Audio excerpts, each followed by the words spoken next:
underworld. I'm the God-fearing type myself. I don't hold with that sort of thing. Yeah, okay. Anyway, there was an island there owned by a guy called Thomas Zane. Now, some of the articles I found about him make him out to be a famous writer. But I Welcome ran a back, bunch of guys. searches, couldn't find a single thing he wrote. Zane was heavily into diving, so much so that the place came to be called Diver's Isle. But the volcano under the lake erupted in 1970, and Zane went down with the island. All right, there's some more lore there. So welcome back, guys. Welcome back to Alan Wake. Thanks for joining me today. Hope you guys are having a good day. Good night. I think I don't know when I'm going to be able to get this episode out. I'm hoping I'm going to be able to get it out by Halloween. We'll see how it goes. But yeah, appreciate you guys for watching. Come on, mister. I'll take you to Rose's trailer. Just a moment. So right now all I'm doing is looking for collectibles, which I shouldn't, because as you can see, it's messing up the pace of the story. But I also do like going off the beaten path as well. It's kind of my thing. And it really is my thing when there's no shadow creatures to deter me.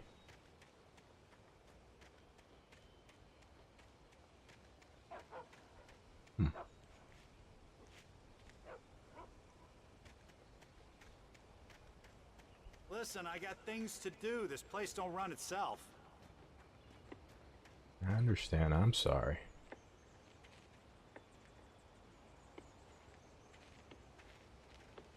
Yeah, There's a fake how about leg. that? It was there in the morning, as if it had fallen from the sky. What was? It would take a tornado to lift something like that. We're damn lucky it didn't crush any of the trailers.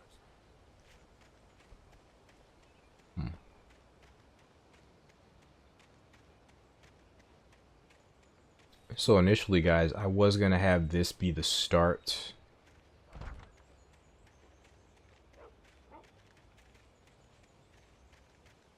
Or this was the end of the previous episode, but I'm changing things up a little bit.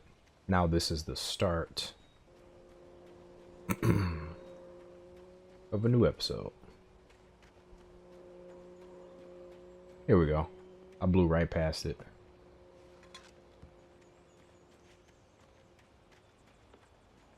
Okay, so I'm focused on Give me a break, mister. Can we just get a move on? I focused on like 1,000,000,002 different things. So he just mentioned Thomas Zane, who we've heard quite a bit about Thomas. We've even, as Alan, we've even been mistaken for Thomas ourselves. We've seen Thomas Zane's books in the cabin with Alice the night she disappeared. So there's quite a bit with this Thomas Zane. And now we've learned that apparently he was on that island when it disappeared in the 70s. So Thomas Zane has a big part in our story, apparently. So I'm thinking we're gonna meet him eventually. It gets better. A local girl, Barbara Jagger, drowned in Cauldron Lake just a week earlier. They were lovers. Sure, Jagger's a local spook story. The Scratching Hag comes for you in the dark. Childish stuff like that. Anyway, Al, I'm just getting to the best part. All of the articles about this stuff were written by Cynthia Weaver. I asked around, and she's that crazy bag lady you met. What, the lamp lady? She can be a little loopy, but she's not homeless anymore. Yeah, anyway, she knew both Jagger and Zane before they both died, and she had some kind of a breakdown. This is all sounding rather familiar. Drowned lover. A writer who disappears. It's sounding like a cycle almost. Okay, sorry, we're gonna focus on the story. I'm sorry. This is actually making things not quite as interesting.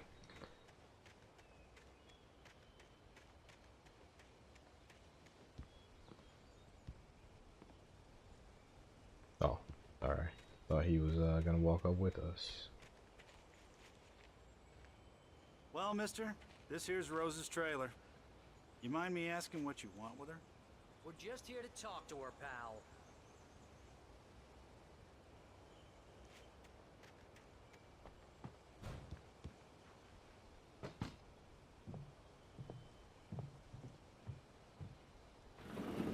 Welcome to... Oh dear, Mr. Wake. I'm so glad you're here. Rose, you have my manuscript? Oh. Oh yes.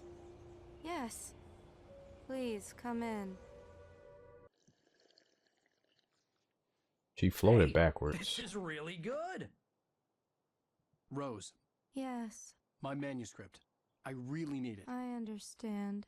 I know what you need. A muse to inspire you. Oh, for Barry? She doesn't have anything. Yeah, hey, Al, what's... Oh... Barry! What? What?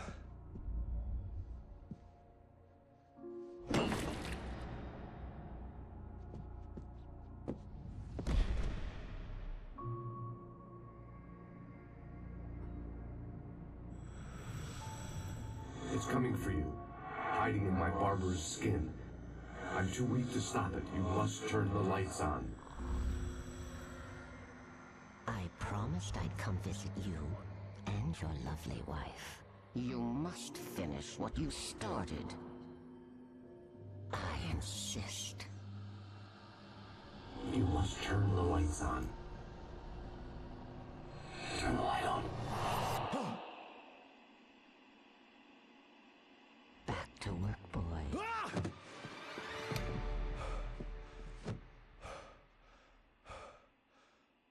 So the old lady is Barbara Jagger.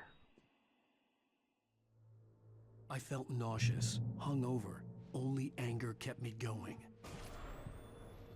I can't tell reality from dream anymore, but it seems I have an imaginary editor to help me. She's an old woman in a funeral dress. I call her Barbara Jagger. She's very strict. I'm writing faster and faster. My manuscript is being heavily revised. The edits are getting very aggressive, and each day there's less of me and more of her. I hate it, but I know she's right. She promises me I can save Alice this way. She knows more of this than I do. About the complex incantation I'm attempting. About this place. She's worked with another writer under similar circumstances, Thomas Zane. The genre of the story seems to be shifting. It's turning into a horror story. I'm getting close. What was it before? A thriller? What the hell? Rose took a day from me. I had less than 12 hours left to meet the kidnapper.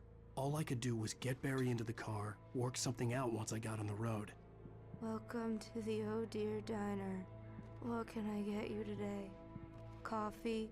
I couldn't work up much hate for Rose. Something had used her to get to me and left its mark. First refill is free. Milk and sugar on the counter there. Would you like to hear today's specials? Thank you. A nice day. Come back soon. Barry was out of it. He was way too heavy to carry. We gotta wake him up. You're right. I deserve more money. I'm so handsome. Whoa, what's that red? The hell was that red?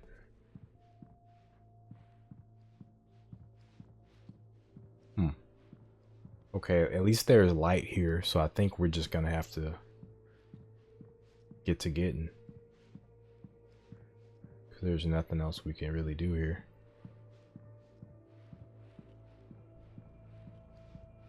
It says something about cream and sugar up here, but okay. I mean, they're telling me to leave the trailer. I should just do it. My gun and flashlight were gone. I'd have to find a way to get Barry into the car as quickly as possible. There was no time to waste. Mr. Randolph liked Rose. That little smile she had. How she was still sweet when life had tried so hard to make her bitter. It wasn't any of his business what she did in her trailer. But those strangers, the writer and his smart-ass sidekick, looked like trouble. And they'd been in there for hours, way past her normal bedtime. He reached for the phone and called the sheriff's station. Oh, shoot. Okay. That's fair. Get to the car. So the car is going to be up here. Gonna have to move that boat out the way too.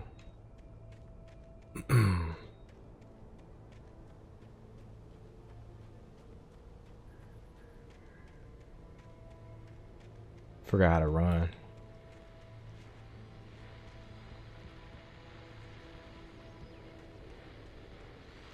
I just stepped outside to catch a breath of fresh air. Let me tell you, the weather's getting heavy.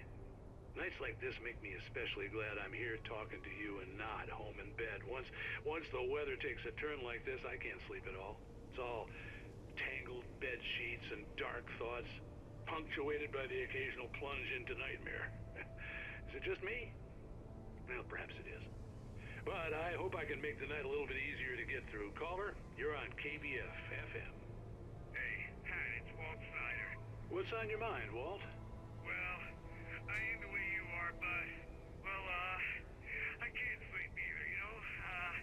I just been staring out the window here, trying to make sense of it all, but,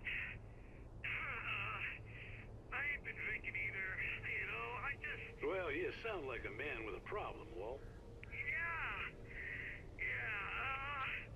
I had a, argument with Danny, Danny, and, then I got in trouble with the law, and, I'm just, well... I heard something like that, Walt. Yeah, well, he's, Danny's my best friend, and, they let me on bail today, and now I'm just alone here at the window, waiting, man, and there's something in the air tonight, man. I was just outside looking up at the sky above our broadcast tower thinking the same thing. What are you waiting for, Walt? I don't know.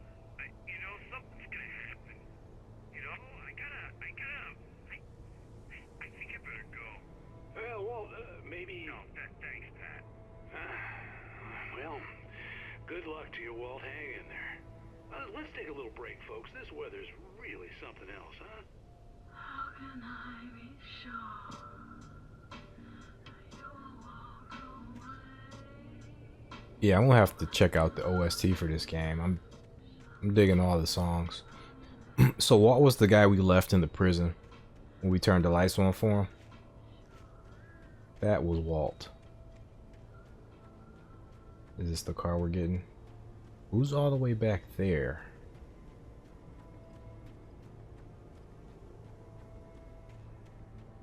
Get to the car. Get to our car. Not steal a car. Duh. Play too much Grand Theft Auto. I'm sorry. Just trying to see if there's any more manuscripts around. You're a baby.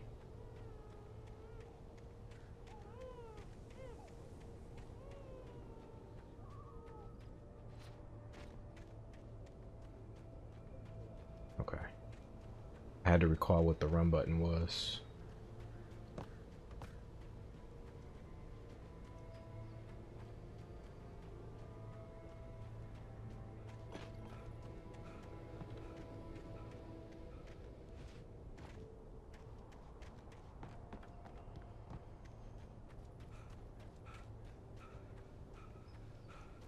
Oh, you're gonna get it now. God knows what you've done to that poor girl. This is Agent Nightingale, FBI! Get him up, Hemingway! You're under arrest! You move a muscle, I'll unload right in your goddamn face! Stay right where you are, Spillane!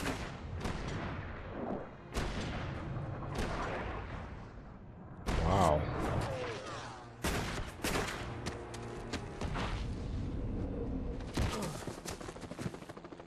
What are? I'm standing right here, you goddamn maniac! Right, what the hell? I hated to leave Barry behind, but there was no way I'd miss my appointment with the kidnapper.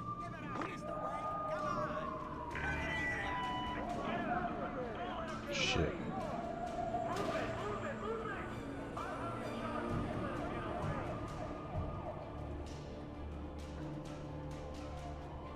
This ain't good.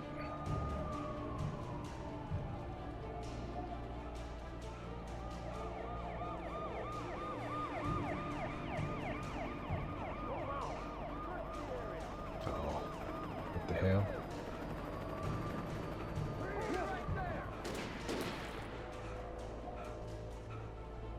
Jeez, Alan. Can we run, man? Are we? Yeah, I'm hoping we aren't running right into him. We gotta stay off the trail, which is a duh moment. Oh, damn.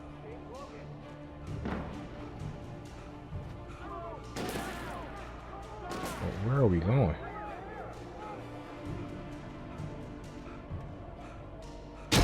Jesus.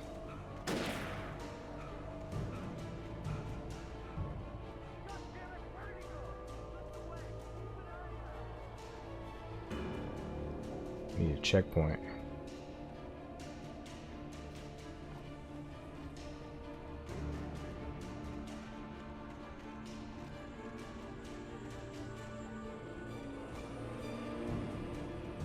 It's like a manuscript page.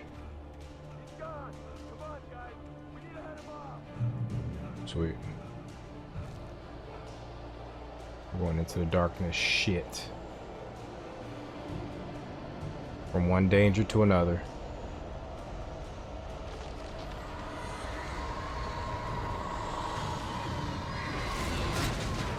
Whoa.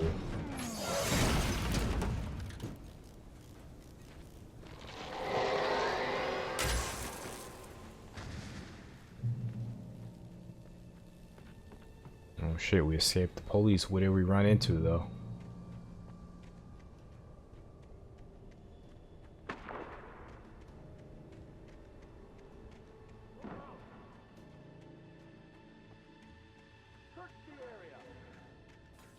Oh, we didn't escape the police yet.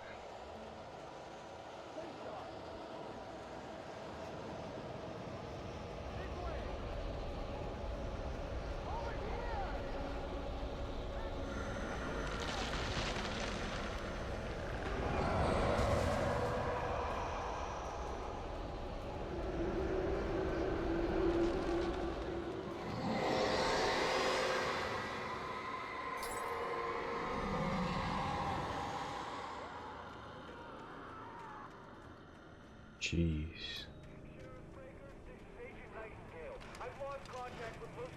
This horror was everywhere I went, circling me. The cops didn't stand a chance. They were after a writer, not a monster.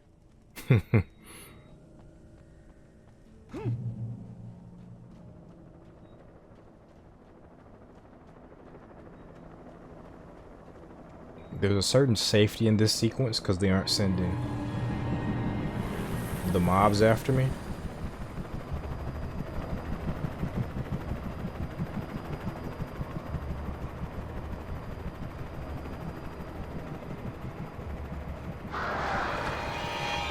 There we go. Now the mobs are coming.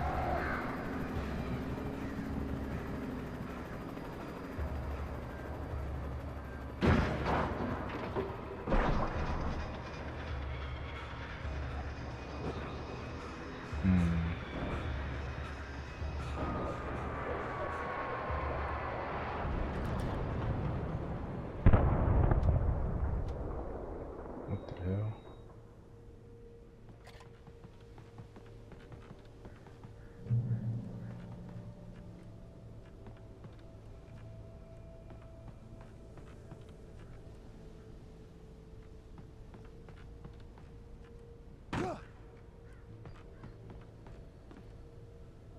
Oh.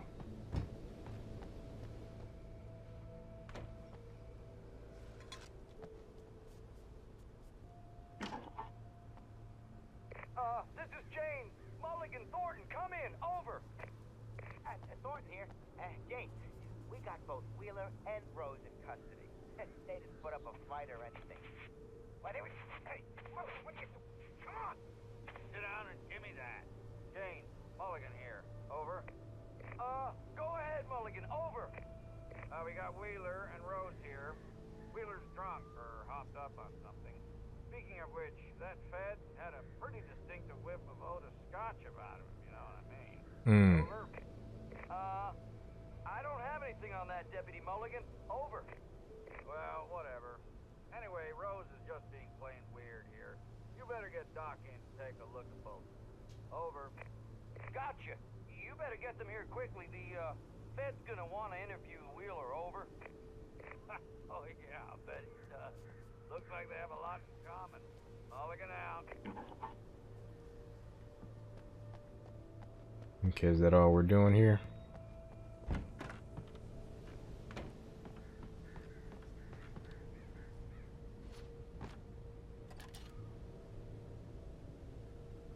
I could see the lights of the radio station in the distance.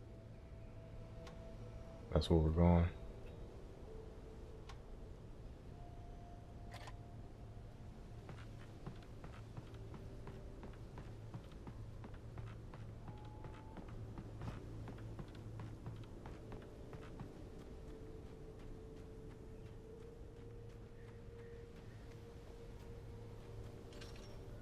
I imagined that the broadcast tower in the distance was part of the local radio station. Maine seemed like a decent guy. Perhaps he could give me directions to the coal mine. Okay. Listen, folks. I am all for collectibles, and I've said this before. Unnatural shadows clung to the gate.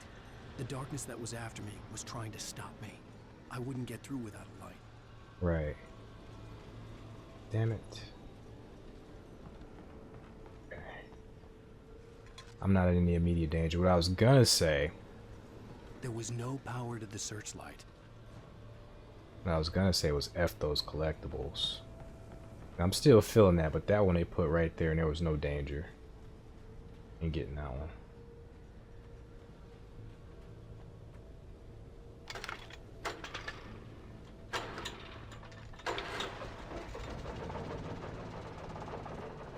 Power going, baby.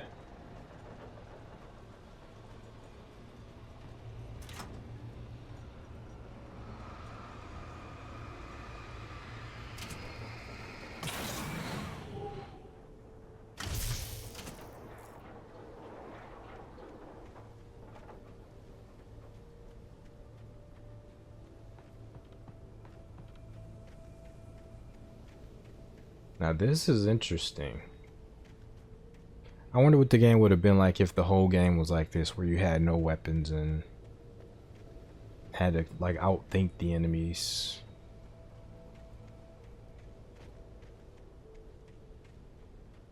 Now normally I wouldn't enjoy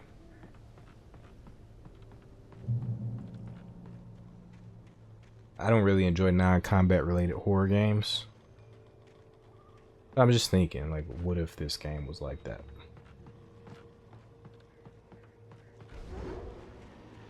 Okay.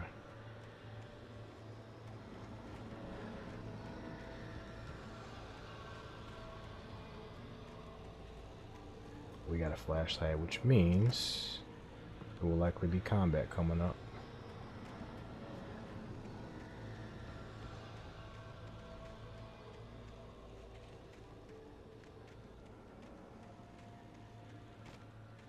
Doesn't look like we're enshrined in the fog though, which creates basically endless enemies. So this isn't too bad. Okay. Bro, I was shooketh.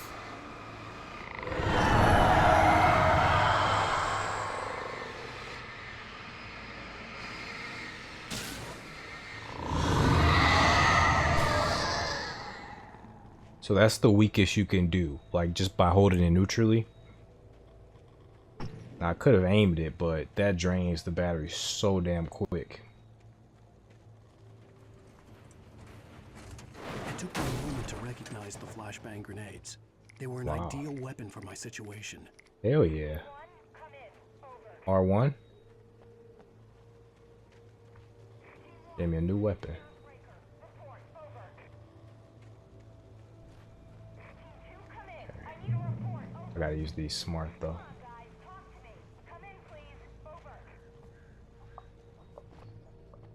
I'm just curious. Okay, that's the big forest. As soon as we step over there, we're gonna be stepping into enemy territory as soon as we step through that fog.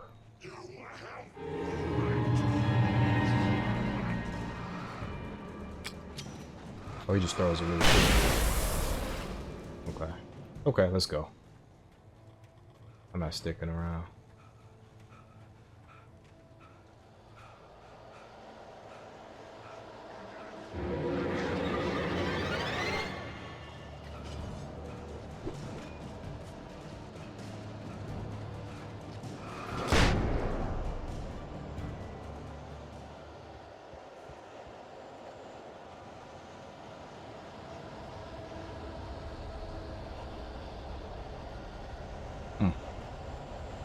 Yeah, that's where I want to go.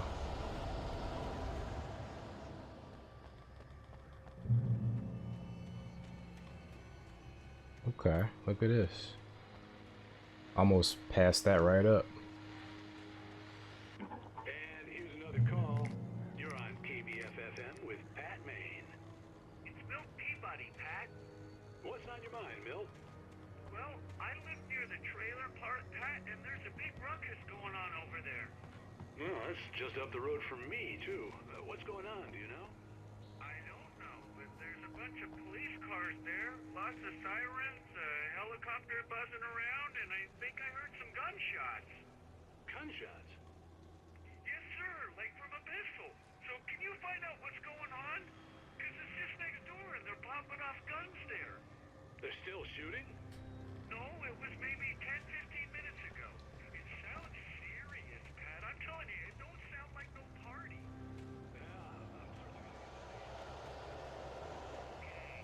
You'll hear it here as soon as I hear from them. Okay, thanks.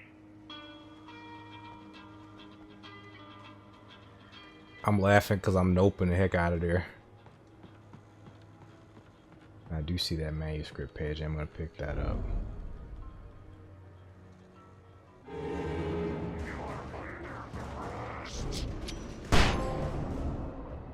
What's that trophy for? For taking the ash with a single flashbang.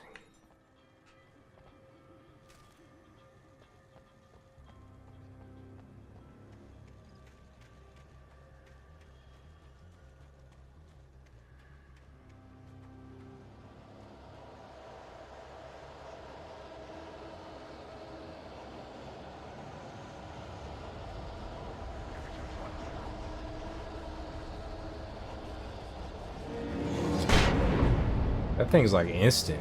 These things are OP. I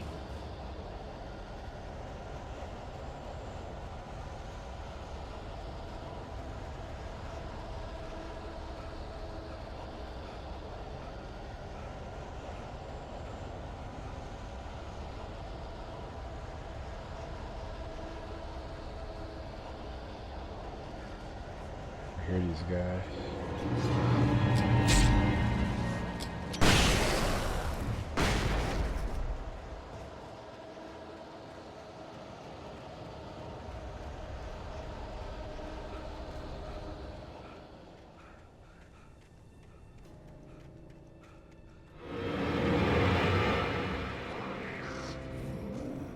Oh shit.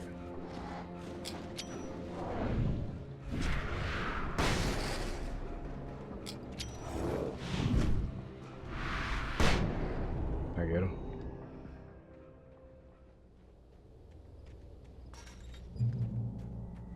Cool. I hope Maine could lend me a car to get to the coal mine.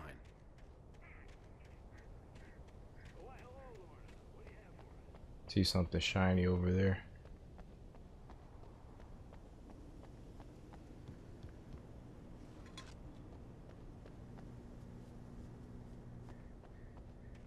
The only unfortunate thing is that there could be something cool out there. I won't know.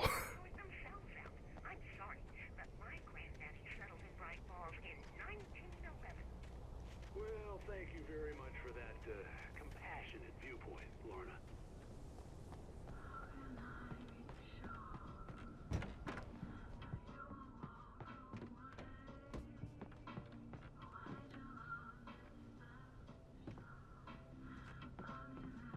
Oh, here's a little surprise. The famous writer Alan Wake just walked in, folks. I'm going to see if I can talk him into an interview. Uh-oh. Come on in, Mr. Wake. Oh, I'm so glad you could find the time to do this, Mr. Wake. Nowhere to run now, Dan Brown. You back away from me.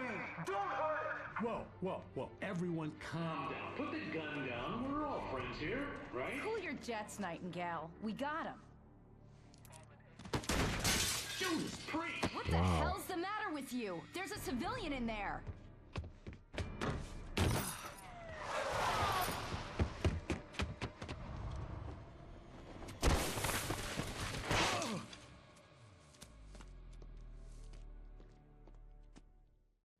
I'll get you yet, even if it kills me. You hear me?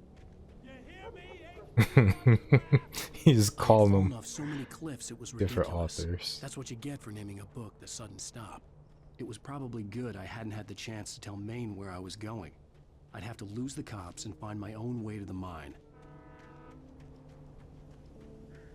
Oh, we got flares here. Heck yeah.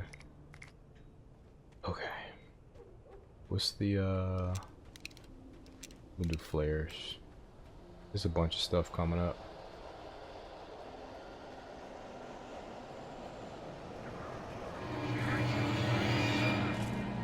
It's cool.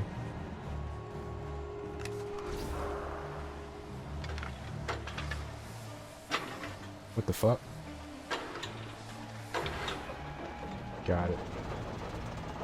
What did I just activate?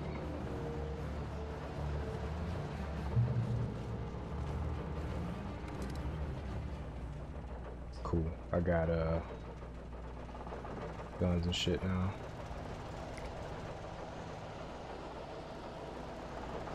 Come on out.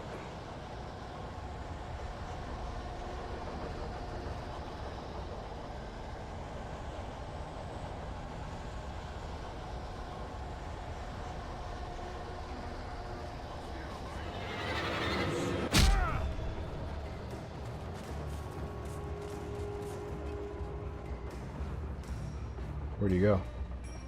They disappear when you go into the light. Okay, that's fair. You can't use the light to cheese, which I was gonna for sure do.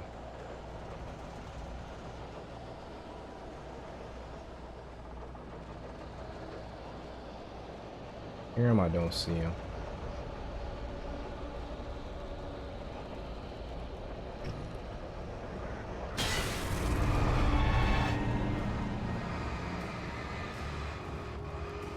I'm not in the light.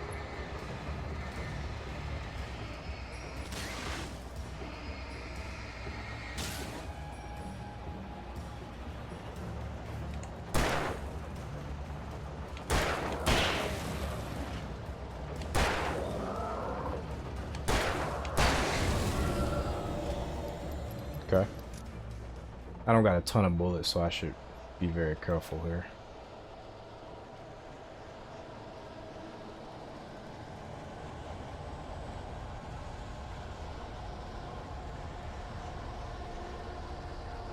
Oh, this is wrong.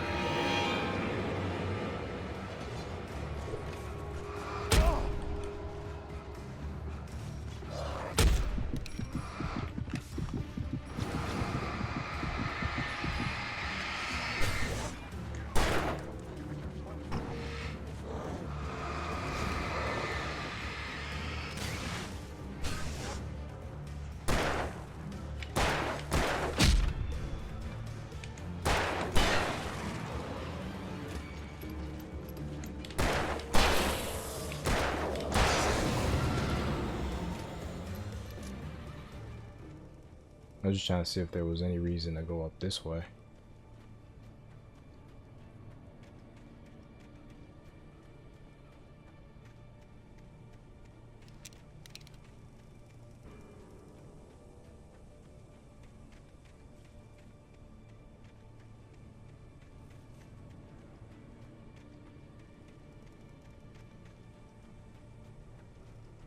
Thought this was the wrong way, but it might turn out to be the right way.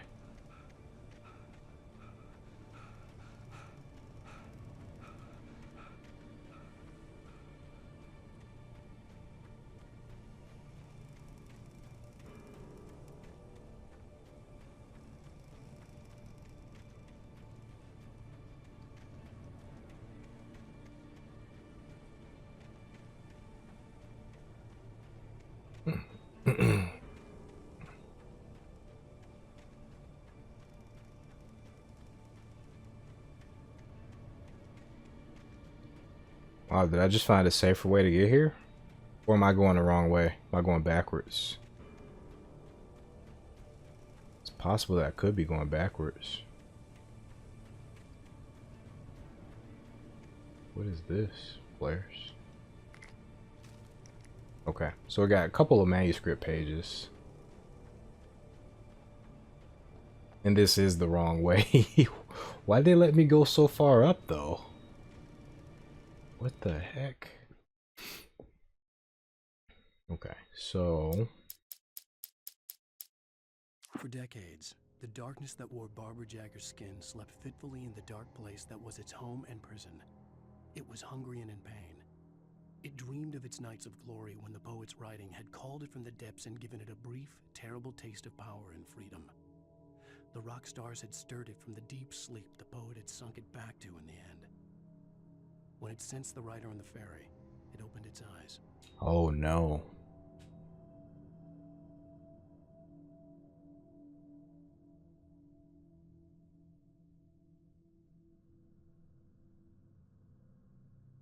Hmm.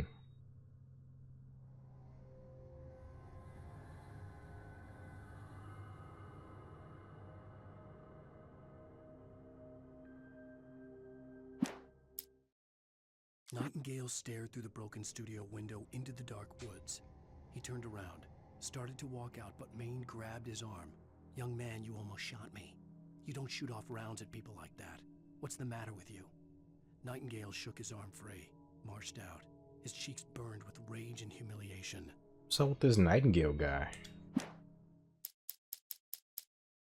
Touched by the dark presence, Rose was lost in a dreamland where everything was drawn in black and gray crayons. The old lady had promised her that all her wishes would come true. She would be Alan Wake's muse. She was smiling so hard it hurt her face. She crushed a bottle full of sleeping pills into the coffee. Deep down inside, she was screaming in terror.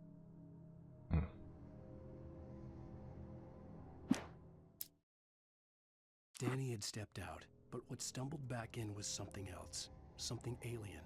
A monster. Walter tried to kill it, first with his fists, then a chair. It wouldn't die. Instead, it kept coming, unaffected by the beating it had taken. After Walter managed to kick it down the cellar stairs, fear took over. He ran, got behind the wheel, gunned the engine. The booze wouldn't make him forget, but he knew he had to try. That's how he wound up in jail. He was fighting one of the Taken. Alright, well, we gotta make our way back the hard way.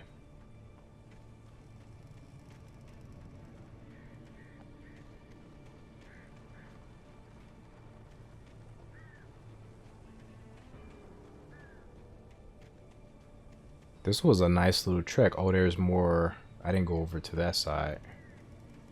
There is something shiny over there. Hopefully it's not in the fog. It looks fog-like. Knew it.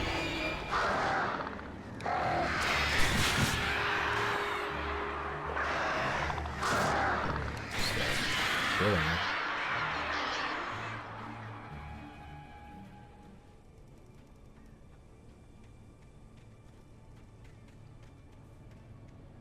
These birds are dangerous. Okay, this is gonna be a little scary because I'm gonna. Jeez, I'm surrounded.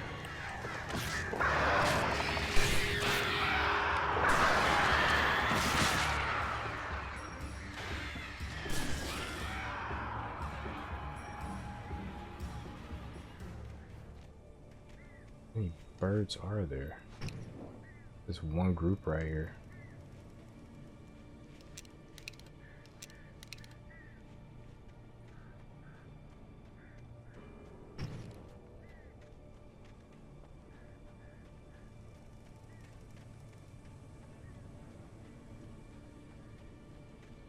Okay, so when I get down here, I gotta run straight over there. Because the fog's coming up.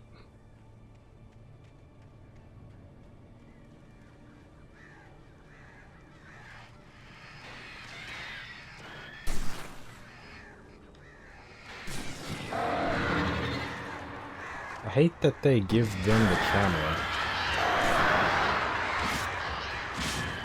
I mean, this is terrifying enough.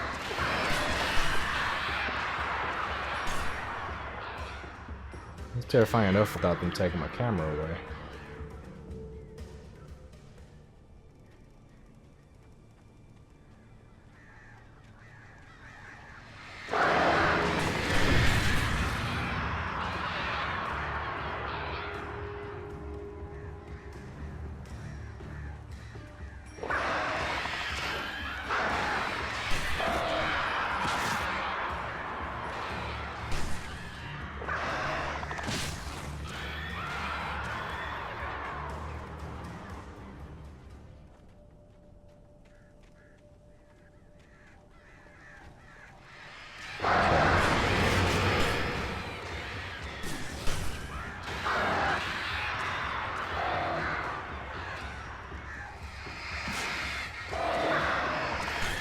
Oh, am I like spawning two separate? I think I'm spawning two separate necessities. Yeah, sure am. What they're telling me is just to keep fucking moving.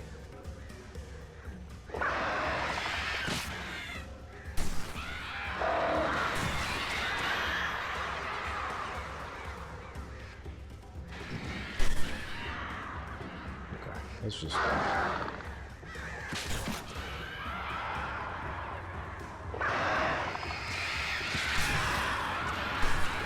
A lot of fucking birds.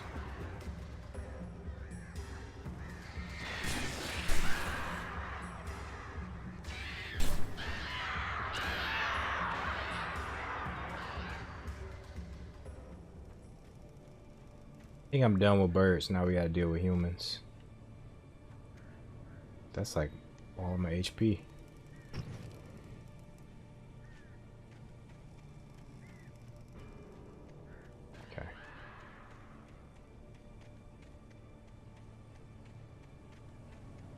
Alright, it's gonna be a bit of a struggle.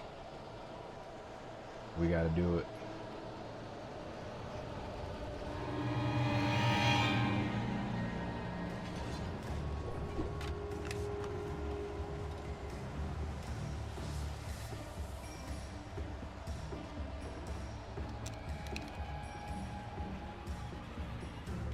There was no sensible reason for the power company work lights to be here. It was almost as if they'd been left for someone like me to use.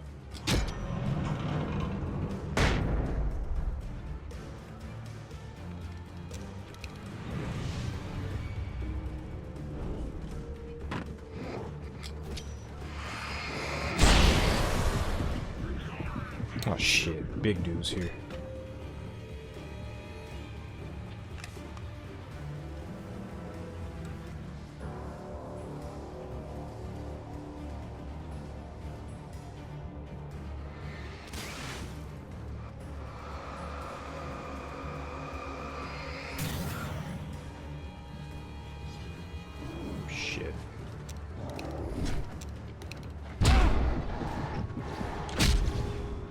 Damn, that one hit must have took away more health than I thought it did. Wow, I'm all the way back here. Screw you guys. Screw you guys. Wow.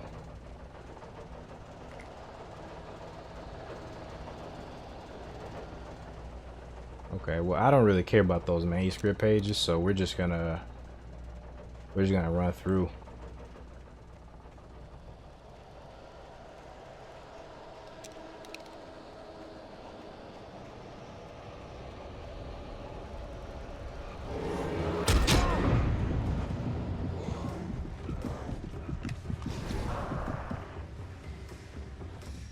There was no sensible reason for the power company work lights to be here. It was almost as if they'd been left for someone like me to use.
bitch.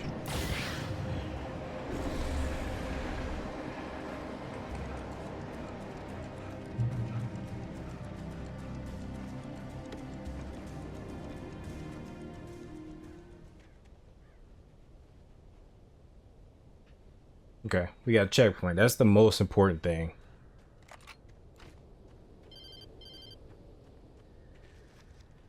Hello? The most stubborn man I've ever met. Alice? Alice? Alan, I'm so afraid. It keeps me in the dark. Please help me. I look at you, Alan, and it's not you. It's something else. Looking out from behind your eyes. Alice, I'm here. I'm so alone here. It's all gonna go to hell. You need to be careful. Cooperate. The connection had been terrible, but that wasn't the only thing that hadn't been right with the call. She sounded wrong somehow, but she had called me.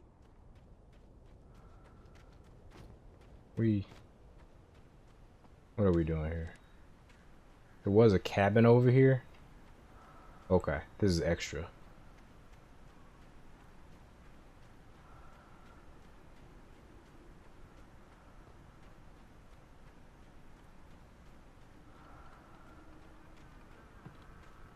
So far, these have been safe areas. I'm not sure how long it's gonna keep up. Okay, I need this.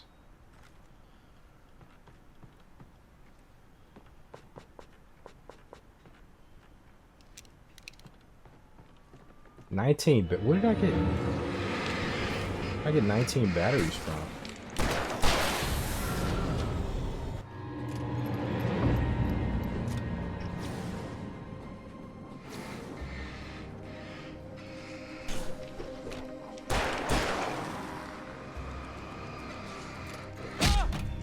Good aim, bro. Good anticipation.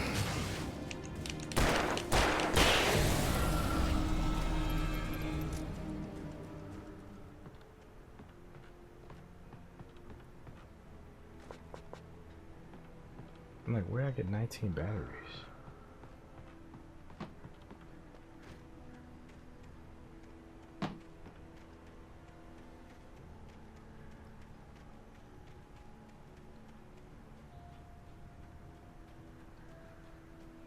Batteries are okay, but enemies tend to be all around you.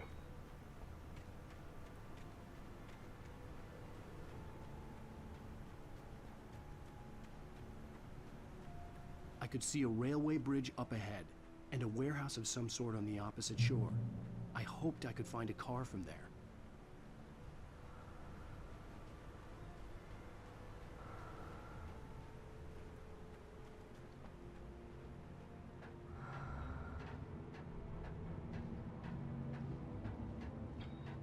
The darkness definitely sounds like a woman.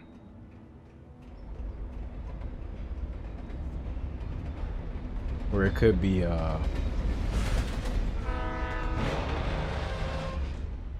Barbara The darkness that was pursuing me was growing strong, editing. and it was taking over everything in its path.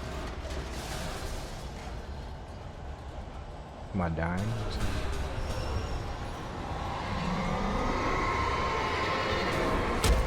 Ooh. Getting bonked. What? I didn't know what I was supposed to do there. Maybe I was supposed to use a flare. I hoped I could find a car from there. Okay, let's get the flares ready.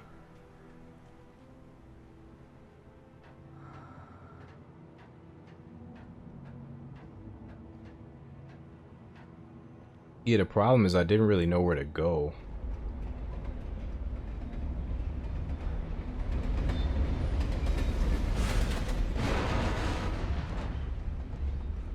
The darkness that was pursuing me was growing stronger, and it Oh. was taking over everything. Okay. I try to be clever. Alright. Sure. I hoped I could find a car from there.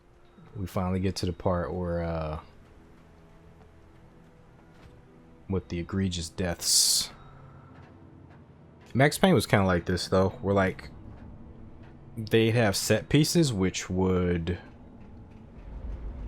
it wouldn't really communicate properly what part of it was dangerous and what part wasn't dangerous. I spent a lot of time in Max Payne just falling off stuff. That was pursuing me was growing stronger, and it was taking over everything in its path. Okay, let's see.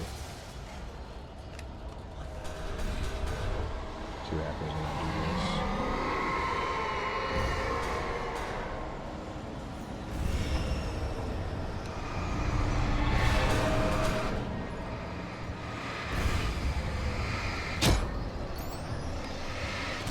I'm supposed to leave, but I don't know where to go. I'm supposed to go. Okay, I'm supposed to go. Okay, I got you. I got you. I hoped I could find a car from there. Probably just use a flare right here, but I want to save though. I'm gonna try not to use the flare, so I'm gonna try to save it. So now that I know how this works, let's save our stamina too, a little bit of it.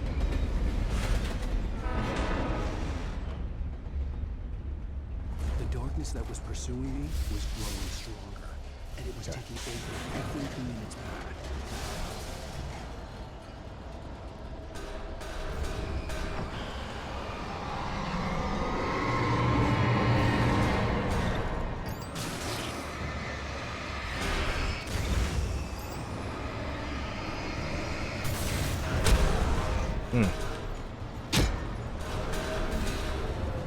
I'm out. Really? Oh, this shit's still aiming at me. What the fuck? Okay. Okay. Sure. I hoped I could find a car from there. Okay, we just got a sudden spike in difficulty.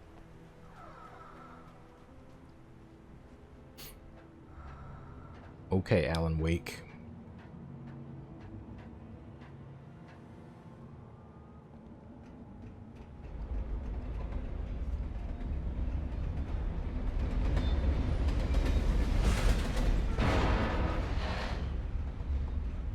The darkness that was pursuing me was growing stronger, and it was taking over everything in its path. Are those doors? I'm gonna wait for the doors to appear.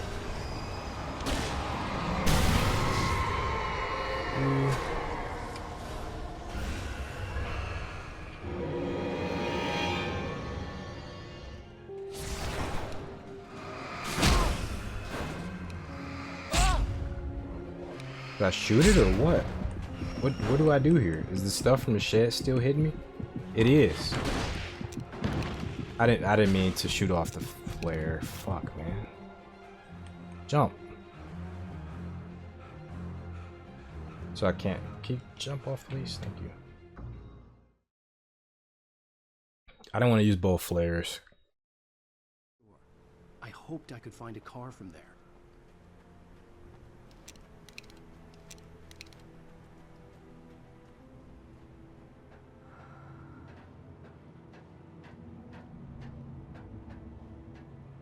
I'm gonna see if I can just use a handheld flare this time. Maybe two.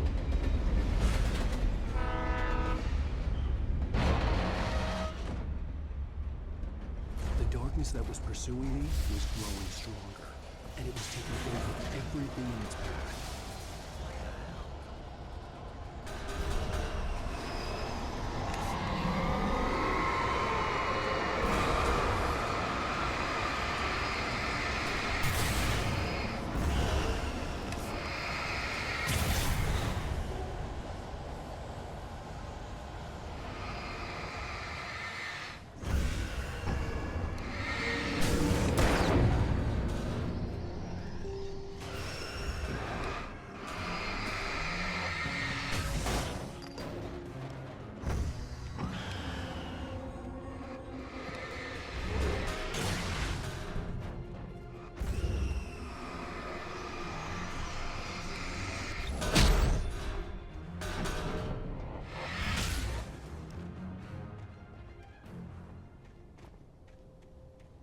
Cool.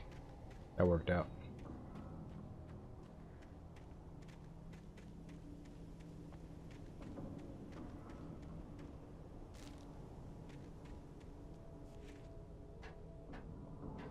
As a teenager, just starting to get interested in writing, Stephen King had been a source of inspiration to me. I thought about all the inanimate objects that had come to life in his books. No one is safe in a good horror story. Ooh. Certainly not the protagonist.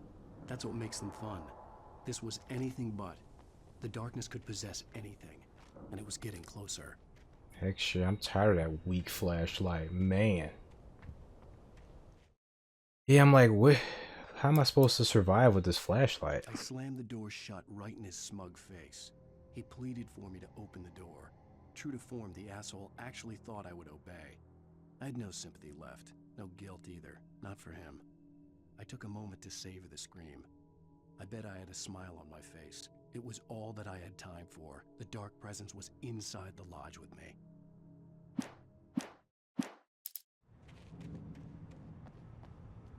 Heavy flashlight, sweet. This looks like a boss fight.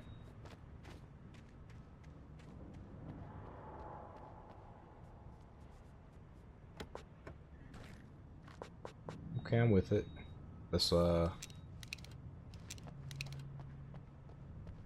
out the shotgun.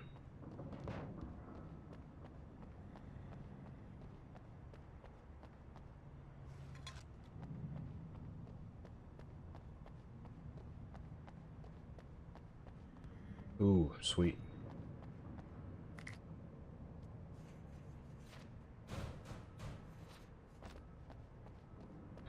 Okay. Looks like a big combat room. I'm with it.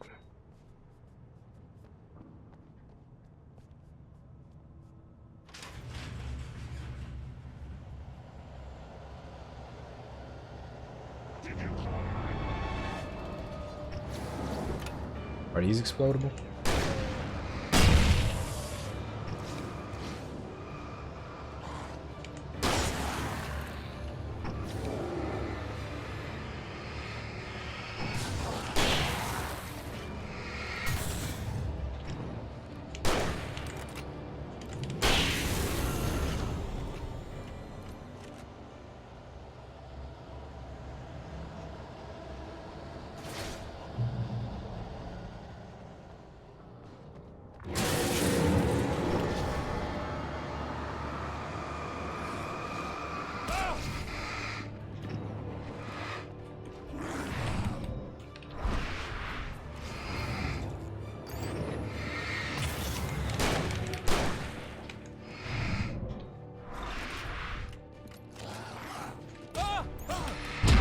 Damn.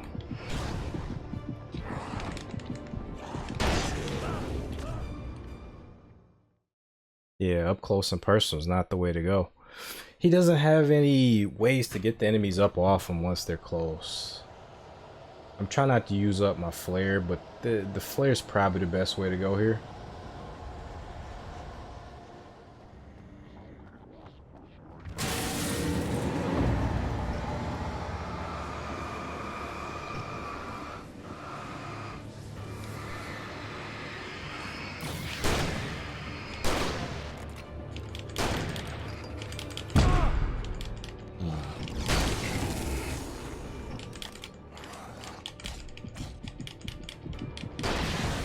Yeah, that's pretty whack.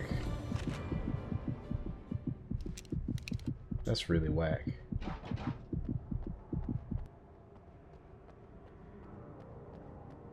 In the light, you can't hurt them.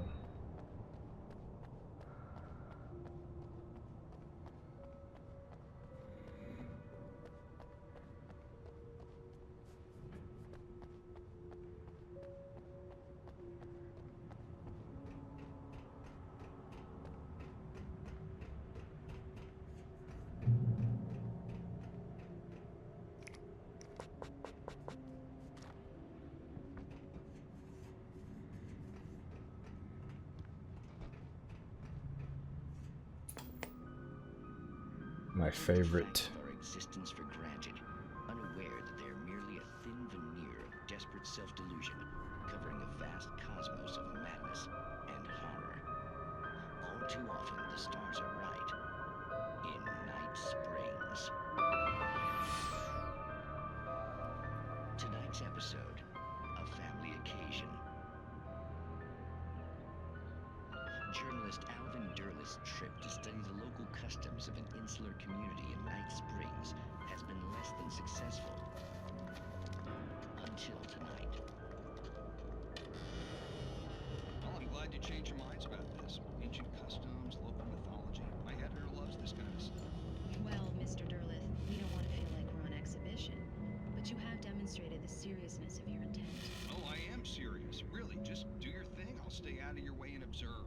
Actually, I thought you could assist us. I'm afraid we are a man short. It would provide you with an intimate perspective. Could I really? Of course, Mr. Derleth. Well, I guess that's the least I... What would I have to do? Oh, here. Let me show you with a kiss.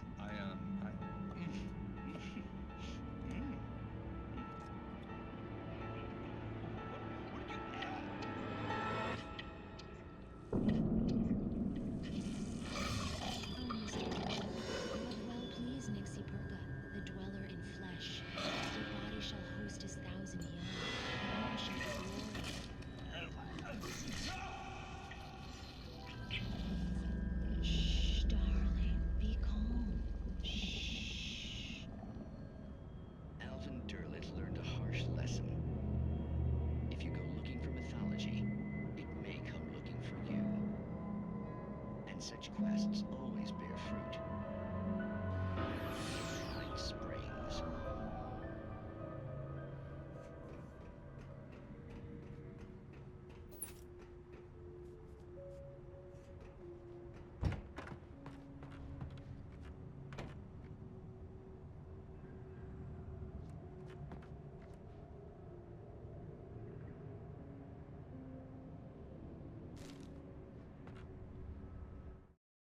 The darkness surged towards me, sucking everything loose from the ground into its depths, tugging at my clothes.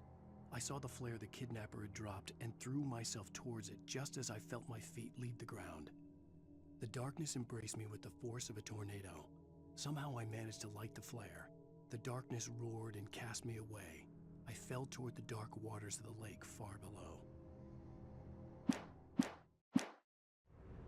That's very dramatic. This looks like a boss fight. Glad I saved those signal flares.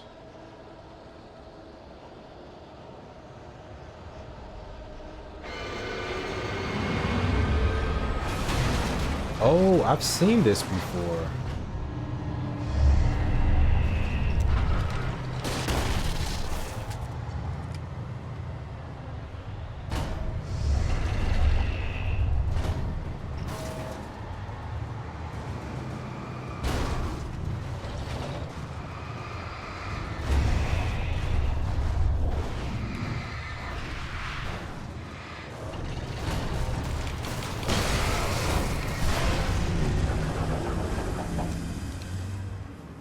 Kill the truck.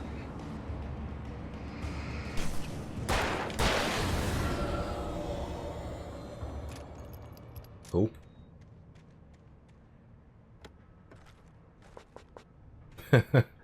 Those flares would have came in handy.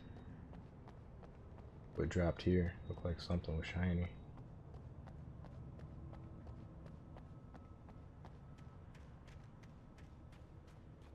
Yeah, just imagine if we didn't have those flares, how that would have went. That would have went terribly.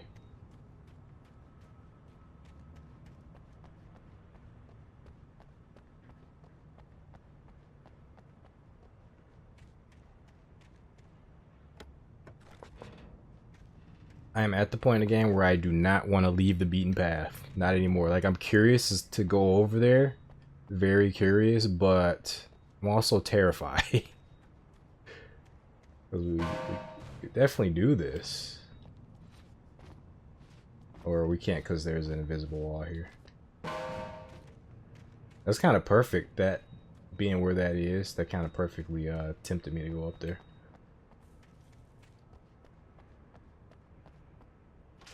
What's this? More batteries. I am loaded on batteries.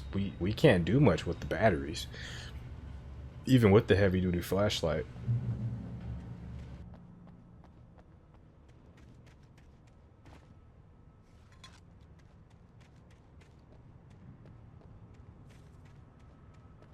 It's not often when all the enemies are like surrounding us. I mean, when all the enemies are coming at us from one angle, they're usually surrounding us.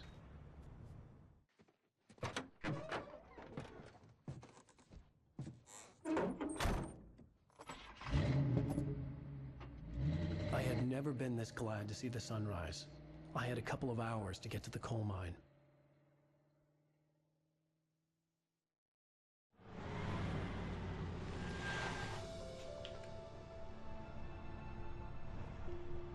The coal mine wasn't far now.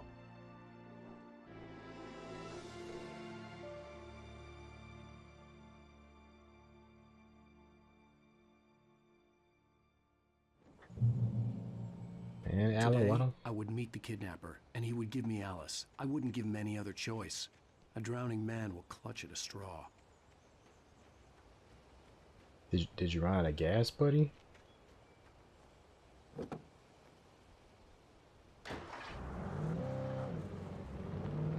Little by little, without realizing it, I'd come to believe that the story in the manuscript was coming true.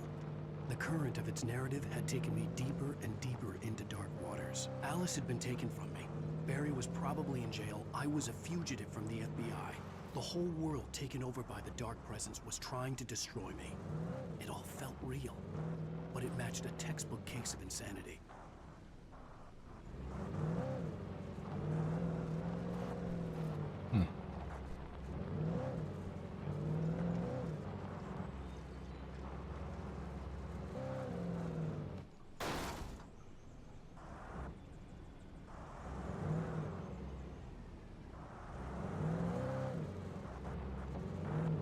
Hey, I'm kind of curious about this stuff, but at the same time, I really just want to push the story forward.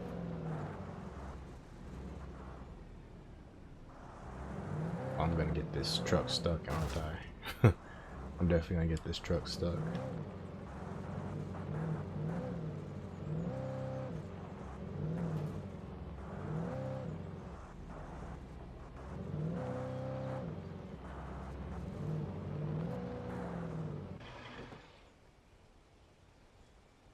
Is this another car you can take?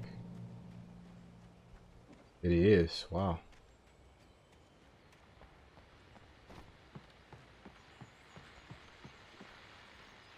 This is Pat Maine, and you're listening to KBF-FM. Folks, I want to apologize for kind of abandoning you to that looping music track last night, but I was detained.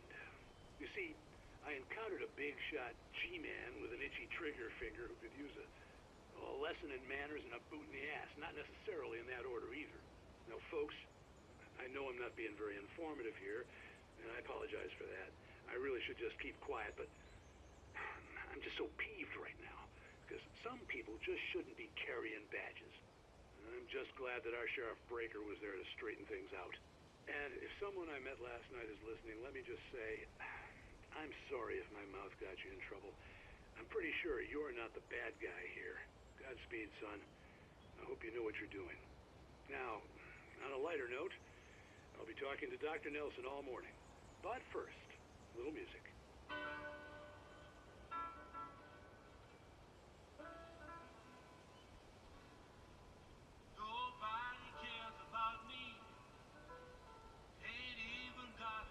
Unfortunately for live, Unfortunately for live broadcast purposes, we can't listen to the music. Just the world we live in.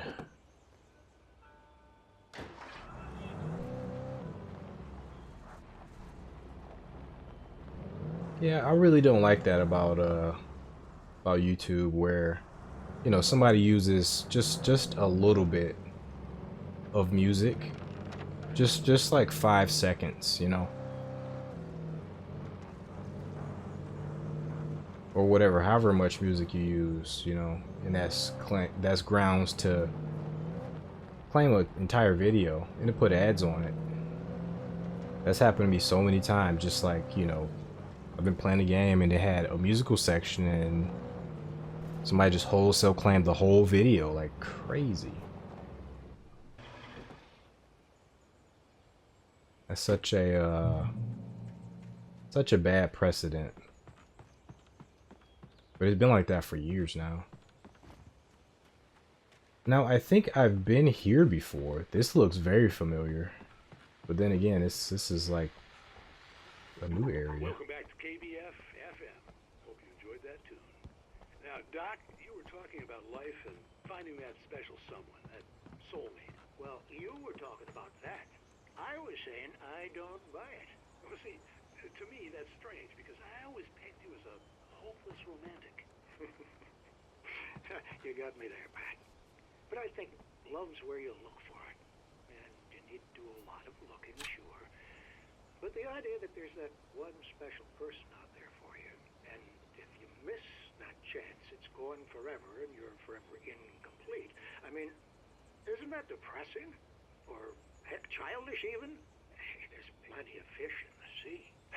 And apparently a fisherman has a fishing analogy for everything. But what you're saying, isn't that a little harsh? Well, no. What I am saying is that your potential for finding that connection isn't limited to what's essentially a chance encounter. How is that harsh? Right. Yeah, well, I guess that's a nice thought, but let me say something personal here. Okay. Now, well, I don't disagree with you exactly, but I can't really fit that together with what I feel, what I felt for someone, because she was the one. She was. And I let her drift away from me. Maybe I didn't put in the work, I don't know, but, well, since then, and it was a long time ago, but since then, there hasn't been anyone, not like her. And I'm not saying I dwell on her or haven't moved on. I like my life. I'm not living in the past, but I do miss the way she completed me. You can't argue with the heart, Pat. I'm sorry, folks. I had kind of a scary experience last night, and let's just say it's shaken a few things loose. That's real talk, man. That's real talk. I wish, I guess it's written, so I shouldn't say that. I was gonna say I wish, that more shows these days could be this wholesome. But this is a fictional, account. This isn't real.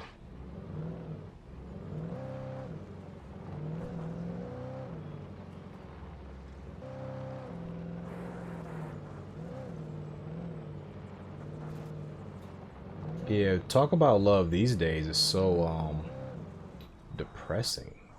Well, I should say talk about relationships. Love too. Love is kind of viewed very cynically. People don't see it as cynical, but there's a lot of cynical talk when it comes to the LOVE. And I would say I'm also cynical about love, but only in the way that it's been presented. In all sorts of popular media, and you know, wherever love's kind of been shown, it's been shown with this like sweet cookie cutter way. But love is like a series of it's a lot more complicated than people think it is, I would say, than people give it credit for. For Mott, spying on the writer on the ferry had been a disappointment. His boss had made Wake out to be something special, but Mott hadn't been impressed. He'd gotten a good long look at the wife, though, and he liked what he saw. Wow. Mott had fantasized about goading Wake into a fight, but it hadn't happened. Still, he'd get his chance to see if the writer had anything in him. He'd been promised as much. Mott. Who is Mott? Is Mott the kidnapper?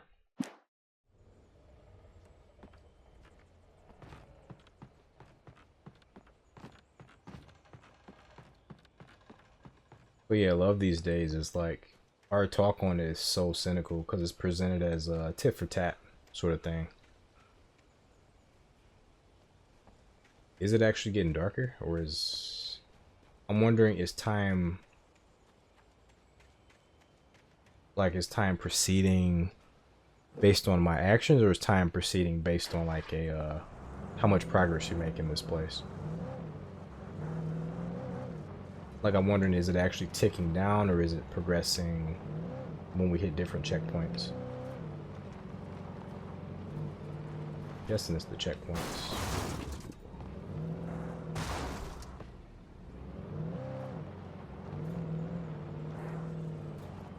I was early. I was supposed to meet the kidnapper at noon in the main building. The coal mine was quiet. It was a museum now.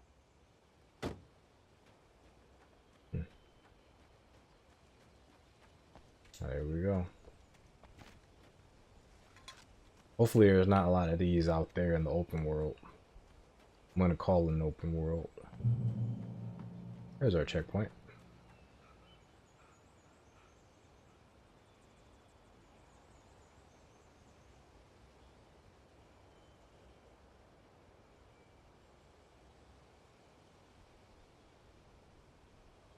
I think it just got darker as we were reading that.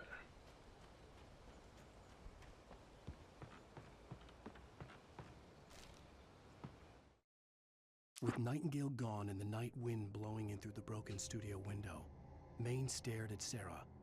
The sheriff looked away. Maine's voice shook with barely controlled anger. That boy's doing more drinking than thinking. I hope you know what you're doing, Sarah. He's got a sickness in his eyes. You take my word for it. He wants Wake for a reason, and it's not for anything good.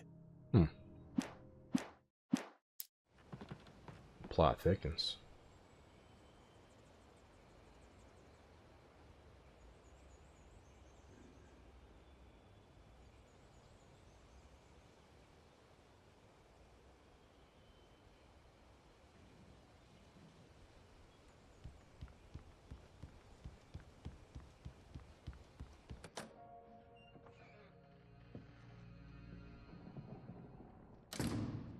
I didn't want to go outside. Cops had to be looking for me. The noon sun turned the place into a sauna. The day dragged on. Different scenarios ran through my mind. Ways of how I'd torture the kidnapper to get Alice back. Or the different horrible things he could have done to her. I imagined her dead. I had no way of knowing she was still alive. It was killing me. Alan got I was some running on blind hope. real bad anger issues. It was all a waste of time. The bastard never showed up.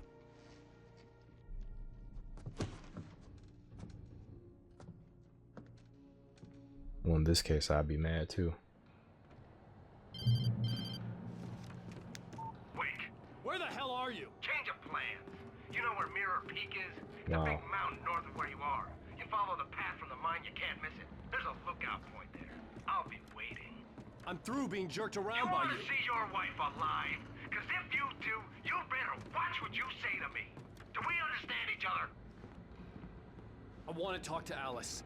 Yeah, and I want the manuscript. Don't keep me waiting, Wake. Hello? Hello! Ah! I'm gonna kill him! I had to get to Mirror Peak. I know. Can we get out of this place?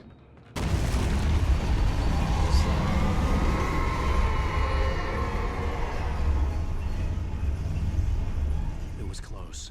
Maybe closer than ever before. Yes, that's what I want to do.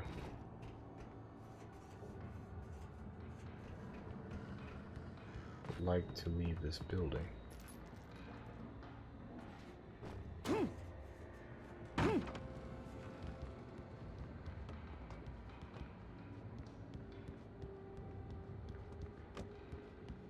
Oh. Batteries are full. We got 13 flares. Shotgun ammo.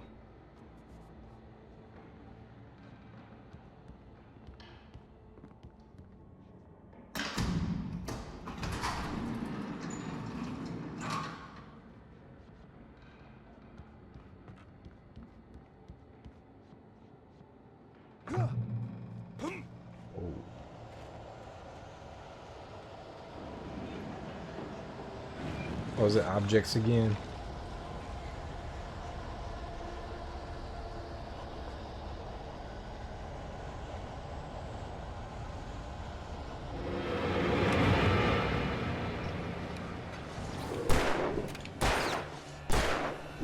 I hit this thing.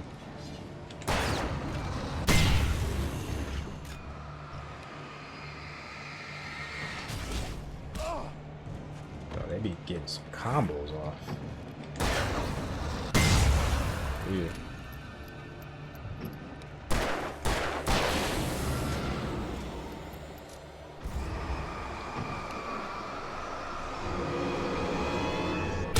Jeez.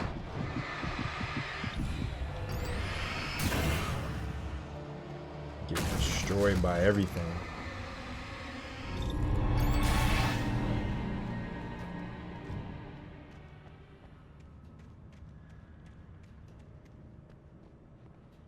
Wrecked by inanimate objects.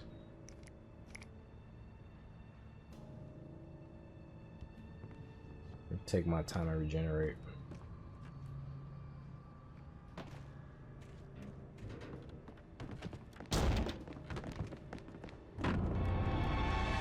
Onion, guys.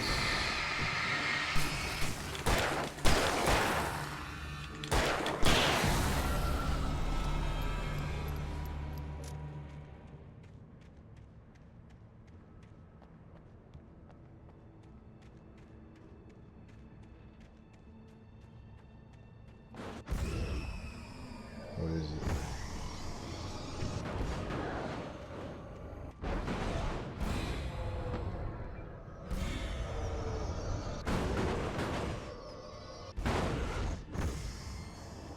Okay, from this angle.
Wish we could take some of these objects out in advance.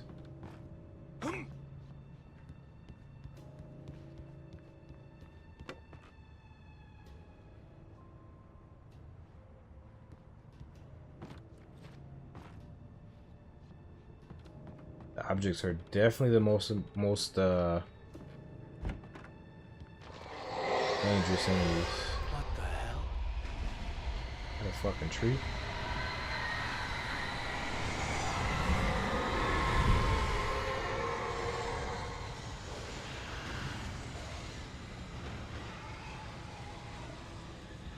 Should be careful, I haven't gotten a checkpoint yet. This looks like a combat zone. Let me see what's all down here. We got gas tanks, which is good. Plenty of gas tanks. Do we have... Well, I'm down here now. The only way to reach the hillside ahead was to go through the building. I had to find a way to avoid electrocution.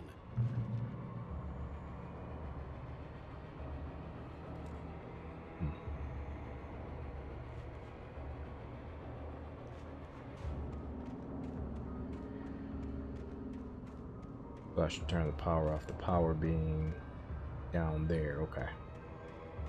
They give us a car, might as well use it.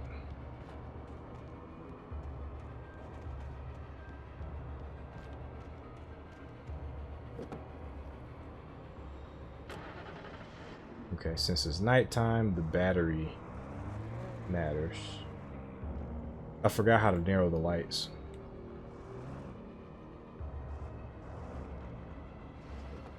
Okay, circle is to get in and out. How to narrow the beams again?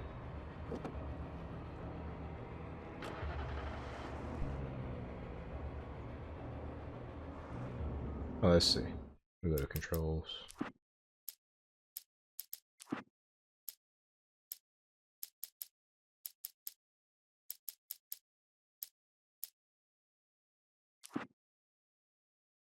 Drive, trigger effects, modern, boost headlights is X. Okay, that's all I need to know.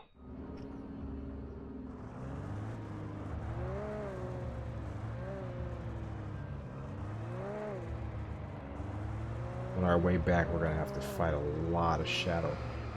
Or how about now?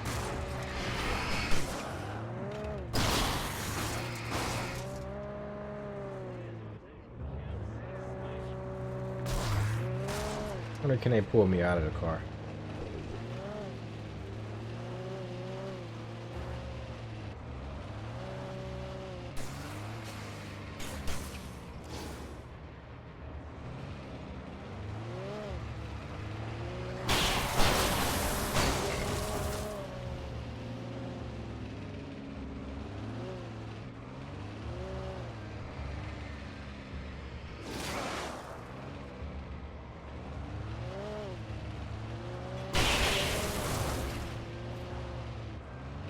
I wonder, can they pull me out of the car like Grand Theft Auto? It's like we won't be learning today.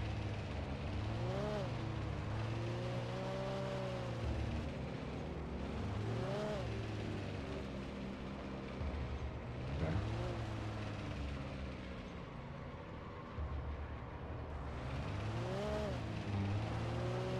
I know there's gonna be more when we come out.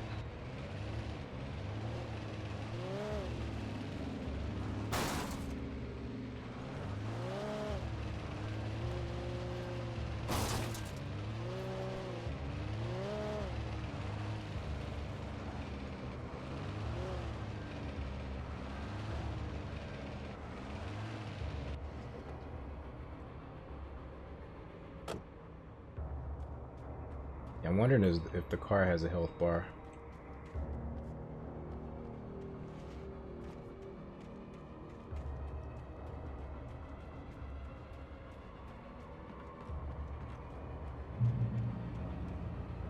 Hey, flare gun, I love it.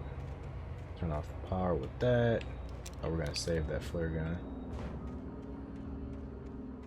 Okay.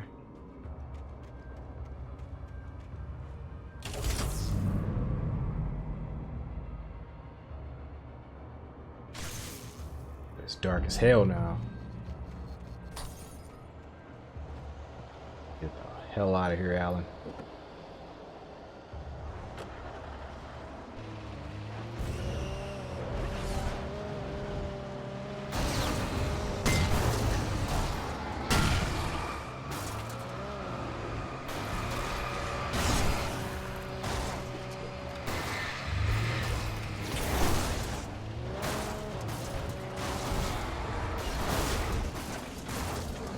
Oh, they do pull you out. Whoa. Whoa. Whoa, whoa, whoa. Wait, wait, wait.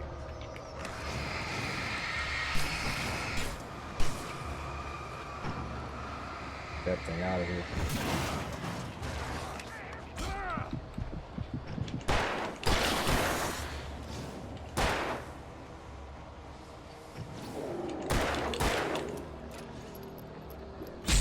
Damn.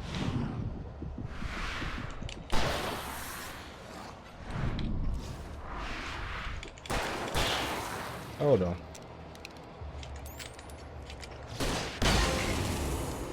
Oh, what's that trophy for? We're taking with a single player, okay. Cool, let's get the hell out of here. This car's done,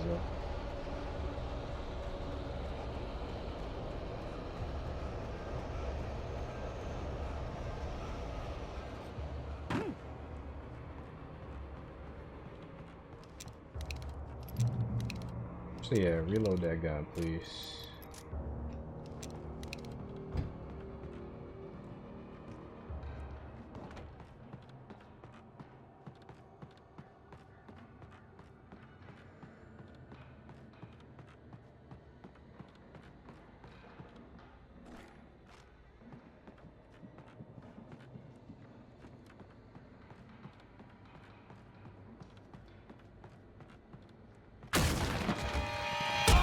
Really? Sure.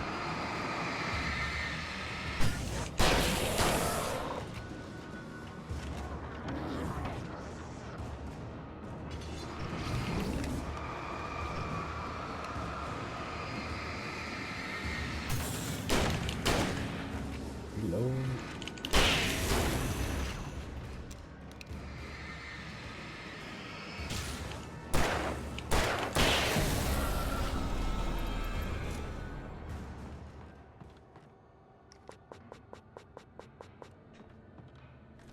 Man, they're all like, surprise.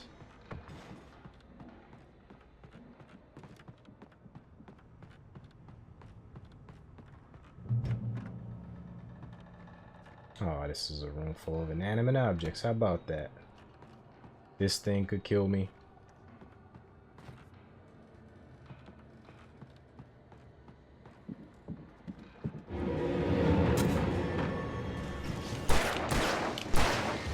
Oh, hit the...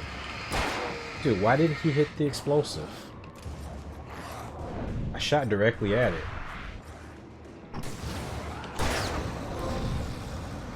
Hold on, I do want to see that, what that trophy is. 20, okay.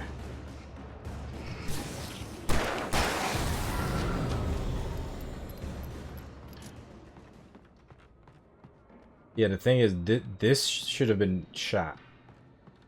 I don't know what the hell happened right there.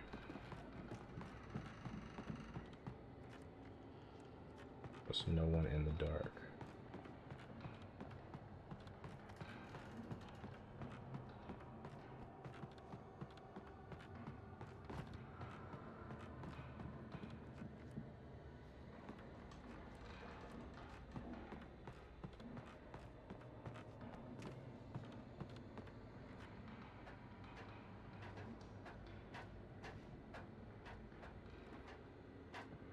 Yeah, I think there's some slight auto-targeting. Because, you know, I point my light at stuff to use... I use the light as my targeting reticle, but maybe that's just inaccurate too. But I think there's some light auto-targeting. When Thomas Zane fell for Barbara Jagger, it happened fast. She was young, vibrant, and beautiful, full of life. He had never been a very happy man, and without any seeming effort, she had changed all that. Zane felt good for the first time in his life. Everything she did was another piece of a jigsaw puzzle he hadn't even known he'd been missing. And best of all, she made the words flow, strong and sharp. She was his muse. Nice. That's what we need. We need a muse. Some of the Taken retained echoes of their former selves, but these were just the nerve twitches of a dead thing. Nothing remained but a shell covered and filled with darkness.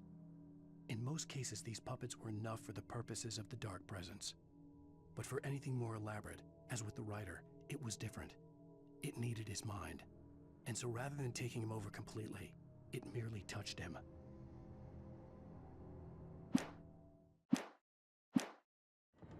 Which writer? Alan or Tom? Most likely Alan.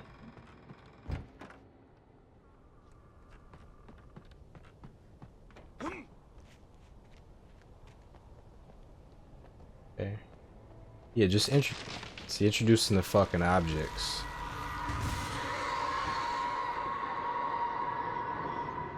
Introducing the objects have really freaked me out, because now anything could kill you. You think you're safe, you don't see people around, and a freaking object comes flying out of nowhere. What do we just open this gate?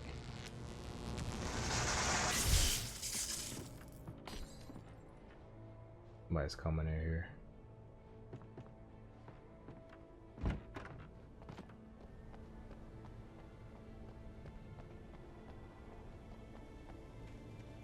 There was no way the flashbang grenades were standard power company equipment. Right. Fair point, Alan. Fair point. Can we drive this? No.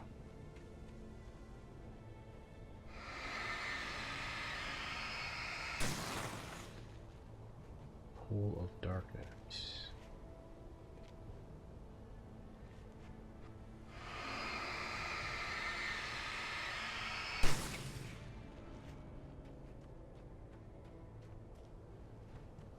this is...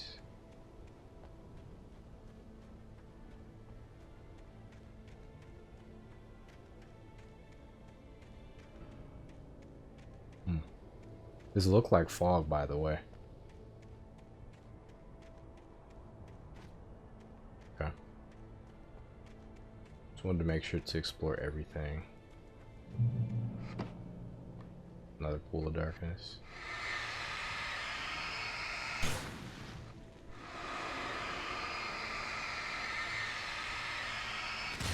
Guessing these are things that can hurt us. Maybe corrupt us.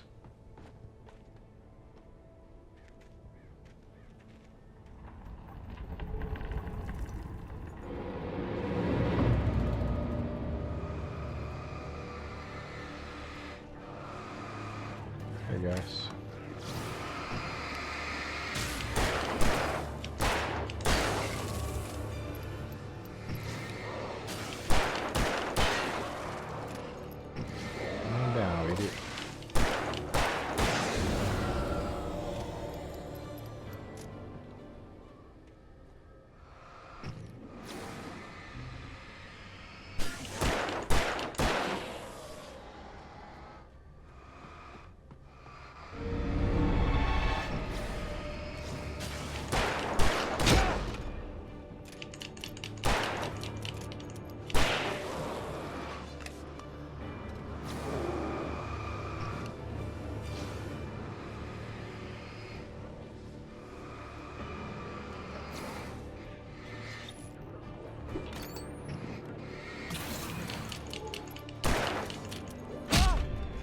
Tired of you.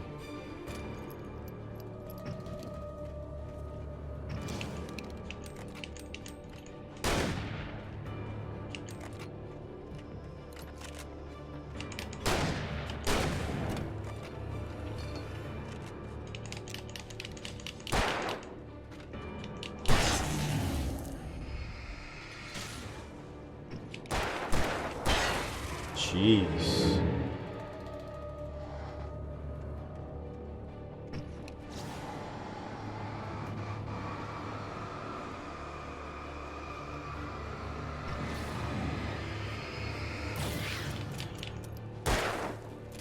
Dude, if you don't reload this fucking gun, come on now.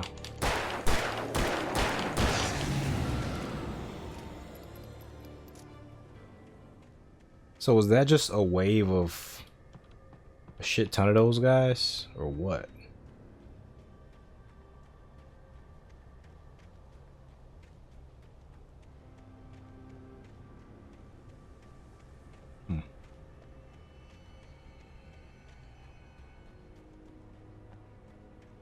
Hopefully no bear traps.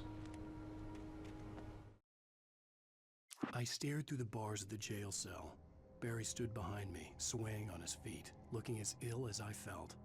Agent Nightingale stood on the other side of the bars with Sheriff Breaker. Nightingale had a stack of manuscript pages in his hand. He seemed unhinged as he gloated.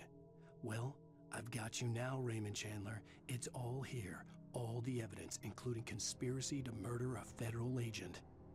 Wow. What's funny is he keeps calling him different authors, like just messing with him. But to me, that is a little funny. I enjoy puns, and that's kind of a pun in a way. Okay, so I did manage to kill all of these guys that were coming after me.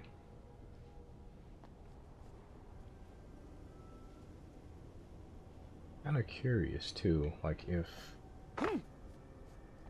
anything's up here.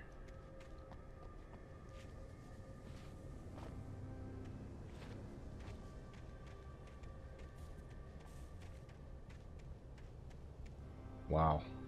Never mind. This is why you don't explore. You get trapped on geography, I should say. Geographic geometry or geometric geography? I think I was trying to say geometric geography.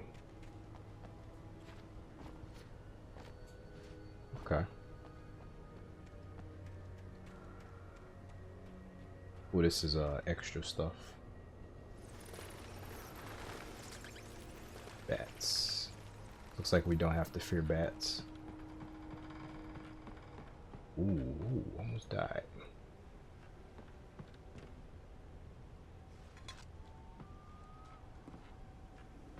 Oh my god. Okay, let's load up. I'd rather load up first.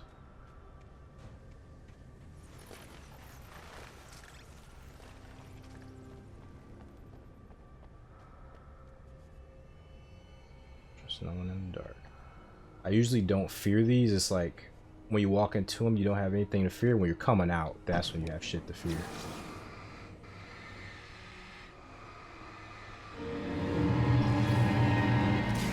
Come on, guys.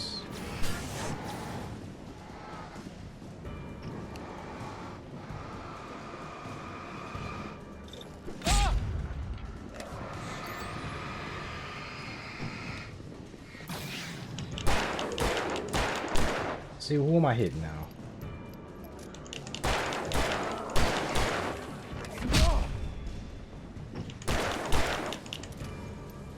Wake if you don't reload this weapon.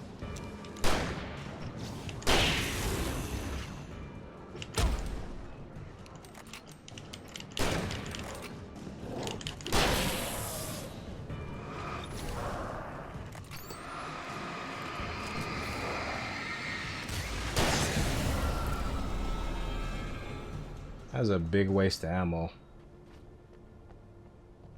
Was this worth it? Sure was. Hell yeah, it was. Okay, because they're gonna load me up on everything else soon anyway, so we could definitely use more flare gun.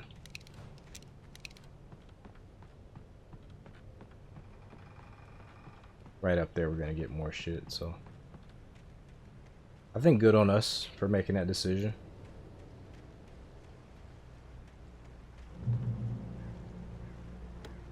See? Over to the revolver, which definitely my least favorite weapon in the game. The revolver is more annoying to use than anything. Hoping we upgrade it to like a plan. I was going to give the kidnapper all the manuscript pages I had for Alice. If that wasn't enough, I'd hold him at gunpoint and make him talk. Hell yeah. Upgrading shotgun.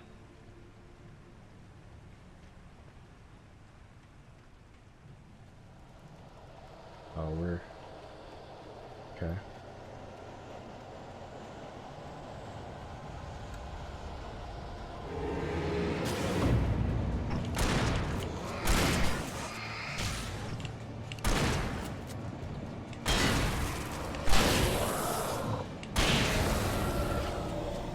Cool.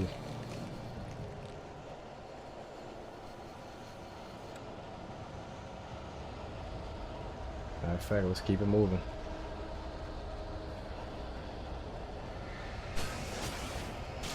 They're behind me.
Damn.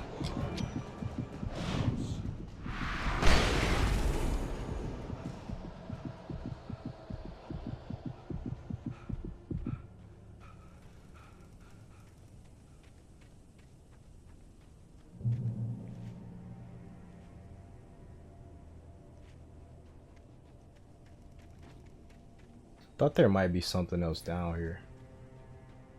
Just, you know what? Not gonna mess with it. I heard that music, I was like, nah. No thanks. Okay, we'll continue to use these flares, just fine.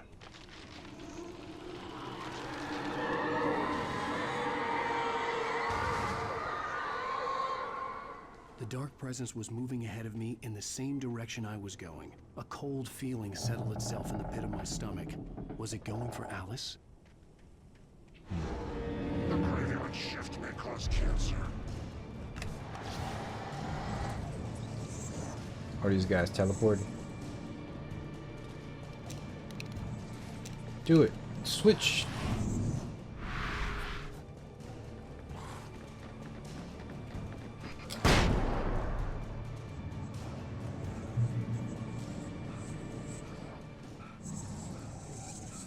Anything of note in here?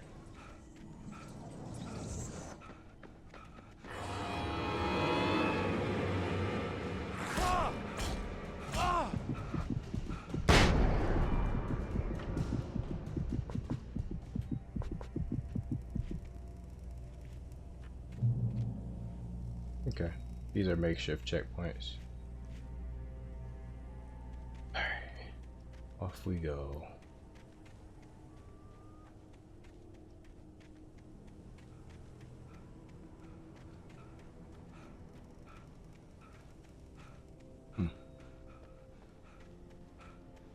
The place was dead, a ghost town.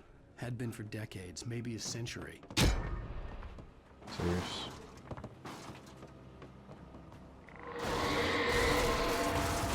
What's attacking me and what's...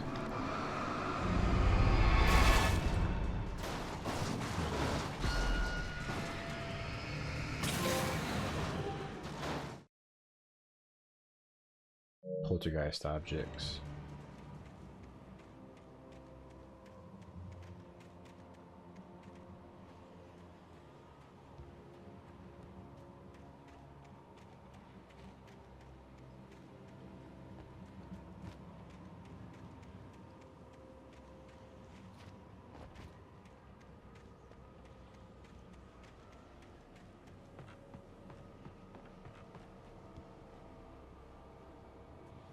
We're supposed to go. I'm just kind of curious about this over here.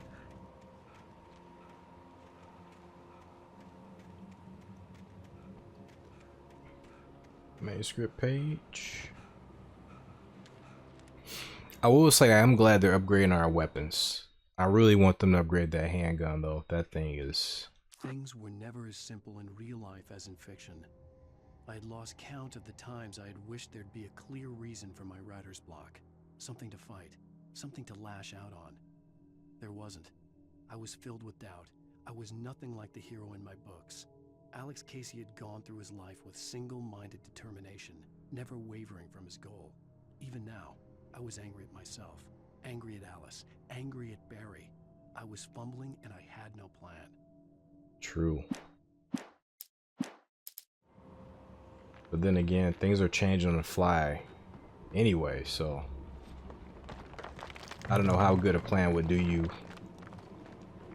Unless you were literally Batman and you had every contingency covered.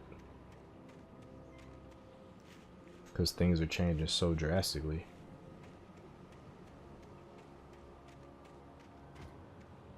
Okay.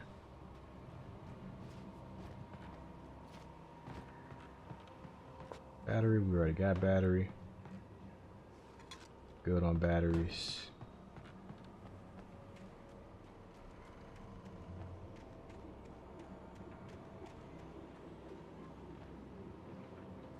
Something useful over there. What is this? Another battery. We're good on batteries. I think you'd only be struggling with batteries if you didn't pick up the heavy duty flashlight.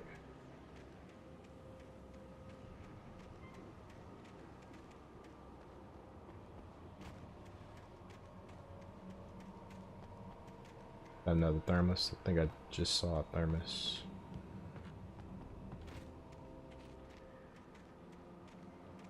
I saw one over here.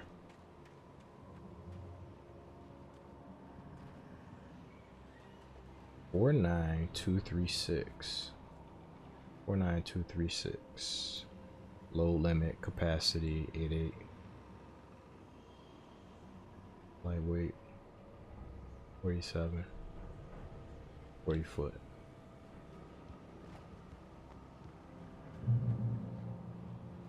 Interesting. Any reason to go over there?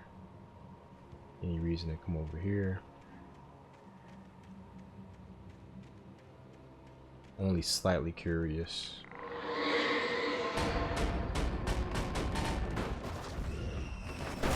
Do I gotta fight all this shit?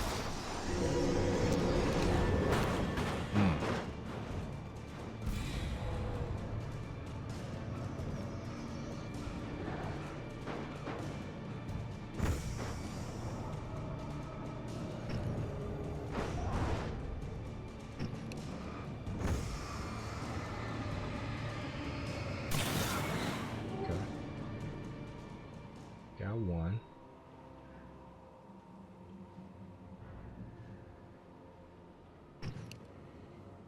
Guess we gotta get closer. There's 3 bullets in that.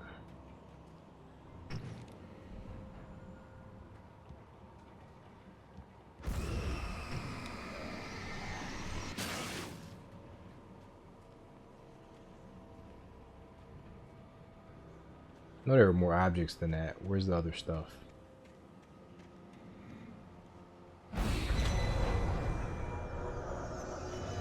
I'm running.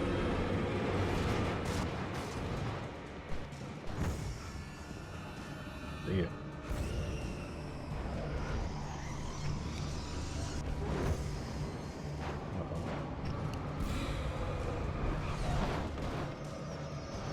I don't even know what to do with this stuff now.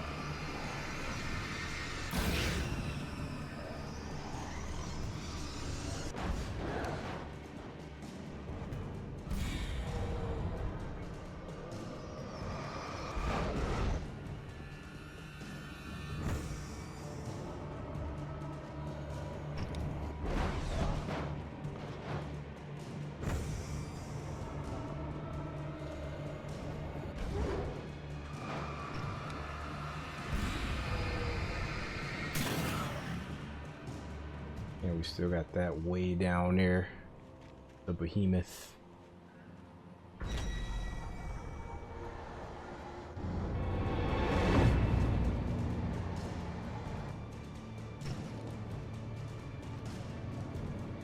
Maybe a one-hit kill waiting to happen.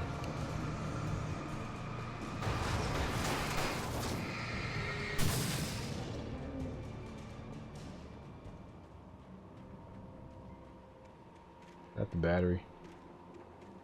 Let's just take that.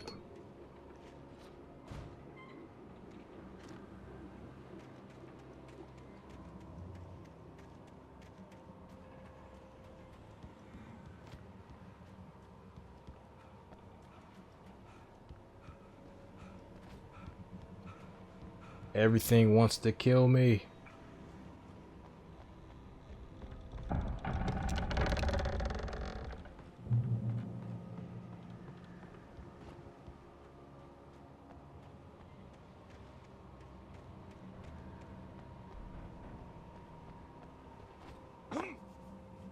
This looks like a death trap.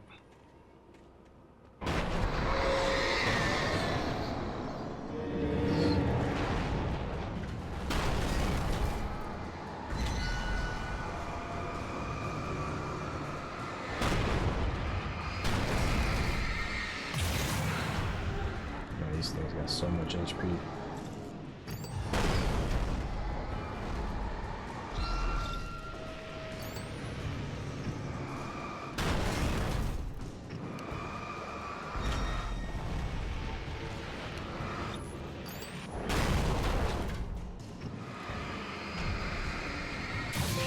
Jeez, man, what the hell? That was a train engine? Goodness.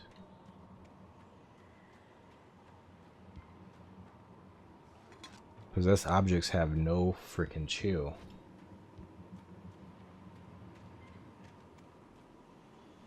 That's the key.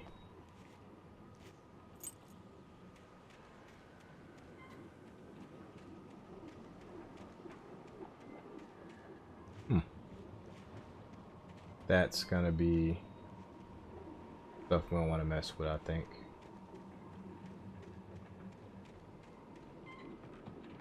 We'll probably eventually go there anyway.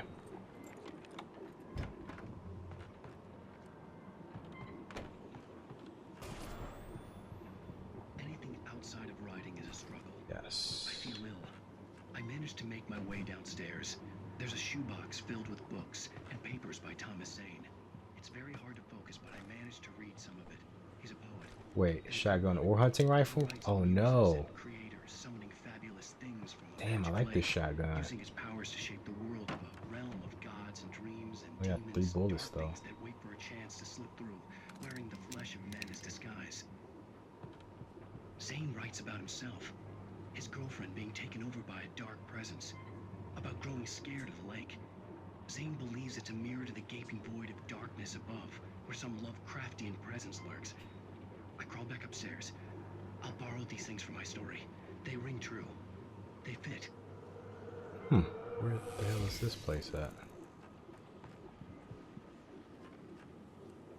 It's not here.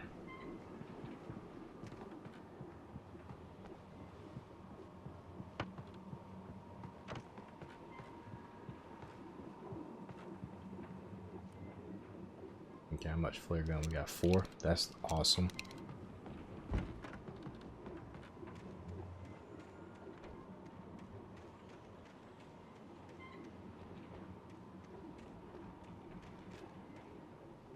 The hell?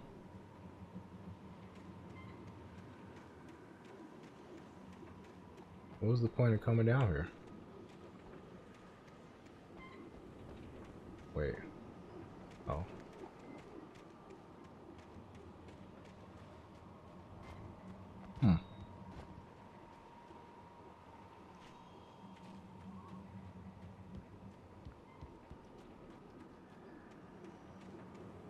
Reach Mirror Peak Lookout.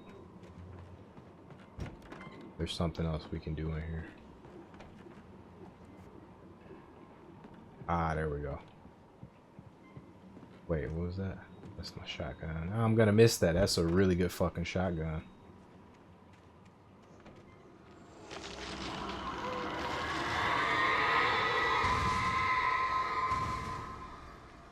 We have to go here. What else is over here?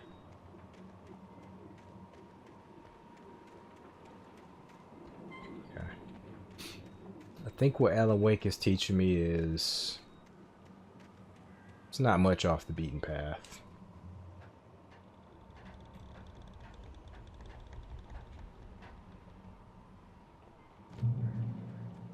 Alright, we got our checkpoint.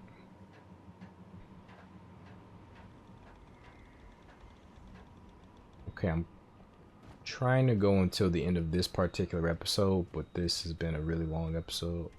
I might have to cut it short. The kidnapper had sent me a text. The message was full of spelling errors and insults. It was telling me to hurry up. That's fair. These things are slowly getting me killed though. Picking these up because there's always some guys coming. Not this time though.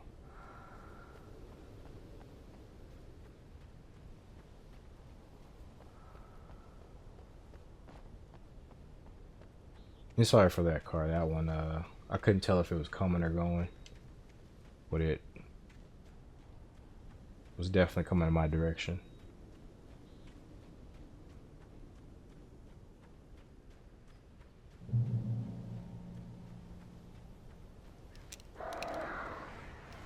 Pros. Am I gonna have to deal with those or what? What's happening?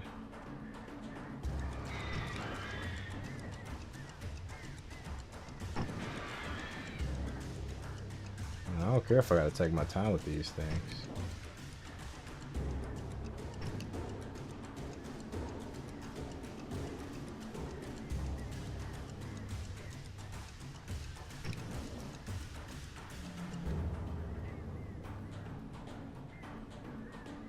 I think they're too far now.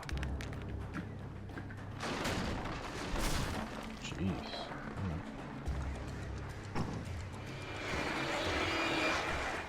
Yeah, let me do that.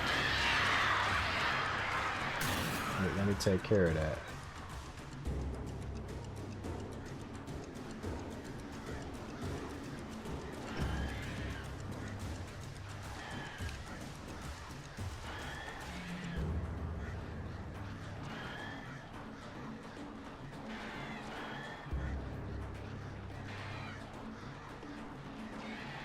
Okay, I'm slowly burning them away.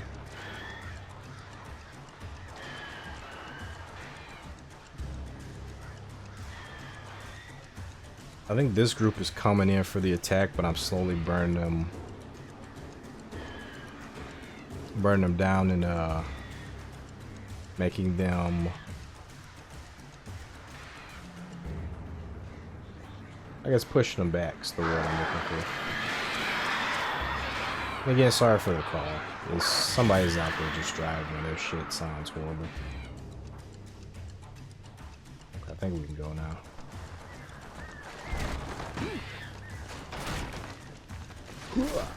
Action packed.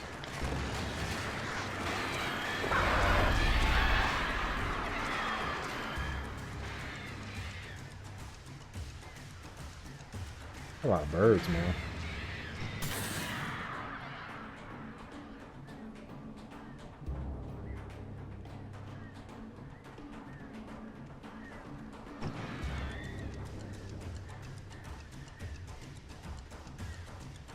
Like when I turn this corner, I might have to deal with humans too.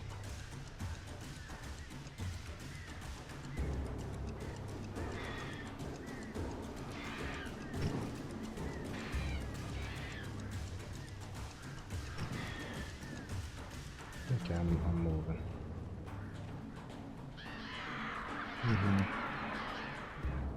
Okay.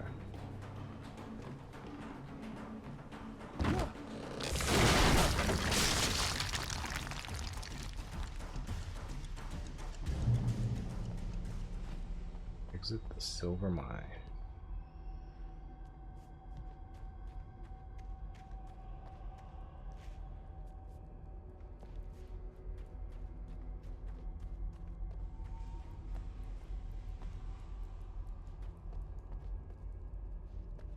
When you think of miners, you think of guys with high levels of durability. Because they're down here with pickaxes all day. Ooh. Tunnels go to Cauldron Lake.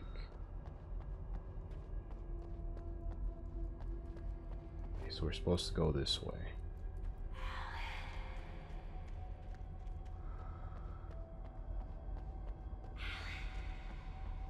I'm gonna try out this way.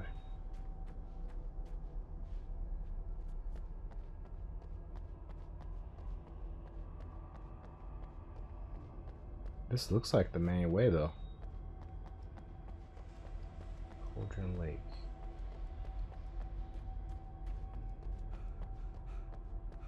I guess they don't care how I get out of here as long as I get out of here. This looks like main progress. But the other way looked like main progress too.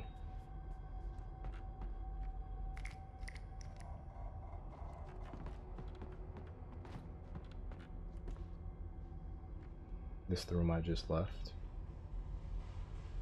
Oh, I'm so confused. This looks like progress.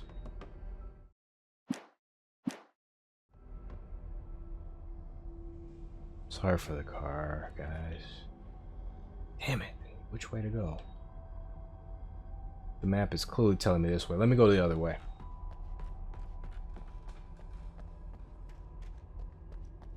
This way is definitely the progress.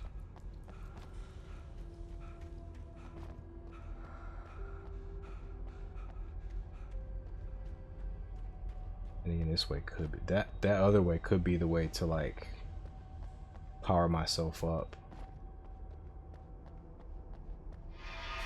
Without warning, the headache stabbed at my brain. This is a bad idea, huh?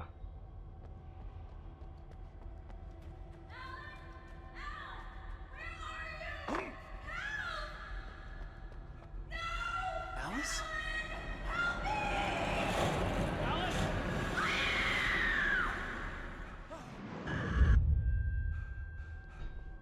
I'm losing it. I gotta get out of here.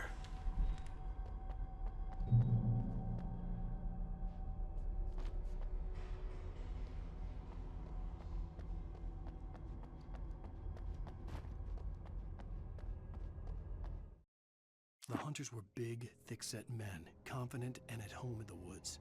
They were feeling good, running on beer, ghost stories, and camaraderie late into the night. It did them no good, as they were taken by the dark presence, sucked deep into a darkness far worse than any ghost story they ever told or heard.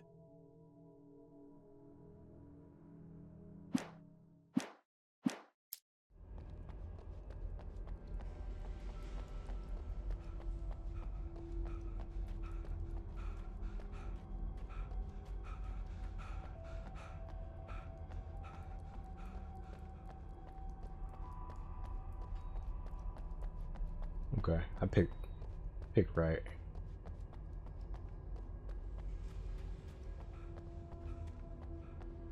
Getting confusing there because that was starting to look like main progress.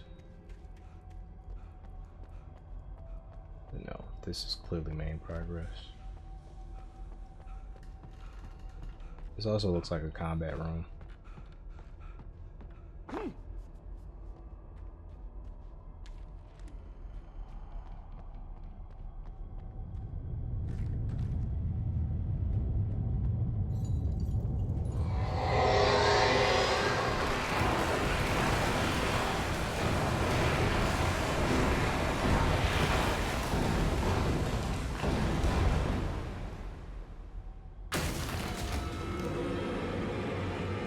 Giant.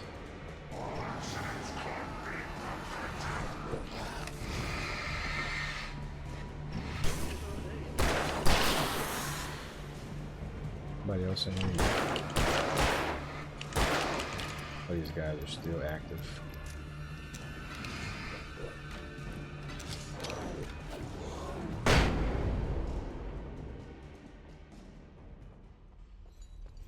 That worked out nicely.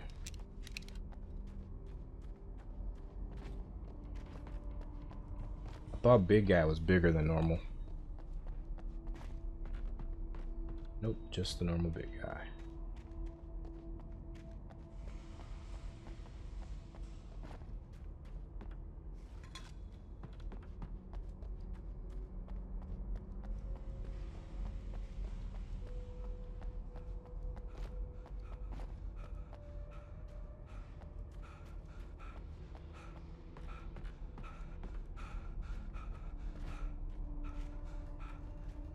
And they're making me go all the way around. I'd have to make my way up this mine shaft in order to go on. Jeez. Maybe the machinery could help me with that. What's this do?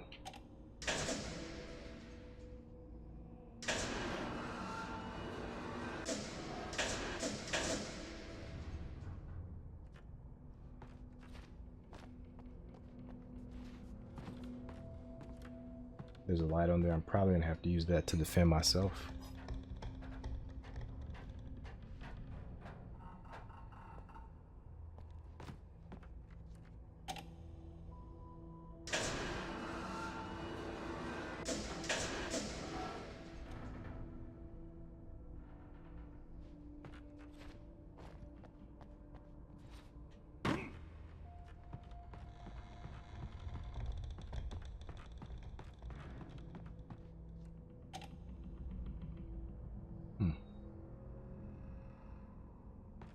Came from.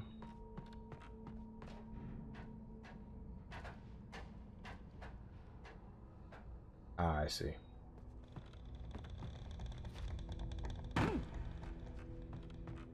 Dang, Alan, you are such a human.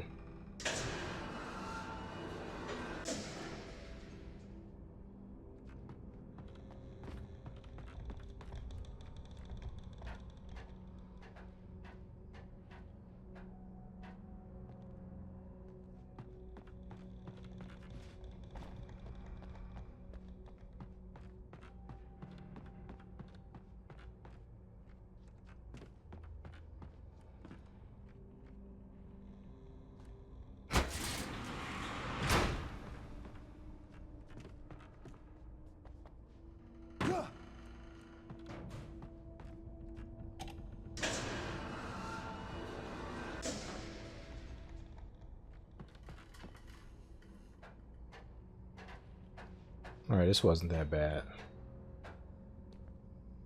Thought they were gonna Resident Evil 4 me and throw a bunch of enemies in here.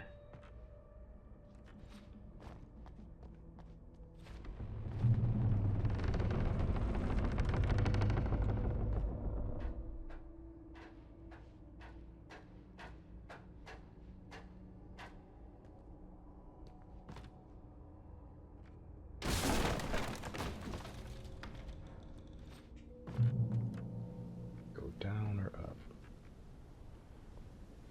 Okay, we're supposed to go up. I'm gonna go down for a bit. Just a bit.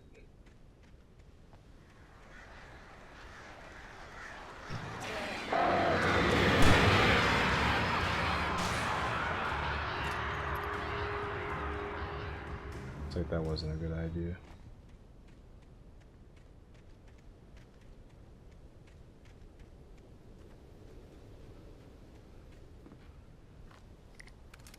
Ooh, we're loaded up on flare guns, man. I think we're at the end of this chapter though, so we're gonna end up using all this.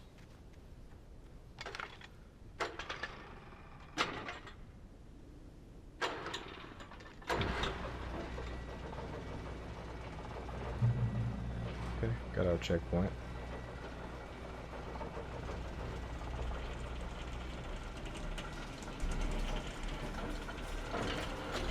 Oh, it's a gondola. Oh. Okay. I do want to see what's up top though.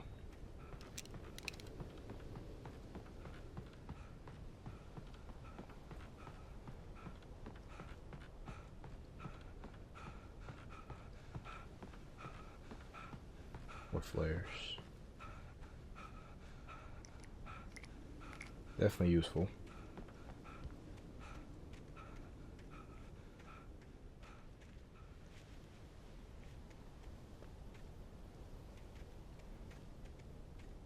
Okay, just the flares. So if we fuck up, we gotta remember to come back up. Or there's more up here.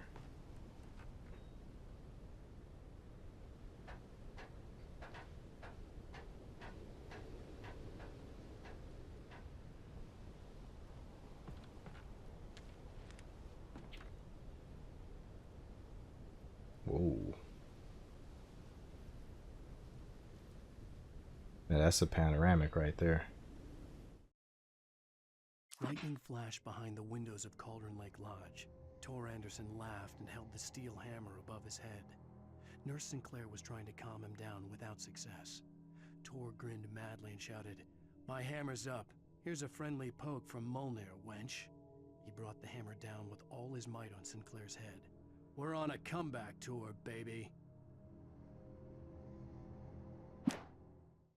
So are these the rock stars that were mentioned in the other entry? Who kind of like roused the presence? Even behind the closed doors and curtains of his grimy room at the Majestic, the local motel, Nightingale could feel the locals' eyes on him, the unrelenting pressure of their judgment. He forced it out of his mind. For all he knew, they could all be under Wake's spell already. You do what you have to do to get the job done. He took comfort from the bottle in his hand. Please, he thought, just let me get through this. So I'm guessing he knows about the supernatural mumbo jumbo going on. And he thinks Alan's behind it all, which might low-key be kind of true based on what we're learning about basically Alan having godlike abilities here in this place. Apparently what he writes becomes reality here. So what I'm not sure of is if there's two Allens, the guy who's writing this and the guy I'm playing as, or if this one guy who just... Oh, great. Another cable car. Just great. One guy who just can't recall what the other version of him is doing, or has already done, or is gonna do in the future.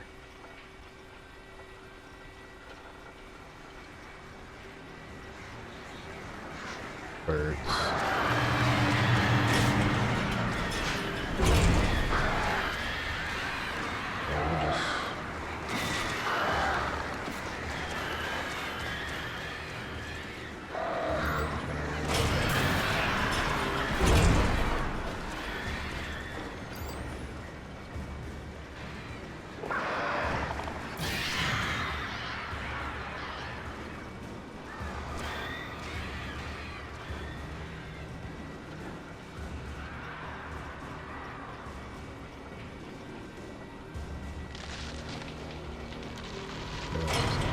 trees.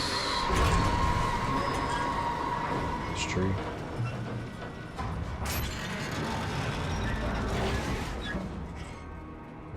What are you doing?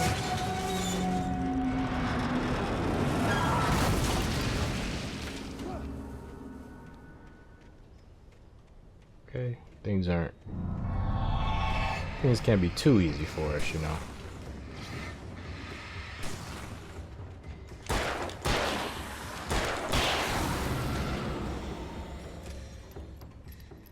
I think I'm gonna pull out the hunting rifle.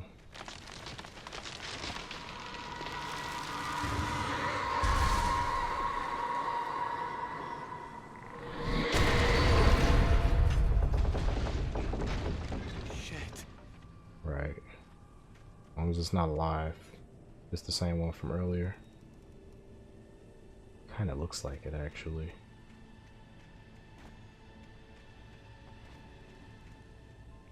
It sure is. Okay. Okay. We're decked out.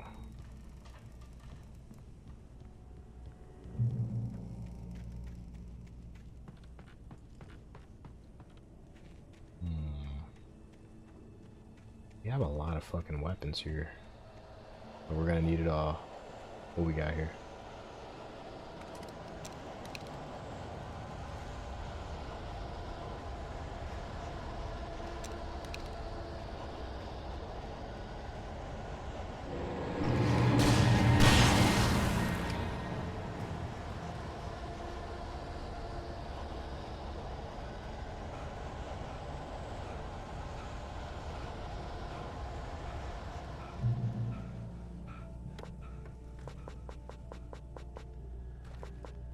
Don't need that.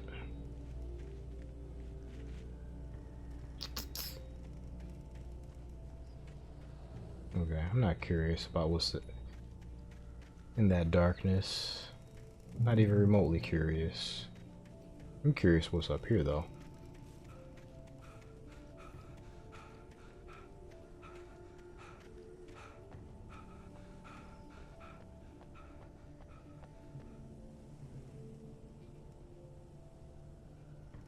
Tree.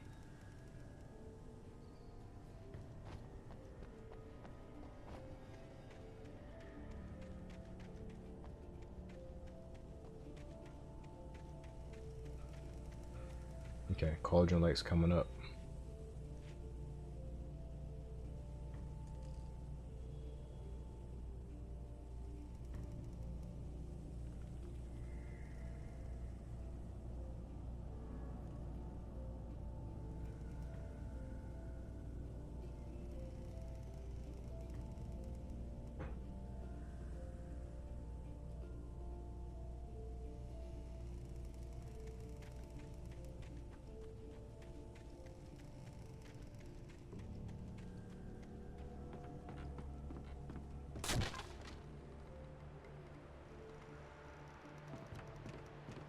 They're forcing me to walk.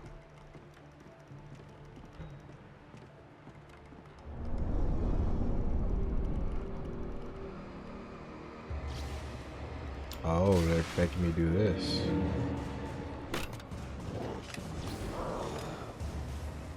Excuse me.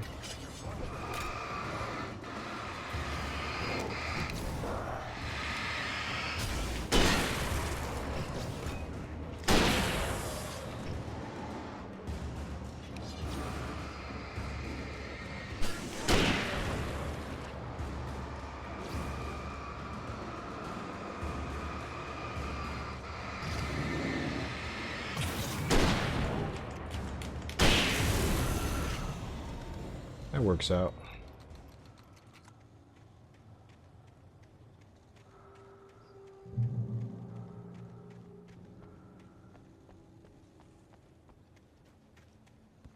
Cool. Wow. We gotta be maxed out on flare gun ammo. They're just feed us flare gun ammo. I think they're trying to see how smart we can be with this thing.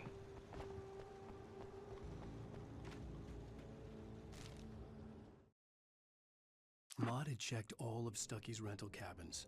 There had been no sign of the Wakes. It was dark when he'd found their car parked at the end of the road by Cauldron Lake. It made no sense. They must have taken a wrong turn, but there was no sign of them, and the car had been there for hours already. Frustrated, Mott stood on the rotten ruin of the footbridge that had once led to Diver's Isle before it sank beneath the waves years ago. The boss wouldn't be happy. Interesting. Yeah, we have a long stretch of time that's completely unaccounted for. From when Alan took the plunge till when he woke up.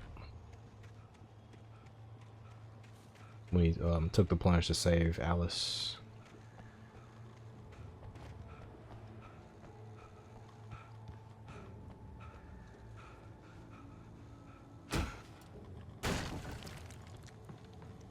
Mountain ruins. Wow, really? This is cool.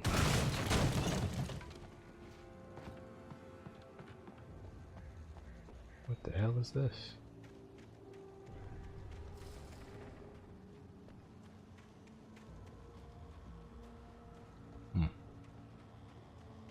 Little haunted house action. Somebody's in there. Somebody or something is in there.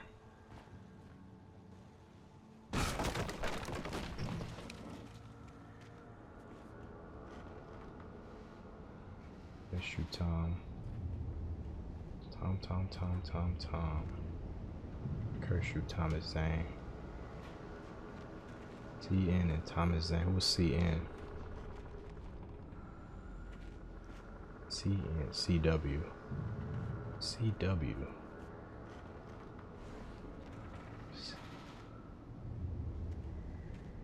CW.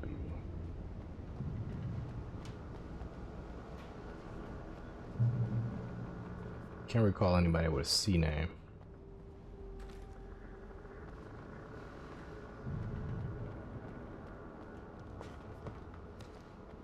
We got the Wakes, but they have A names.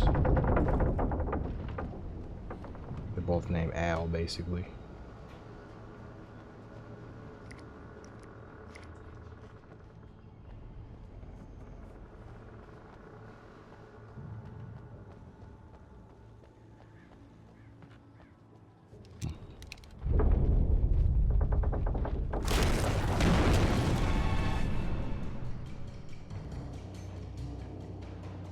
Interesting.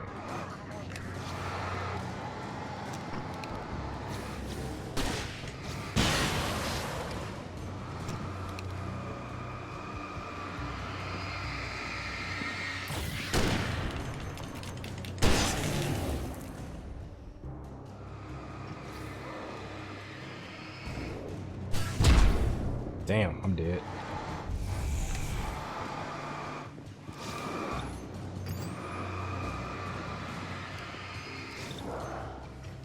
You know what?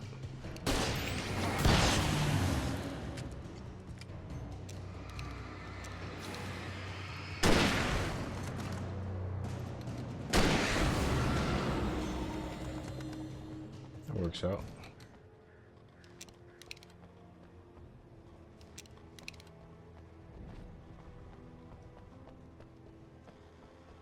I thought he was big guy was gonna combo me. He almost did.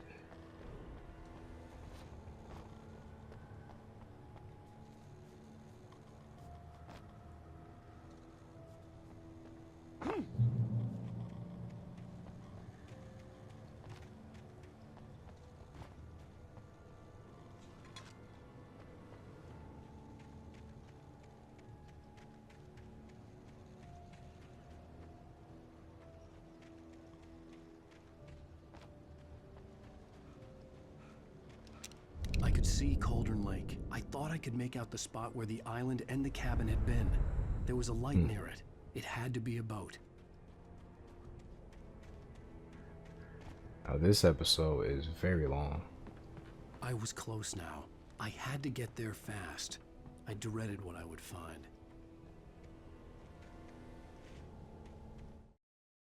I tried to hold on to Alice, but her form melted away. I was losing control. Dr. Hartman stood in her place. I wanted to hit him, but my arms were jelly. He smiled. It was a reassuring smile, and I hated him for it. I had to give you a sedative. Don't fight it. You went through another rough period. Right now, it's very important that you stay calm. We don't want you to have another episode. You're a patient at my clinic. Have been for a while now. Wait! You? Wait! Hey, I'm here! I'm coming! No! Get away! Sorry. Please, lady. The boss didn't know who he was messing with. I didn't know. I swear, I didn't know. We don't have his wife. We don't know where she...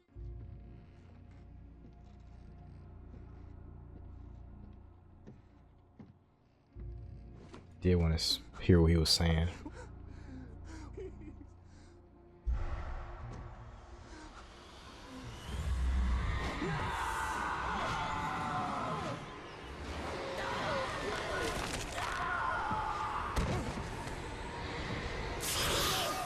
We read about this earlier.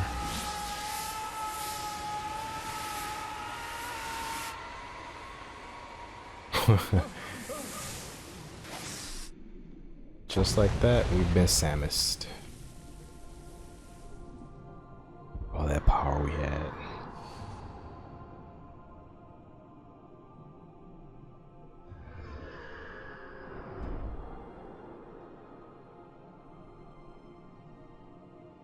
Max.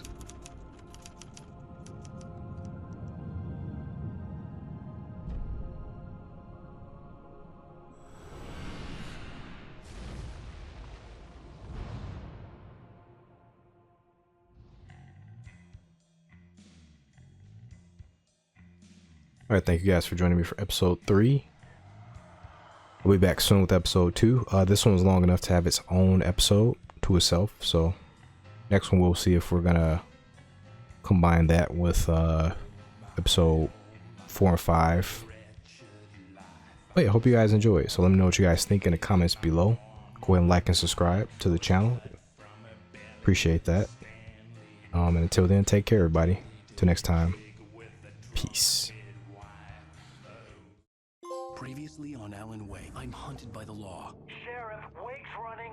I'm giving chase. Are you seriously telling me that writer just took out my deputies? A thriller I supposedly wrote is coming true.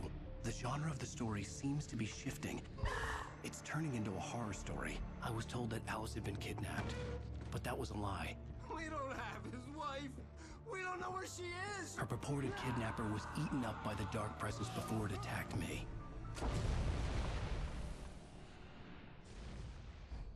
I think this was always a horror story. Alan, shh, baby. It was just a nightmare. Alice. There you go, Alan. Hartman. I fell. I had to give you a sedative. Don't fight it. You went through another rough period. What? Right now, it's very important that you stay calm. We don't want you to have another episode. You're a patient at my clinic. Have been for a while now. The shock of your wife's death triggered a mental illness. No, you lied. You're suffering from various symptoms of undifferentiated schizophrenia. Bastard. It's okay, Alan. Just let go.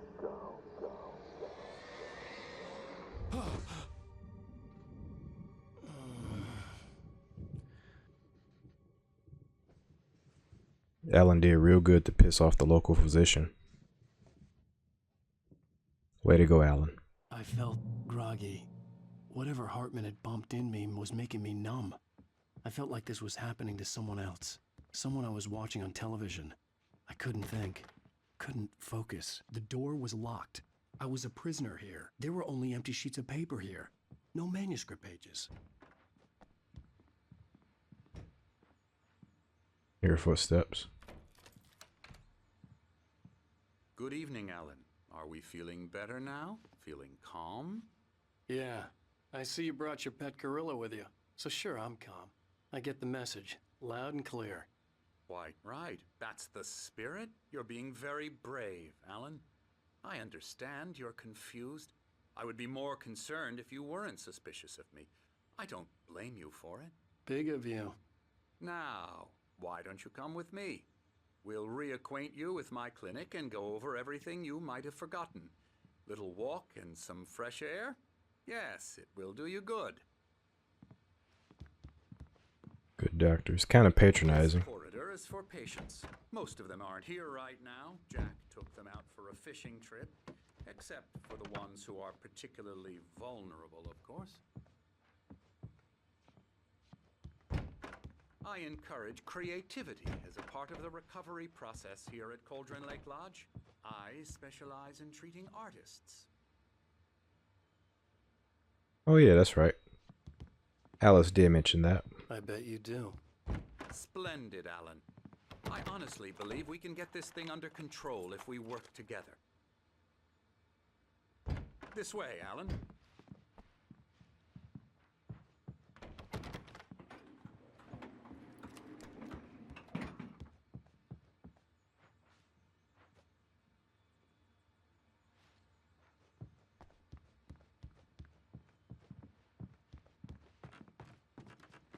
This elevator's old, man. Wooden floors. Now, Alan, from past experience with you, I know I need to get right into the heart of the matter as quickly as I can after an episode. So I'm just going to say this. Alice is dead. No. You're in a very vulnerable state until you understand and accept this. Alice drowned, and you couldn't face that. You're suffering from hallucinations, paranoid delusions, unusual thinking, an obsession about light and darkness, a feeling that everything revolves around you, your thoughts and dreams. Your mind has constructed an elaborate fantasy scenario in which your writings are affecting reality. She has been kidnapped and supernatural forces of darkness are trying to stop you. We go this way, Alan. I wasn't ready for another shot, so I went along with it. He had to be lying. But under the influence of the drug he had given me, I had to fight not to believe his words. It's all in your head. You've been making it up. Apart from the tragic accident with your wife, no one has been killed. Your delusions are just a manifestation of your subconscious mind trying to protect you from the too painful truth. Unless we fight the fantasy, it will return.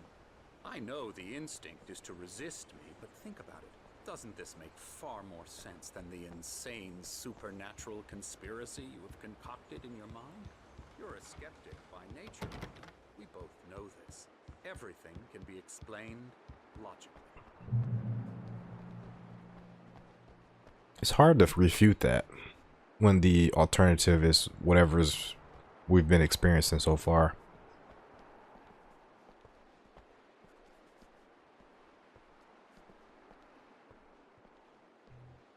He's presenting a really logical alternative to what our current circumstance, I should say. I never get tired of this view. Very inspiring, isn't it? Cauldron Lake spread below us. I could see Mirror Peak on the other side of the lake.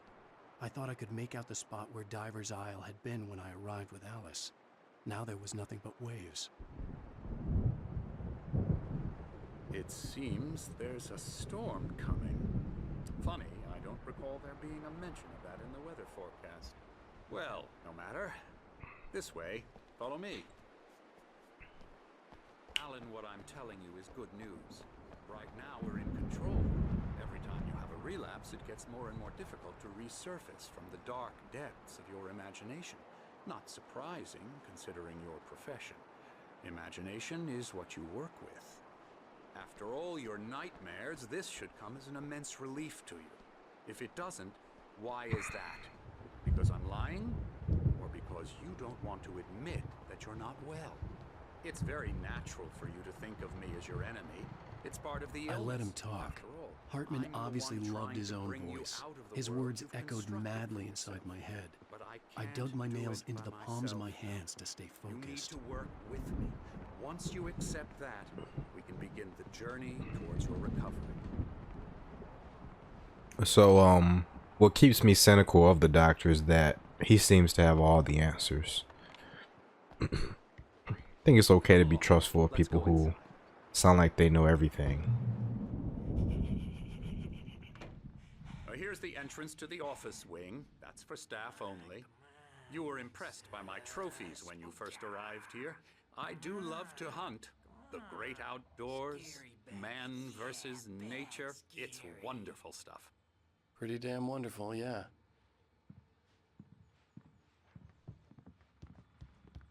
Scary, scary, scary.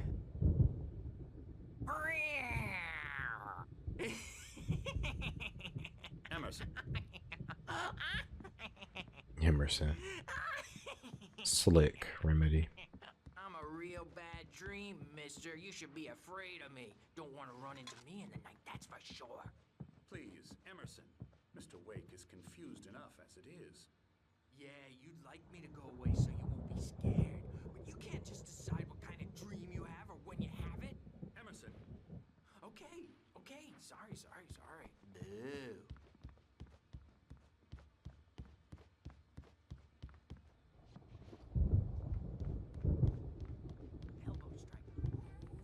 Hartman had mentioned that the power had been acting up. Maybe that was the reason for the generator and the work light on the balcony. The generator hadn't been activated, and there was no key. Okay. That's a point of interest. Cool, this is gonna be another movie for us to look at later. A beginning. A primordial forest. The colors of the fall. The mist. A caldera lake. Silence echoes. Loud. It's too late to hear the words. The man, naked, crawls to the shore. Like a birth? To say that would be a lie. Nothing like a birth. The opposite. He staggers to his feet. A carcass of a deer lies on the shore, rotting amidst driftwood. The man is afraid, beside himself. Who is he? He doesn't himself know. Dark waves have washed it away. A blank page where this horror story will be written. He remembers darkness, feels the shadow pressing down on him, coming after him. He must get away. He runs to the forest, to a fate worse than death. I'll, just like I did in the first episode, I'll splice that into this one. The shredder. Thought I saw a thermos over here, and I sure did.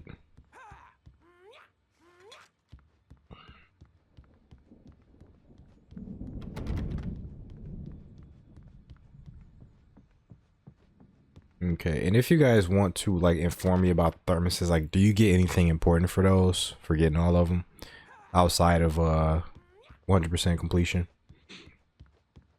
If you get something good, I might go back through the game and look for thermoses after I beat it.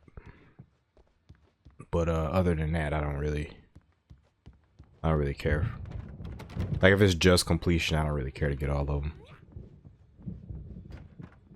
He's there, but what's over here?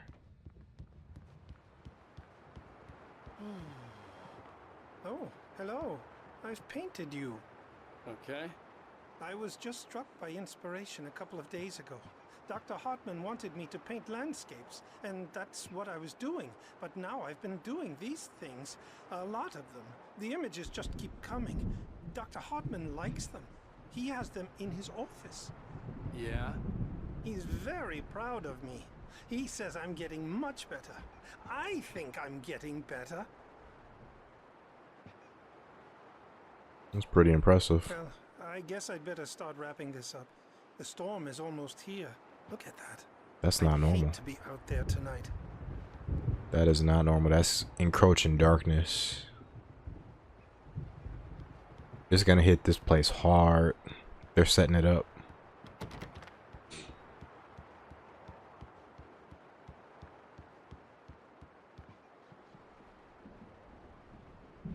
Very foreboding.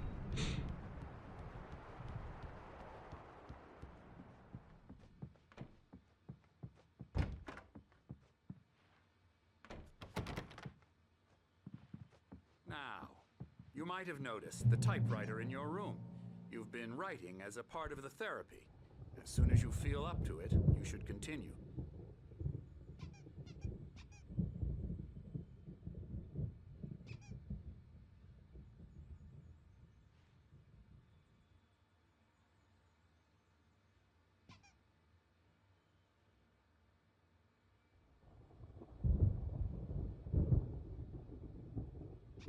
Engagement therapy TM, the flow TM.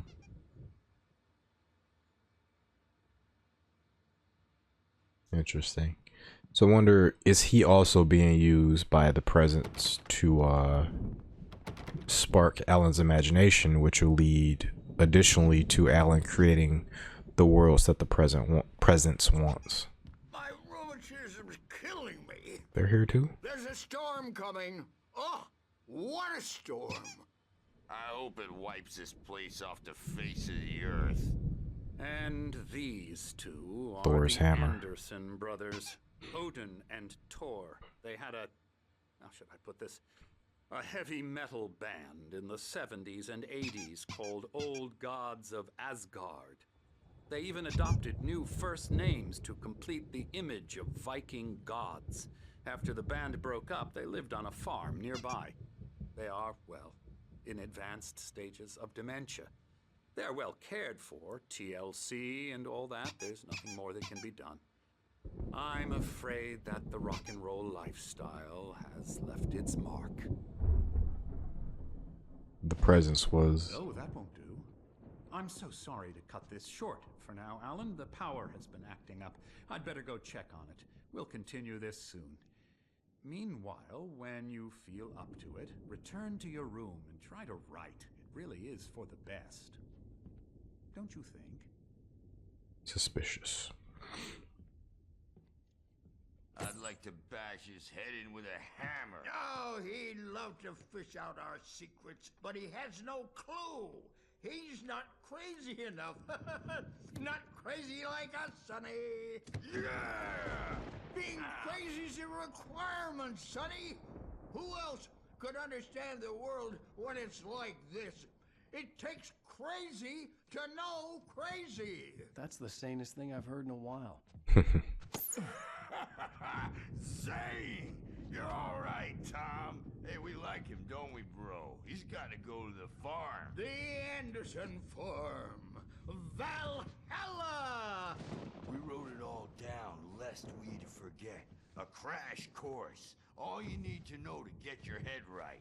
You need to find the message. Here, Sonny, here's something for you. Gave me a rash, but I kept it safe from these bastards. Manuscript. My head... Zane could feel the poems, taking form, shaping things. As he experimented, he imagined he could almost feel the power surging through the keys of the typewriter. It exhilarated him. But there was fear, too. If not for his young assistant Emil, he would have given it up. But Emil convinced him otherwise. He, too, had a way with words. Nice. So earlier I was gonna say these guys help rouse the presence with their own music. I think they were the first ones to rouse the presence after, you know, so long. It's clearing up. Or according to Hartman, I was sinking back into the fantasy. I was convinced he was lying to me about everything. Crazy or not, the Andersons made more sense.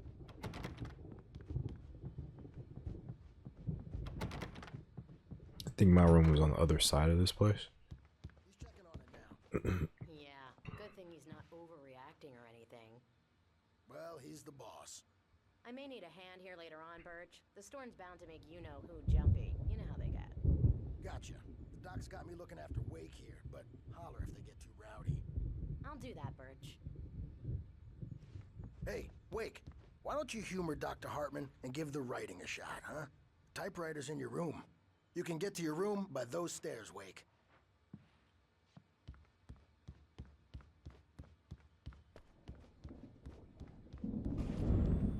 Something's wrong. I'm not myself. It's hard to think. It's a TV. Shadow inside my head. I can only focus on writing. Everything else is a blur. I'm trapped in this cabin. Have been for days, but it's always dark human. It's not human. A dark presence is wearing the old woman's face. She was covered in clinging shadows. There's a hole in her chest where her heart should be. I think I've made a horrible mistake. I don't think I'm any closer to saving Alice. Hartman wanted me to write. I knew I couldn't, but I figured I should just play along for now. It was the only thing I could do with Nurse Birch watching me like a hawk. I was really wanting to listen to that TV show. I'm not sure where it came from. Must have came from downstairs. Unless it was a radio. The white glare of the blank page in front of me hurt my eyes. My hands began to shake uncontrollably. Everybody, calm down. Put that down. Bert, I need help. Hey, Wake, you stay here. I'm gonna go see what's up. You just keep doing what you're doing. Be cool, okay?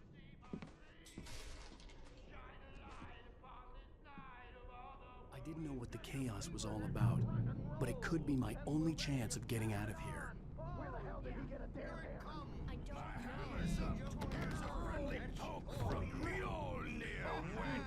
Oh, afraid of the crazy brothers, are ya? Not so weak now, are we?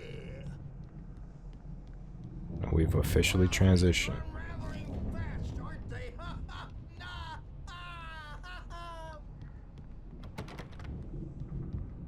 It's my store. I'm taking it.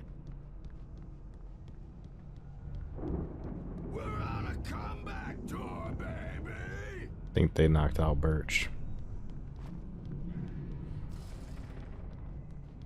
Sure did. Will have it say, rise up in their name. Sinclair looked bad. That wasn't a love tap. The crazy old fart hit her hard. And if she was one of Hartman's goons, she had it coming. I could get the key to the office from Sinclair. I had to get to Hartman's office. He had taken all my manuscript pages. That's where he'd been keeping them. I think Hartman's office is upstairs. Or is it over here? Over here.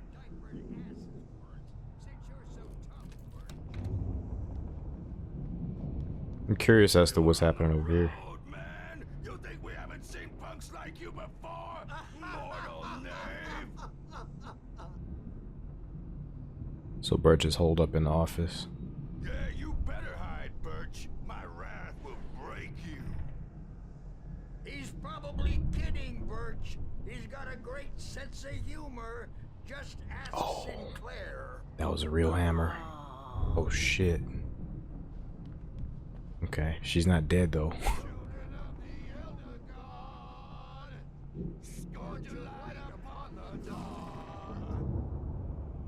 Okay, I'm gonna leave that. That's a whole situation. What's this? The photo on the wall caught my attention.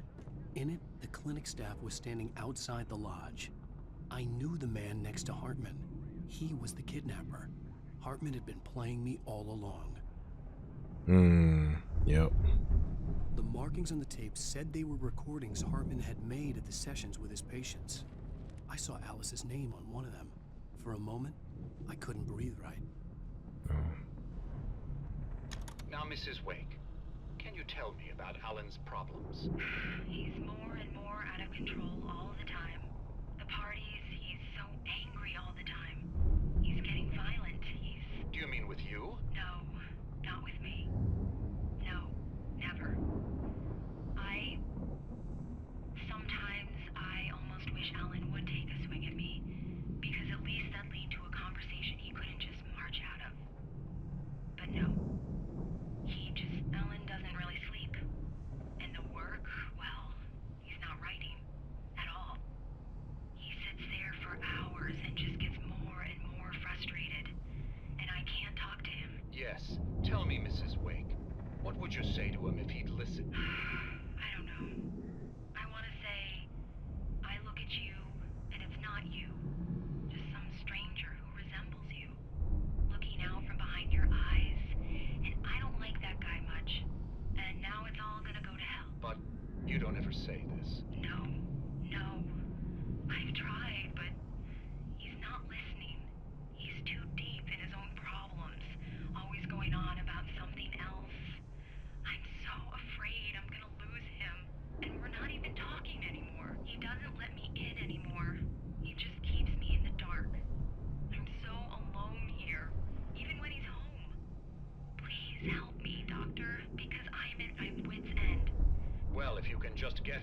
I'll absolutely do my very best. Yeah, but Doctor, you need to be careful with him. He's not just going to listen to you and cooperate. He's the most stubborn man I've ever met. Well, I'll be sure to bear that in mind. Hearing her voice, what she was saying made me happy and sick and guilty all at once. Worst of all, I recognized the words. The phone call from her. It had been a cut-up of this. Just a recording. Let me out of here! Hartman, do you hear me? I'm gonna sue your crazy quack ass to shreds! How's Barry? Seriously, do you have any idea how much trouble you're in? I'm famous. I represent a celebrity. They'll be looking for me. Oh, that's how you want to play it? Is that how you want to play it? Really? Okay, that's how we'll play it. It'll be hardball all the way, jerk. Seriously, man, I'm willing to forget the whole thing if you let me out now. Just let me out! Hey, you think I can't hear you out there? I hear you just fine. What, is this how you get your kicks, Hartman? I knew you were weird. You got that weird guy look. If you're one of those nurses, I'll double what he's paying you, okay? Do you have any idea how much I make as an agent of a best-selling writer? A lot. Is a personal check good? Okay, we'll go in and free Barry. Ow! About time! Barry, man, am I glad to see you. We need to get to Hartman's office. It's right next door. You okay? Yeah. I mean, no! The cops found me at Rose's trailer, but they didn't hassle me too much. I'm obviously a victim in this, and I demanded to be treated as such. Or else I'd sue their asses. Speaking of asses, that Fed gave me a real hard time, but I had no clue where you were. That guy's crazy, Al. But he let me go, and then I get a call from Hartman, that son of a bitch, who tells me you're here, and I should come pick you up, but when I got here, 2 goons clobbered me and stuck me in there. What's with the cutout? I stole it from the diner to piss off Rose after what she did to us. That'll teach her. Yeah, that's a harsh punishment. Come on, pal, we gotta get going. Alright, we got Barry.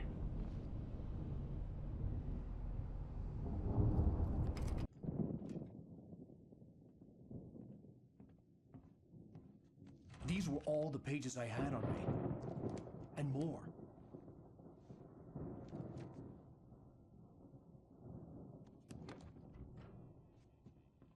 Alan, please. You're sliding back into the... Tell me one more lie and I'll shoot you in the face. Ah, well, it was worth a shot. Really, Wake, come on. Let's work together on this. You have no idea... Hartman, shut up! Barry, get out of here. I'll catch up with you. Get a car. Oh, Al, let's just... Go! Wake, listen to me. This is a mistake. Don't you see? Together we can create something absolutely wonderful.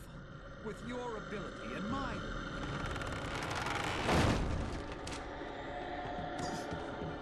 Uh-oh.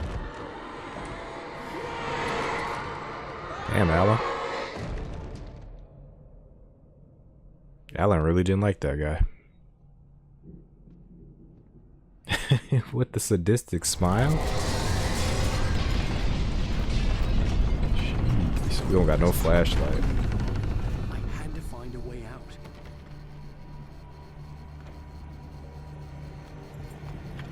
Oh, I gotta hold. Oh, I gotta tap it. What the hell?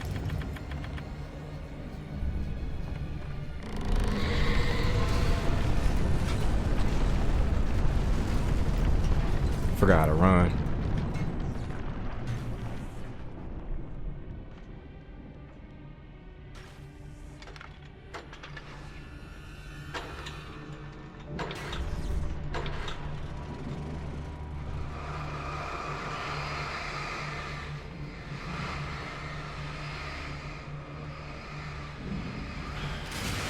Okay, so I need to go down.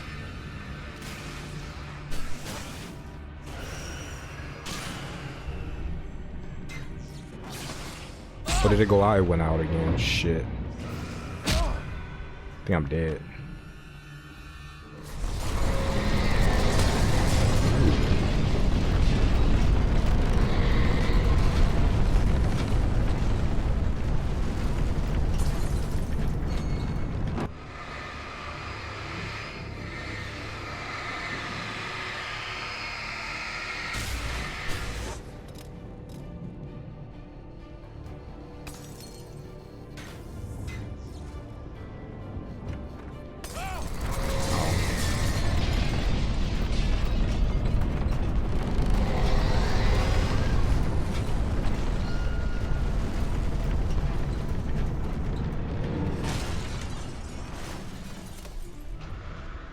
Still locked.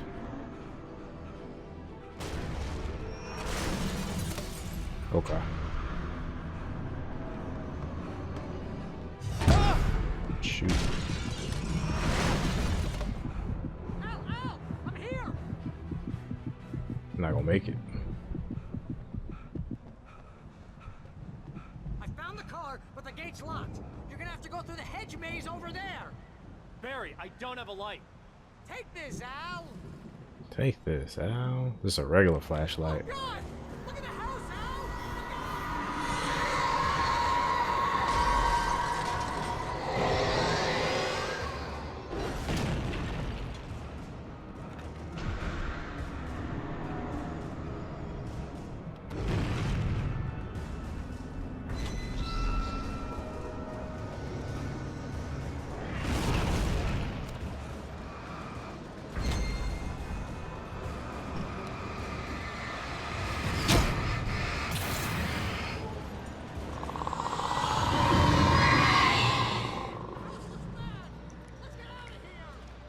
Yes, sir.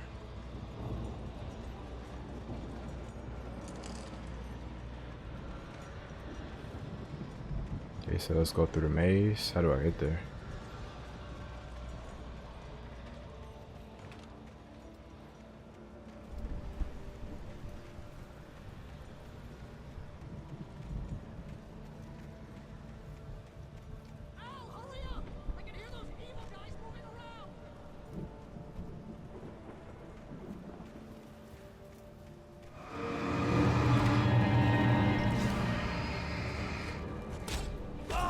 Jeez, alright.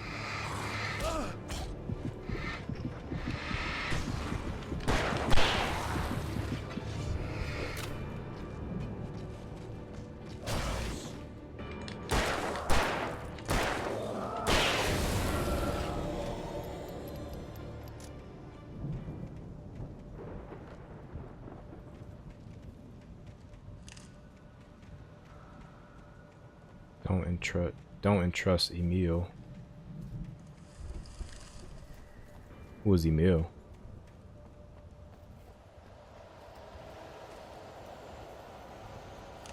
I think I saw a battery over here. Okay.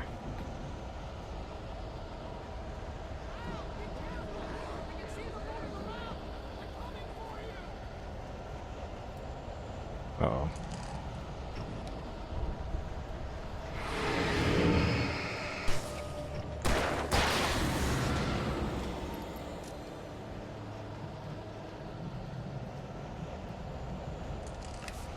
Oh, didn't mean to do that.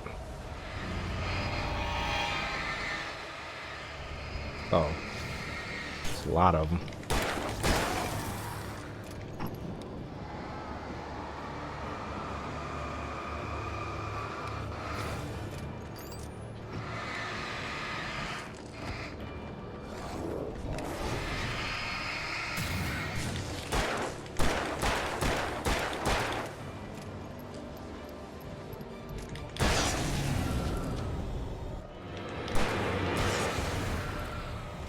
Okay, not the best. I fumbled one flare.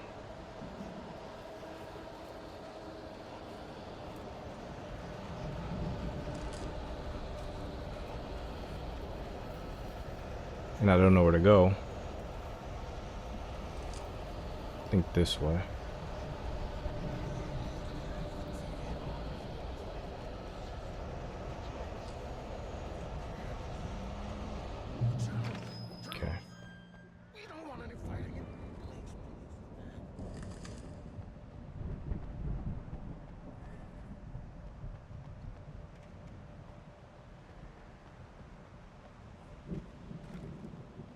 Ammo.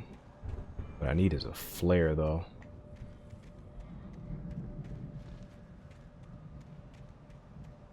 You get 2 barrels in the morning, and then you'll be nice and calm all day long.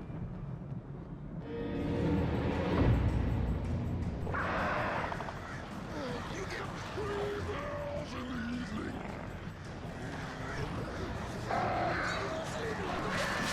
Shit.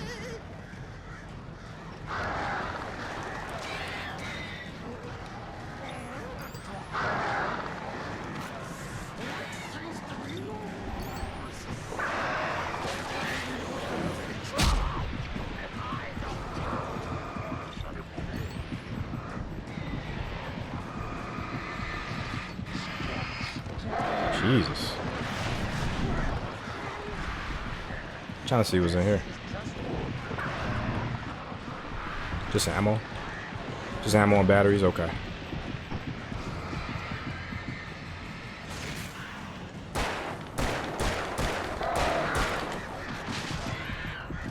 I'll take him out. Damn birds. See, I need a flare.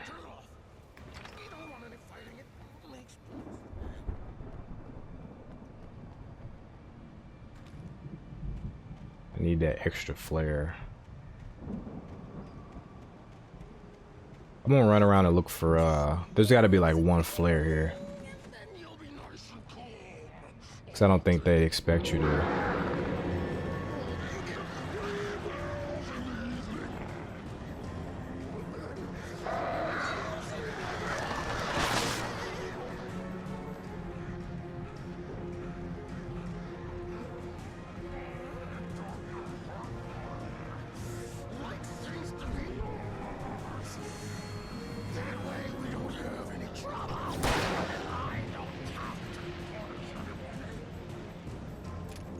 Oh, I could lure them over here. Okay.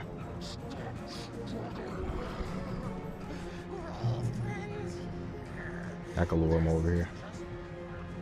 And there's a shotgun. Okay.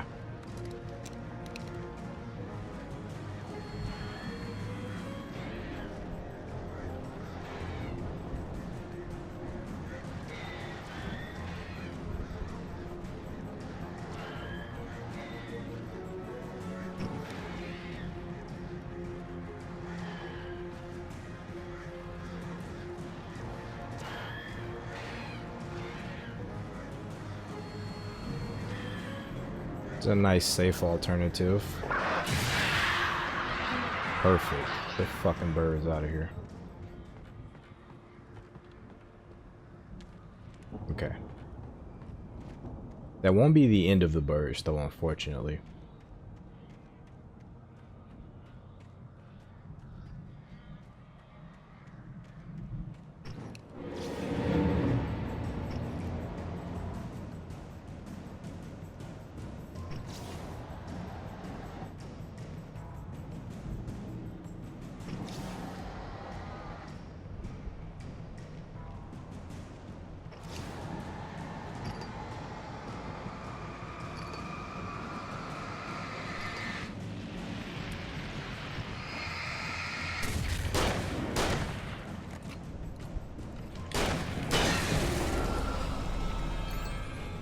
Okay.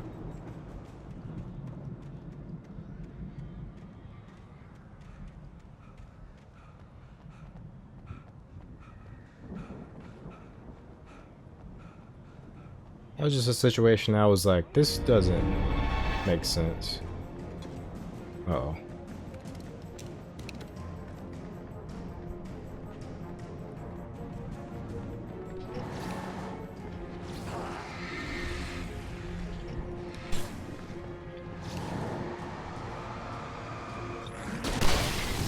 Oh, that was a flare? What the fuck? When did I get a flare? Dude, I could have saved that, man. What the hell? I didn't know I had flare gun ammo. Damn. I didn't see myself pick that up. Hopefully there's at least one more in here, because damn. There's a big waste on 2 enemies.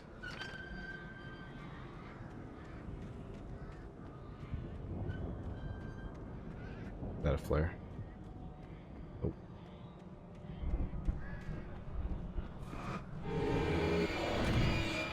Hold on. Where the fuck am I?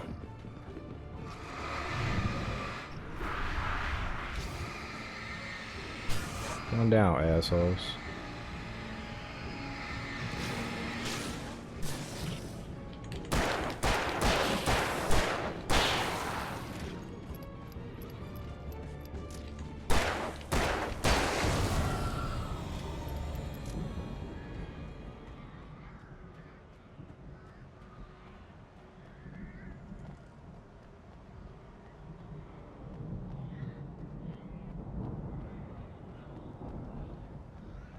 Here we go.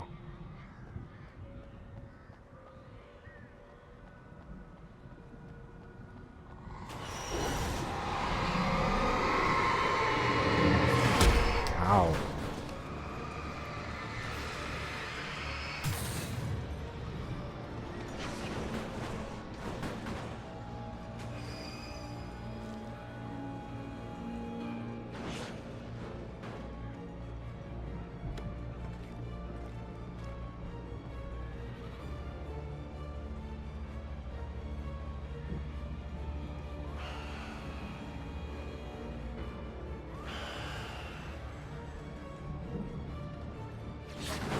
Oh.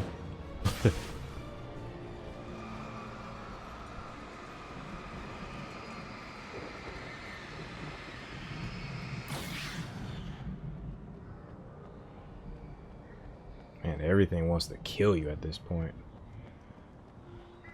I'm still sick about that flare gun. That could have really came in handy later.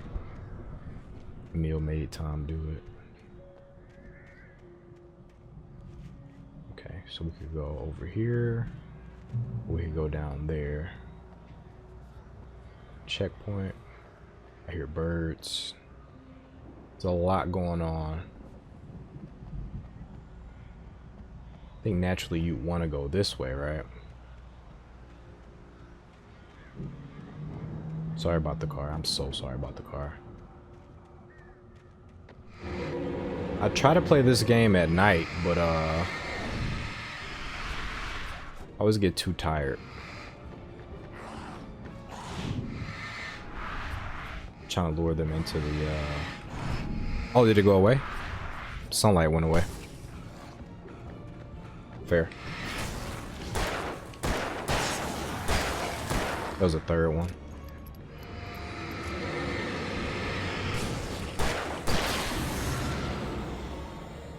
Did more just spawn? Okay.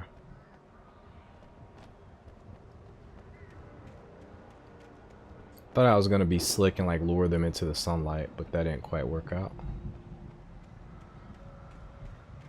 Okay, now they do tend to ambush you after you get these, so you do gotta be careful. Okay. Flare gun is reloaded. We don't want that yet though.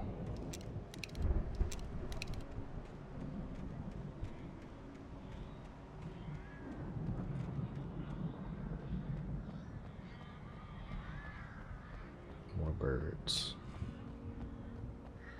Damn you, Edgar Allan Poe.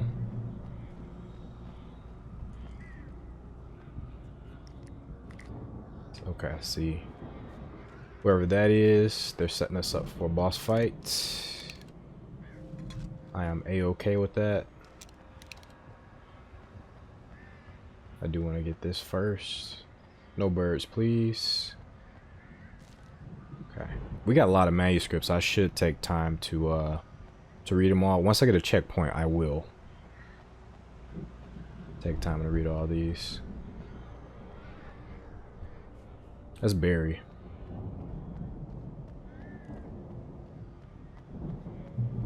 Okay. We got a lot, so let's go through them all. Hartman kept talking, giving Barry the grand tour, clearly proud of the place. He went on and on about his hunting trophies, and Barry was impressed. But he was here on business. He raised his voice, cut through the monologue. Hey, Hartman, where's Al? Hartman stopped in mid-sentence, annoyed at the interruption. He nodded at the hulking orderly standing nearby. The man smiled and clapped a practiced hand on Barry's shoulder. Hartman followed the fall of Alan Wake with his binoculars. When the rider hit the water, he ordered Jack to take the boat to him. The spot was easy to see in the dark, even with all the extra lights in the boat. The flare floated and kept burning even in the water. Jack turned the radio louder as the engine sputtered. The music was rough and clanking, something the Anderson brothers would no doubt have enjoyed. But Hartman chose to ignore it. Wake was finally within his reach.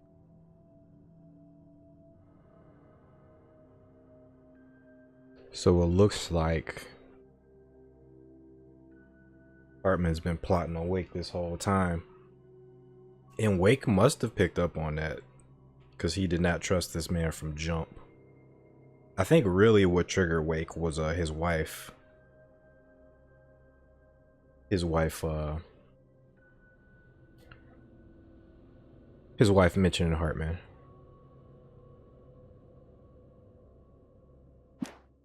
And really kind of volunteering Wake for what did kind of seem like being committed. That really triggered him. Hartman knew he was no creator. He had no ambitions on that front. And he certainly didn't want to end up like every artist he had worked with here, damaged in ways that were hard to describe, or worse. It was enough for Hartman to maintain creative control and provide direction, to be a producer. That was what most of these people were in need of anyway. Of course, suitable subjects were few and far in between.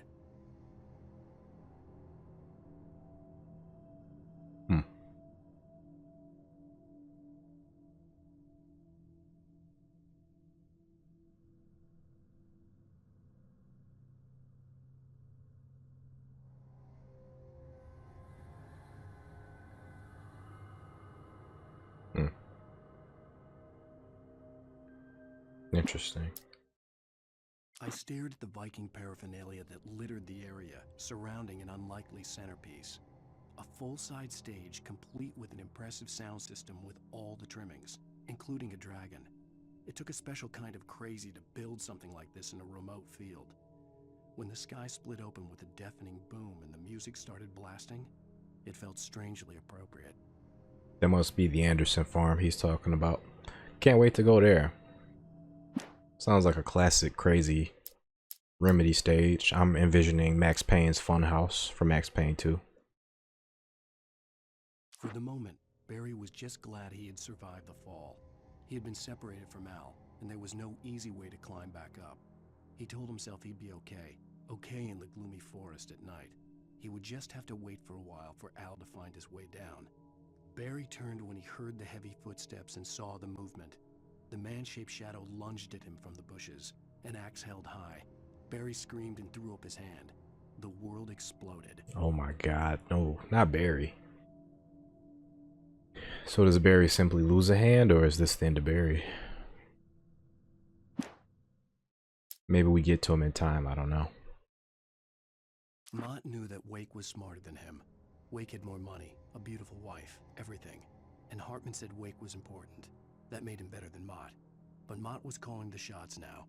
He'd expected Wake to whimper and grovel, but instead, he seemed willing to fight.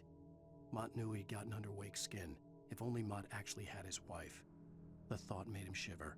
Oh, Mott is a fucking freak. Holy hell. Hartman wasn't happy. Mott could see it in his eyes. He quickly lowered his own. He had made a mess of it, and he knew it. The shame of failure was hard to bear. He hadn't expected Wake to say he needed more time, and he blurted out 2 days, less than Wake had asked for to show him who was in charge. But that wasn't part of Hartman's plan.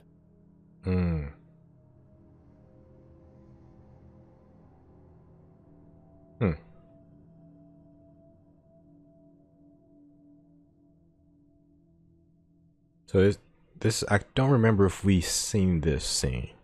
If we got the 2 days line in a cutscene. I don't think we saw this, but I've been kind of spacing out the playthrough over the course of about a week and a half so far.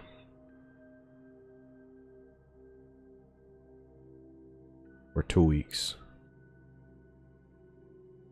Yeah, I'm really considering how I feel about the spoilers, because right now, normally I was really into it, but right now I'm not liking it.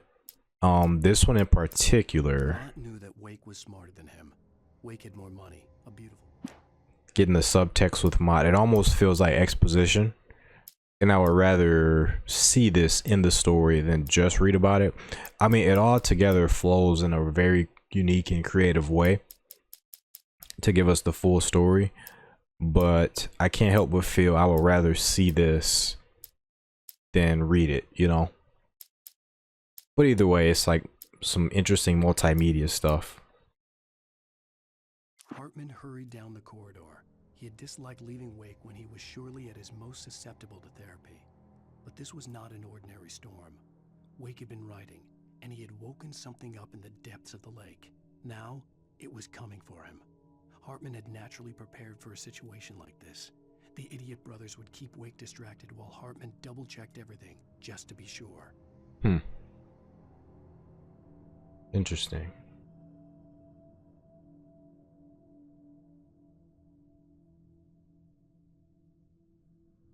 Ah.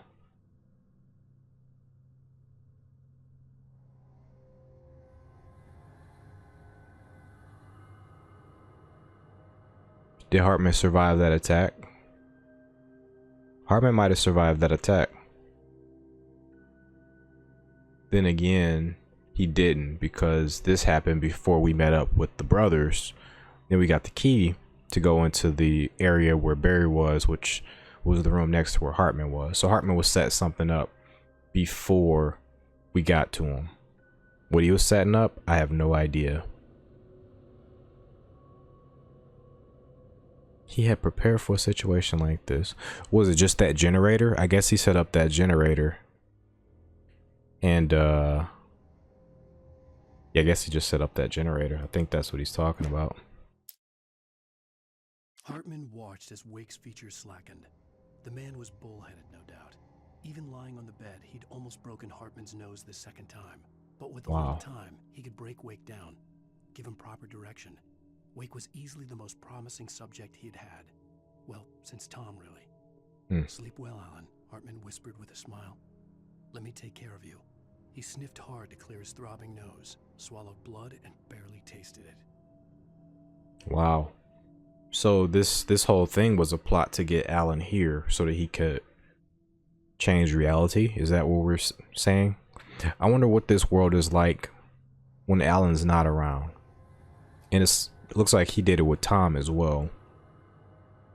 So from what we know that the brothers, Tor and Odin, the rock band, they roused the presence.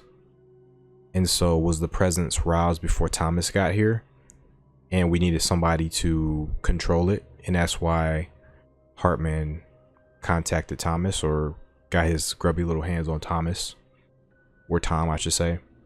And Tom existed here until he didn't, until the volcano. Or maybe Tom's still around somewhere. But whatever the case, Hartman lost track of Tom, and so he needed to get another writer here to control the presence. So we go from the brothers, who are poets according to one of the manuscript entries, and then we go to Tom, who is a writer / poet, and now we go to Alan.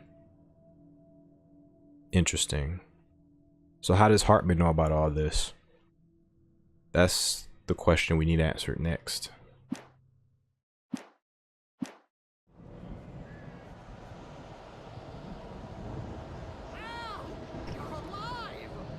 Let's get out of here. Can you open this gate? Maybe. Barry. Well, I slammed it shut when the nasty showed up, and the key fits kind of loose in the lock, so,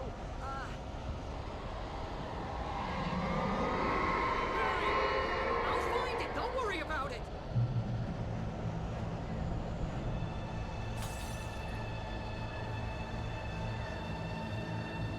Oh, I'm surrounded.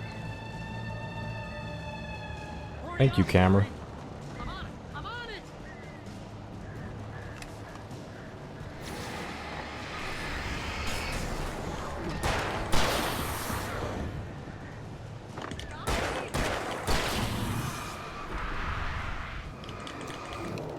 Uh-oh. Jeez. Could not get a shot off. Can we skip this? Because this is actually really disorienting.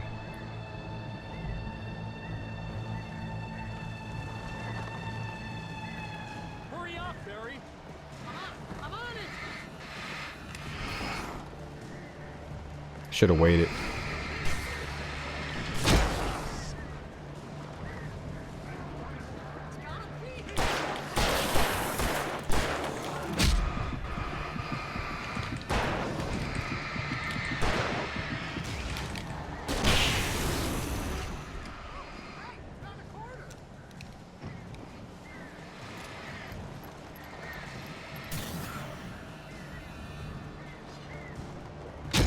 Ow.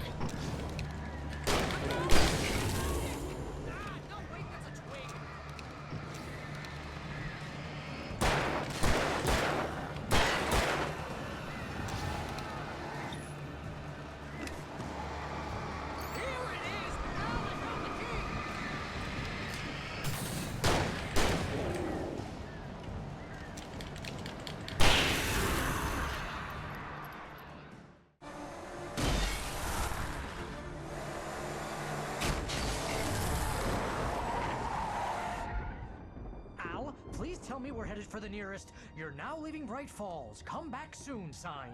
We're going to the Anderson farm. I knew you were gonna say something like that. You know what? You owe me big time for this. When this is through, if we make it, I don't care what anybody says, I'm done with darkness. You're gonna buy me a tanning bed as a gift, and I'm gonna live in it.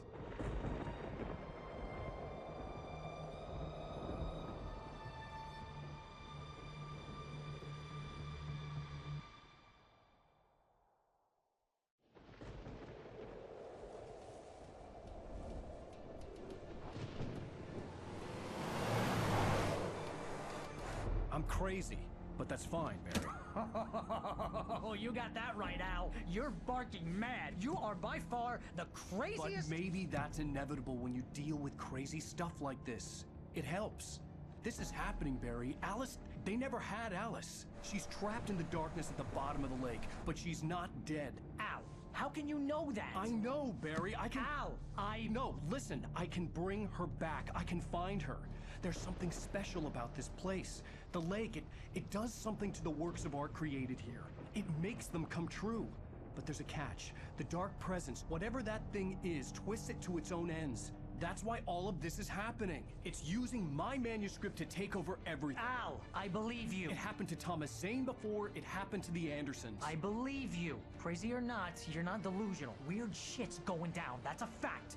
I'm on board, man. I'm with you. The Andersons knew about it, but they were too far gone to tell me with all the drugs they were on. But they wrote it down. There's a message somewhere at their farm, Barry. We just need to find it. Look out!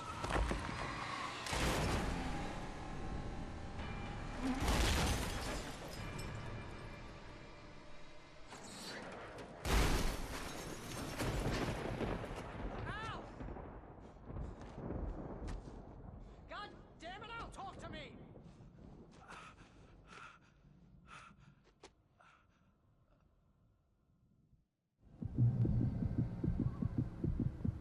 I had lost my gun in the crash. Barry was nowhere to be seen. Barry! Barry! Oh, man, you're okay! Jeez, it's good to hear your voice! I was trying to get out of the car, but the ground gave way. Man, what a drop! Don't worry, your cutout is fine. Forget that! Are you okay? I hit some bushes, didn't get a scratch. There's no way you can climb down, though. It's like a sheer wall.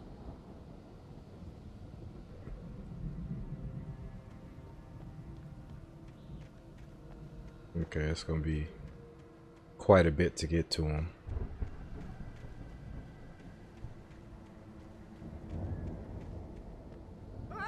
Al, there's something moving down here. Shit, that's the Barry, guy. it's a take-it. Use a flare, Barry! You did it. Hell yeah, Barry. Barry, are you alright? I'm good, Al. I'm great. Guess you never messed with anyone from New York City before, huh?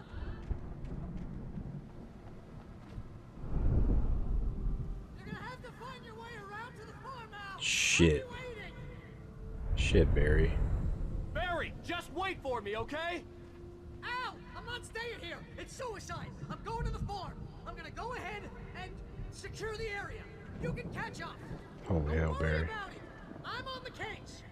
Now he's Rambo. This would turn into a disaster if I didn't catch up with Barry.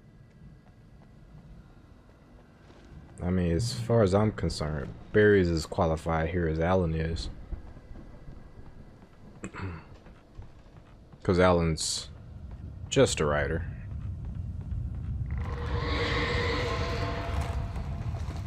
He does have unique powers here, but...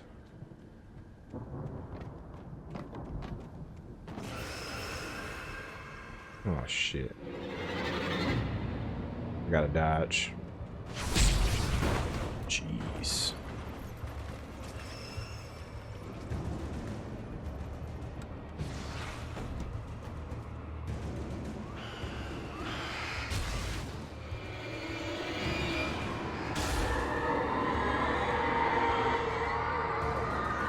What's happening?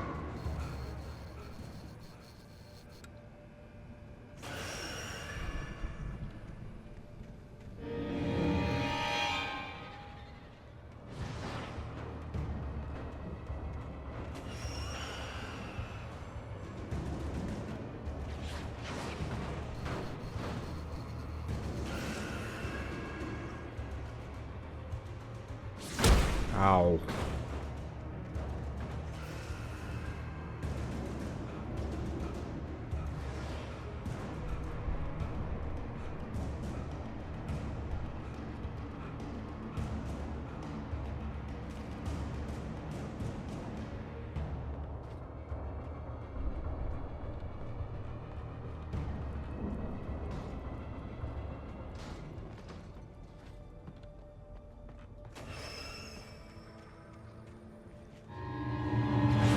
Oh shit.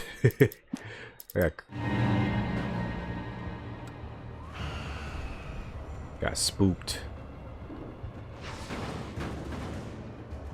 I'm gonna get up here.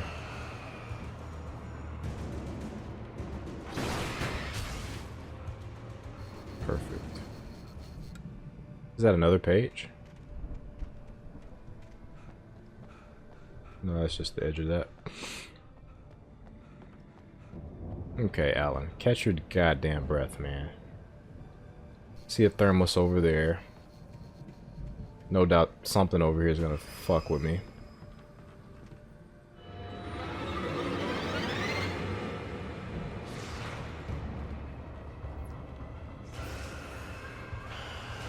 Yeah.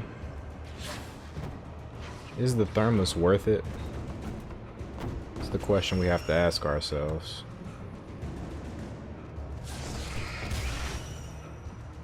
Come on over.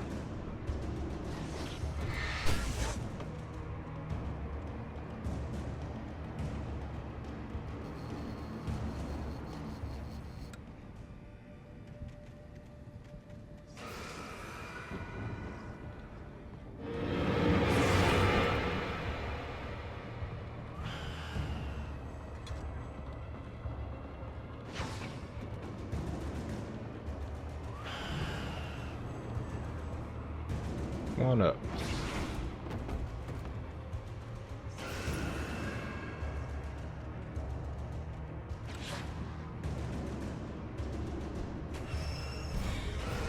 Oh shit.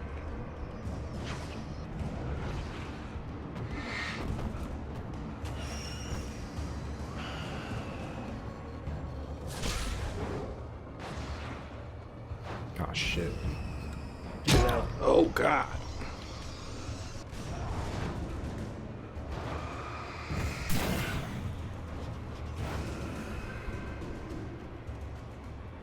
Jeez.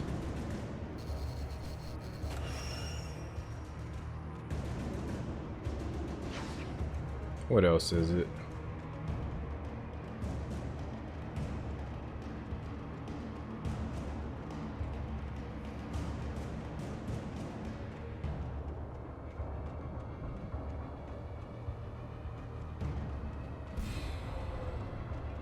It's the barrel.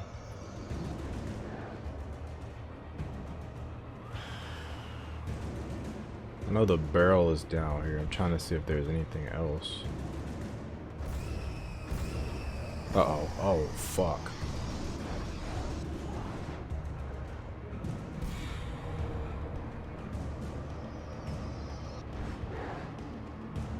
Everything wants to kill me.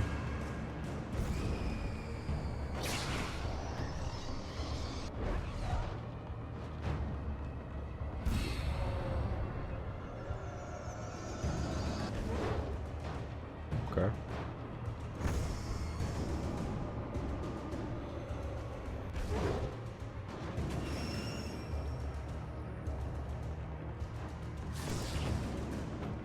That one almost got up here.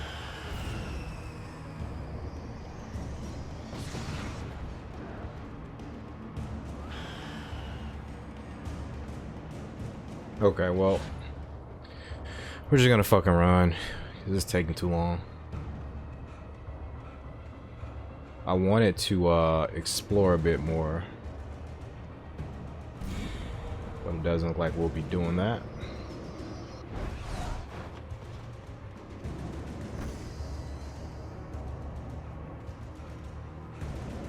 Birds. Shadows crawled over the gate. I needed a light to destroy them to get through.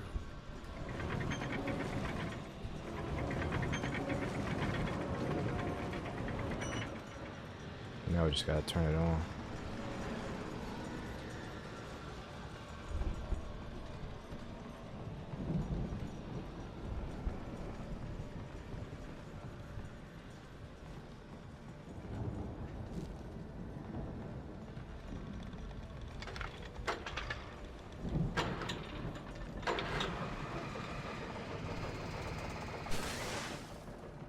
Ooh, I'm gonna see if I can lure these assholes.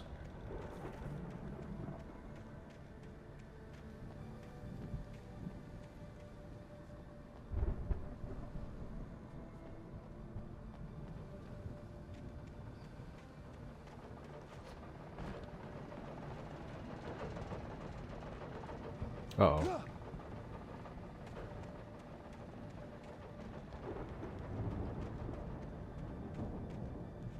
Oh, it's temporary? Must be temporary.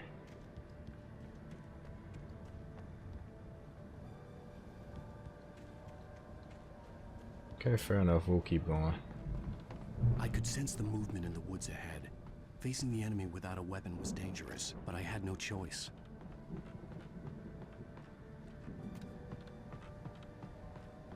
You know what? Before we do that, now that we have this,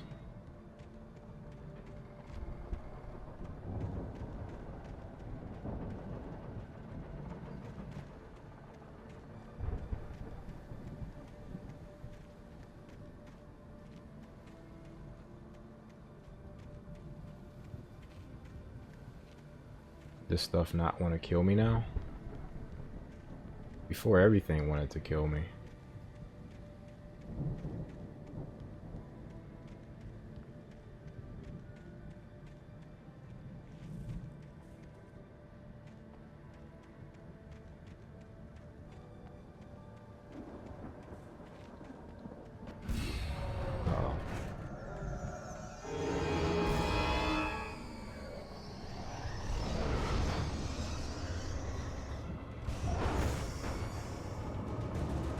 Ah, I see what happened.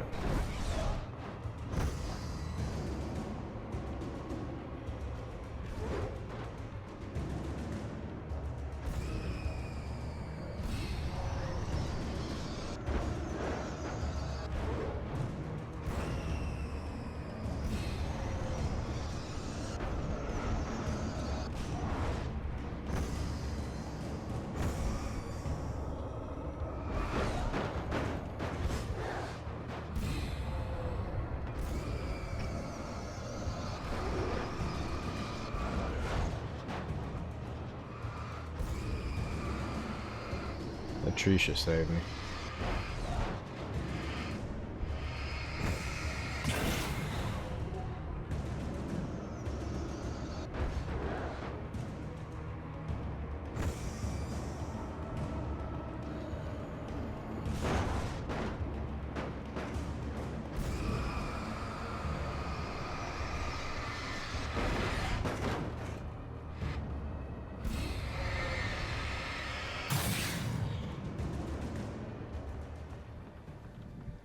And last thing we got is a barrel.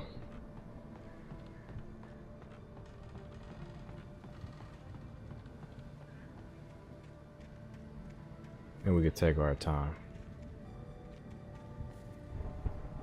I just want to see what else is over here.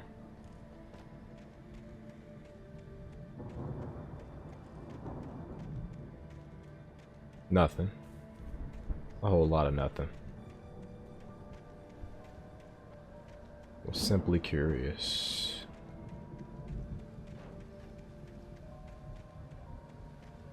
That's where I came from.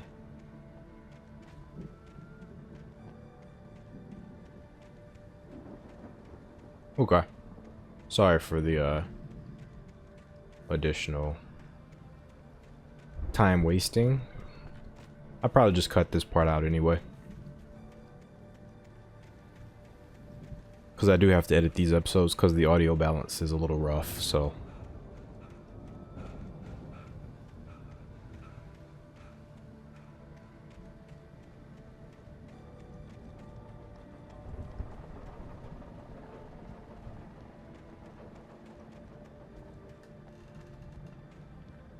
Alright, sorry guys, there wasn't really anything over in that direction. It was just some poltergeist objects.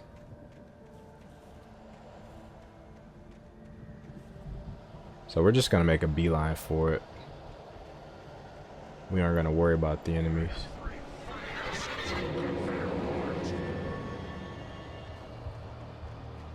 What's this? Fuck, I fucked it up. Well, I'm done. That's my fault.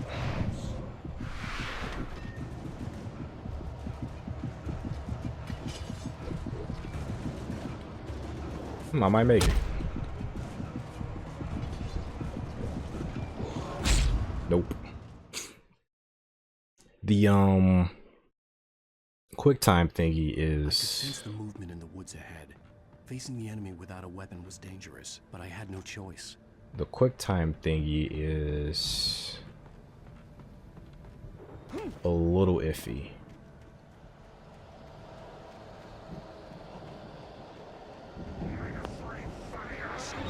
I wish you could turn that off, the enemy focus, because it does disorient you, which is meant to do. Okay, let's just keep fucking going. I think that's there to get you caught up. Alan, if you don't fucking hurry up, man.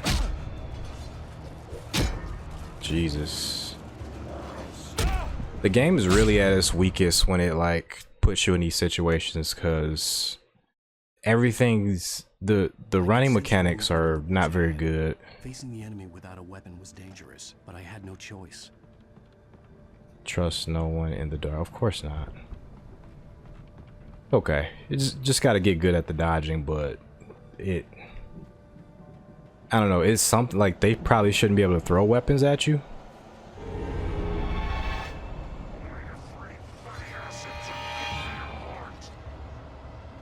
Or something. It's just, this part's just like a little too much. See what I mean? And then now I'm just fucked.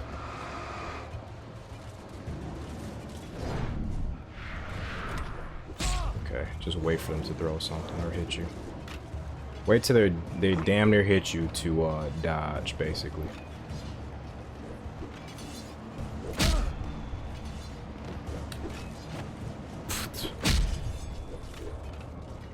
I was just all throwing shit.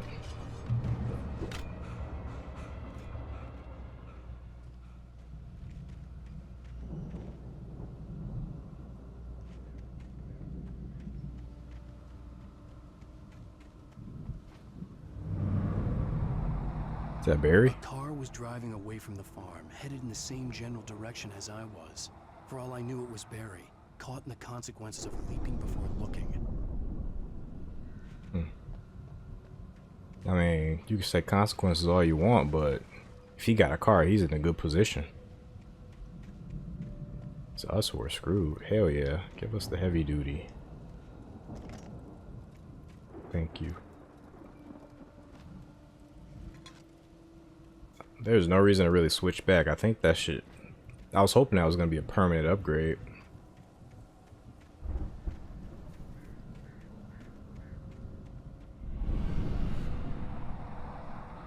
The car was heading for the cabin up ahead.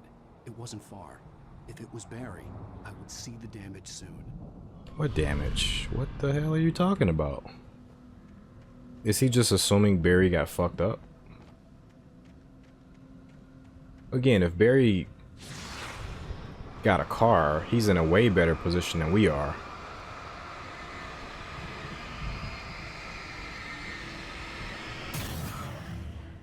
I would say Barry's doing pretty damn good for himself if he got a car. trying to deliver each page to the right time and place. I'm trying to show you how the story goes. I had We seen got glimpses flares. of the light before. I had seen it in my dream. It was a strange spaceman or a diver in a bulky suit. He was the one who'd been placing the pages on my path. Okay, bear traps. We're just gonna get through here. We aren't gonna worry about collectibles or none of that shit. We just gotta fucking get through here. They will put pages over. What? Who's putting all these fucking bear traps down? It's ridiculous.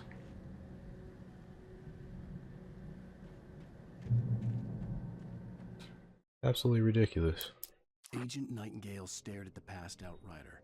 The man was sleeping off one hell of a night. Nightingale felt a stab of envy at Wake's oblivion, but he had a job to do. He put the gun to Wake's head and almost became a murderer. His hand shook and his throat felt tight and dry. Biting his teeth, he tried again to pull the trigger. He lost the nerve. Wake stirred. Nightingale would have to settle for an arrest.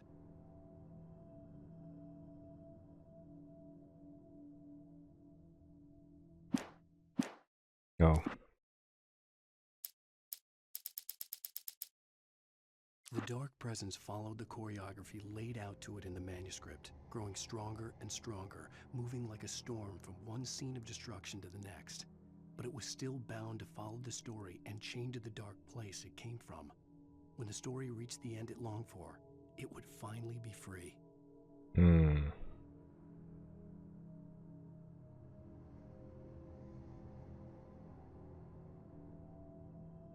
Gotcha. It's bound to follow the story.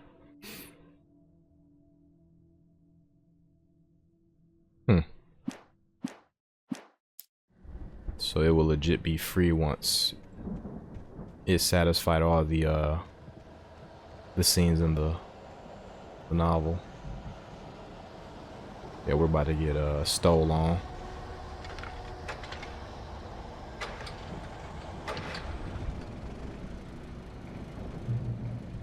Someone had left a gun behind. Now I had a fighting chance of reaching the farm. Taking our field with darkness. Yeah, we got flares. Is this about to go out? Manuscript page. Thermos.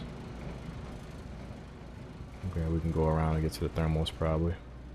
If we want it again, I don't really care.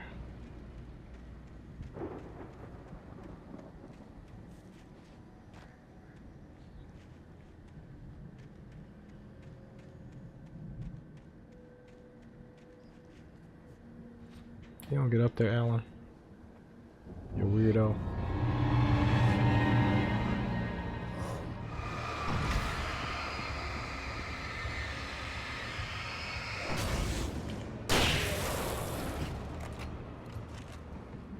Was it just him? Looked like it was just him. Nice little jump scare.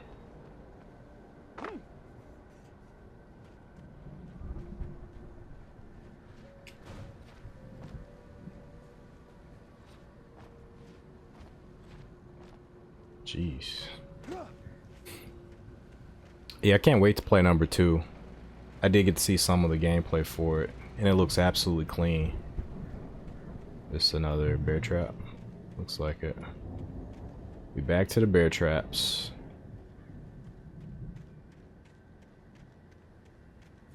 I'm a little curious what's off the beaten path, just a little bit. But as soon as stuff starts getting a little bit fucky, I'm leaving it alone. There's a lot of beaten path here. A lot of ways to go off the beaten path. Okay, this is a bunch of nothing. Cool, I'm gonna check out over here too.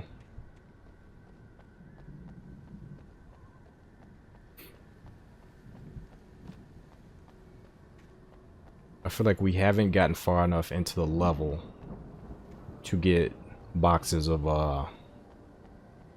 flare guns yet, because we just got a shotgun. So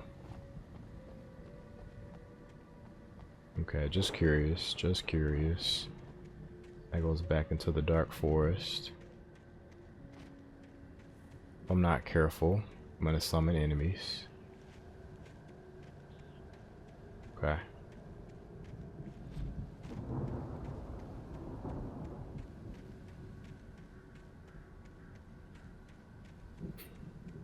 These are problems I do not want. By the way.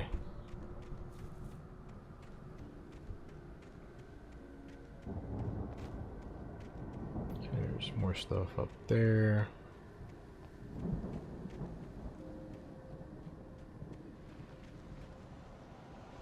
Oh, we're heading in. We're heading in.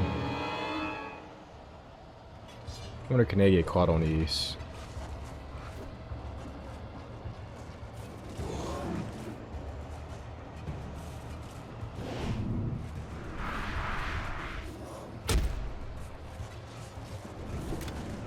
He hit the other guy. Ow. Oh, really? They're doing way more damage.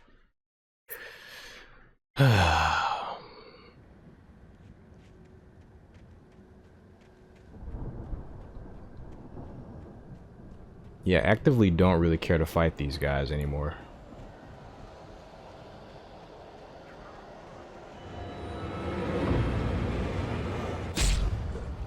I thought I dodged that.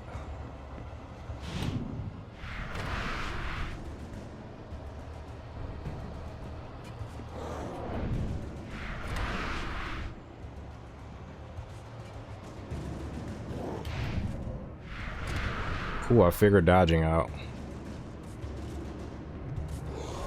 It's like during the wind up of their attack.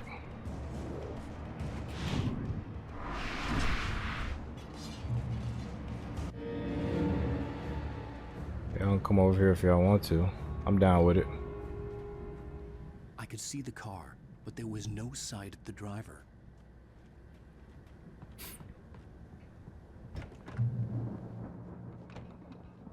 Hello? Anybody here? Barry! No! Danny, you're not! Ah! Please! Ah! What are you? Ah! No! Don't! I'm sorry! Ah! Ah! Danny, that's the guy that got hit. Or got beat up real bad. The other guy, who was the other guy's name? Was it Wilson or something? Who beat him up real bad?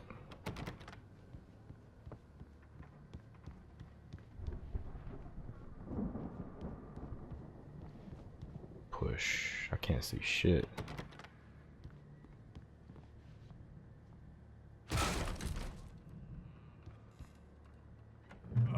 Revolver. I know you. You were in jail the other day. Yeah, him. I went to the farm again for the moonshine, you know? It makes you see. They're not gonna miss it. They're in the loony bin. My buddy, Danny, I lost him. Something's gone wrong with him. It's not him. Like a real bad follow-up to a real good movie. The best friend's suddenly the bad guy. Who wrote this crap anyway? Fair. I'm a hack writer. I've run through every possible course in my head. If I continue like the Dark Presence wants me to, the story I'm writing won't save Alice. It's a horror story, and it's going to kill her, and me, and everybody in this town. No one will survive. Darkness will consume everything. This is what it's wanted all along. It will be free, unstoppable. It used Alice to get to me, dangled her in front of me to keep me going. It was never going to release her. I'm Send him in going the to change cabin. this. I'll escape. I've written myself into the story. I'm now the protagonist. This feels like a terrible risk, but it's the only way to save Alice. I'll be bound by the events of the story just as much as anyone else who's been woven into it. The story must stay true for this to work. There have to be victims along the way, near escapes, cliffhangers. In a horror story, it can't be certain that the hero will succeed or even survive. He almost has to die. I'll write my own escape into the story next. I need help. Zane's going to be the one who will help me. I'll make it happen.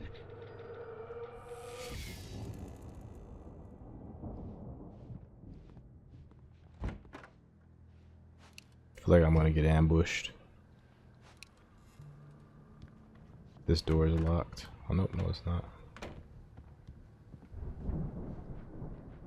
I'm definitely gonna get ambushed. But where?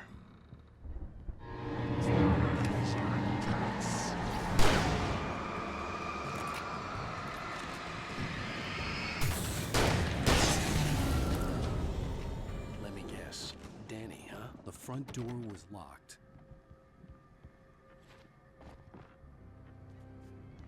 The farm was still a good distance away. I'd need a car to get there fast. I need a key to go to the car. The fuck is in here?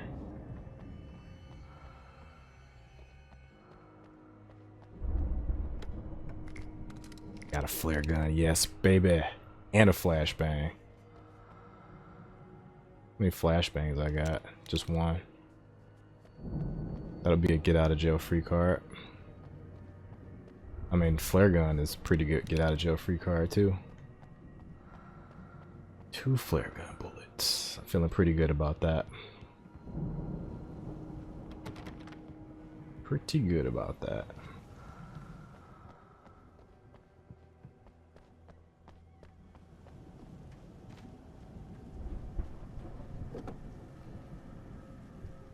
Actually, before I do this, he was probably in trouble down at the farm. For a moment, I felt bad for doubting him. After all, I made it this far myself. Right. Barry was Barry. Come on, Wake. Give Barry a little bit more credit.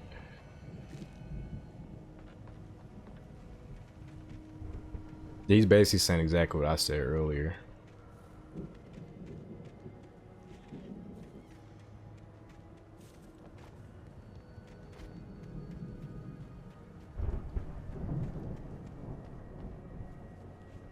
Oh, outhouse.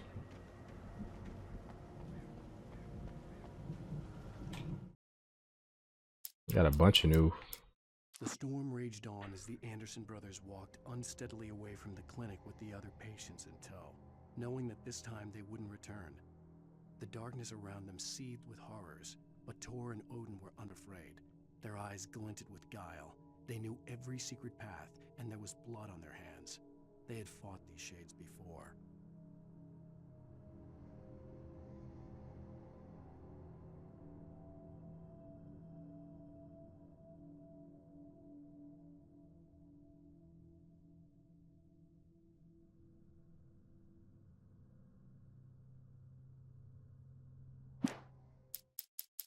It's not their first rodeo. When he stopped the car at the Anderson farm, Walter felt relieved. Oblivion was close at hand. Walter was the brothers there. wouldn't miss a jar of moonshine or two in the booby hatch. But then he saw the man on the porch, and he knew who it was. Driving for his life and knowing it was useless, he didn't realize he was crying until he couldn't see the road for the tears.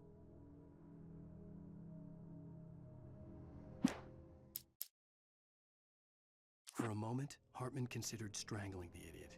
Mott was mean-spirited, but easily manipulated, an emotional infant who lived for his approval. Wake, by contrast, was a far more difficult subject. Mott had given him too much leash. In 2 days, who knew what could happen? Hartman would have to find a way to rein him in, and quickly.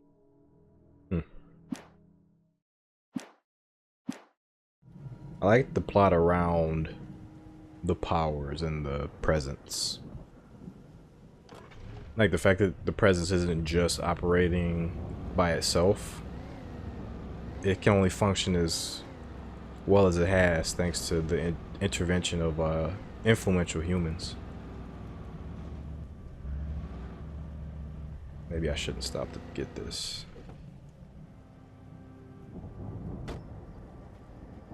You know, especially with Barry's life on the line. Should probably move with a bit more purpose.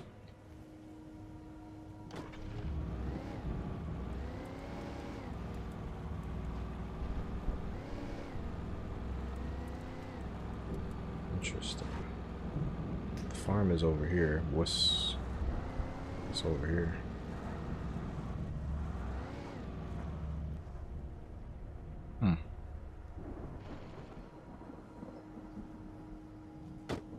Haven't been chased yet. Oh.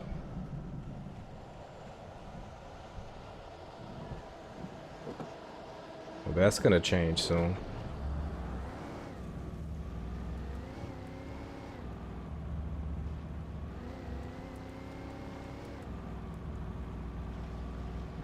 Now, is this the way to the farm or what?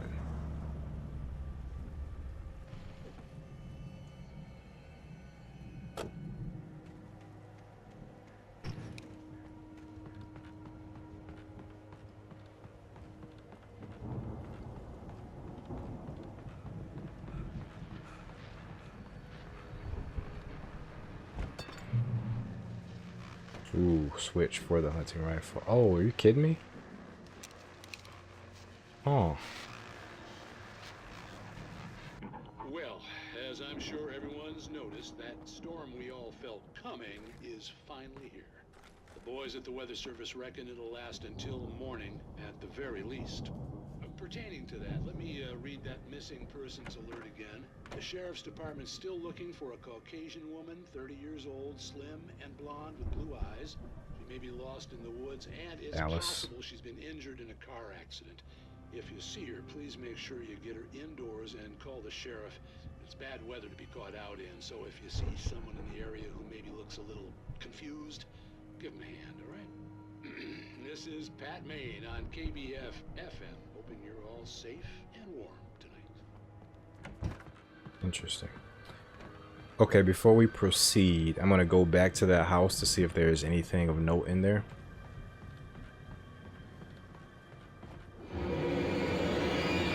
Should have known.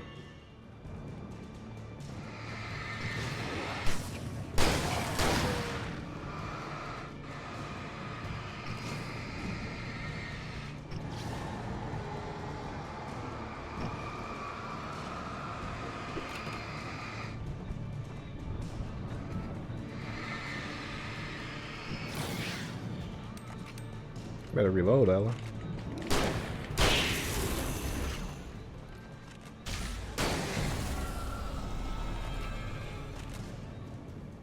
Okay, figured I was gonna be ambushed, but what I want to see, right quick, I want to go back to this house. See if there's anything of note in this house. Then this is where we'll use up the rest of our shotgun and we can switch to the hunting rifle. There is something in the house. Okay, let's go.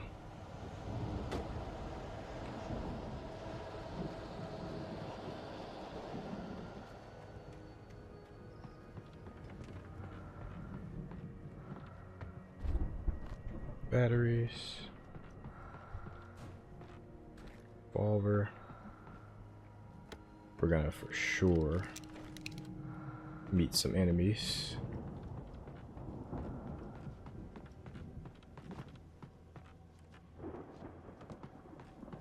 Really, nothing up here. Okay.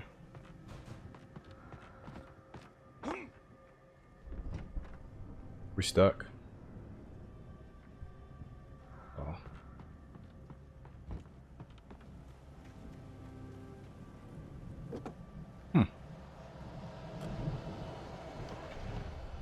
That wasn't bad. Okay, I think we will switch to that hunting rifle though.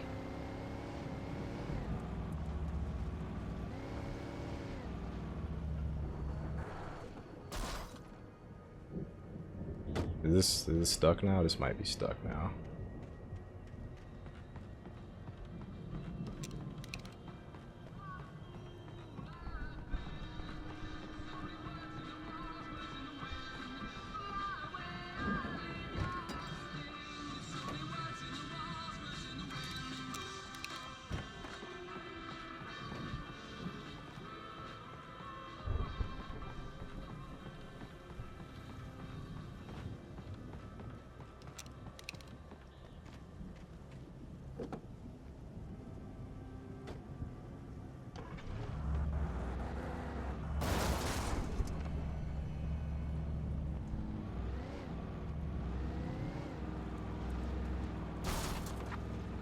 back together. Ooh.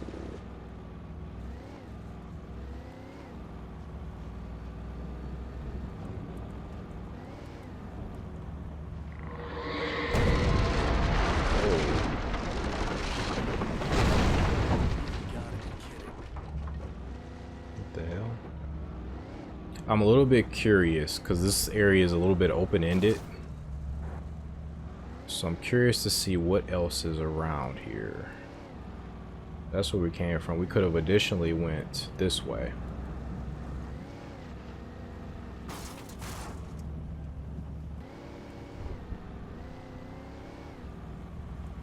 Unless this is going backwards. Is this going backwards? This is going backwards. Okay.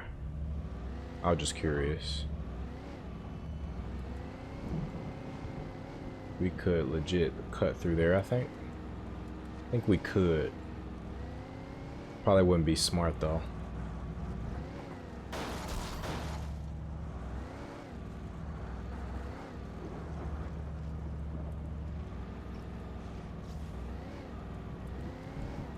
Yeah, we could have jumped off of there or something.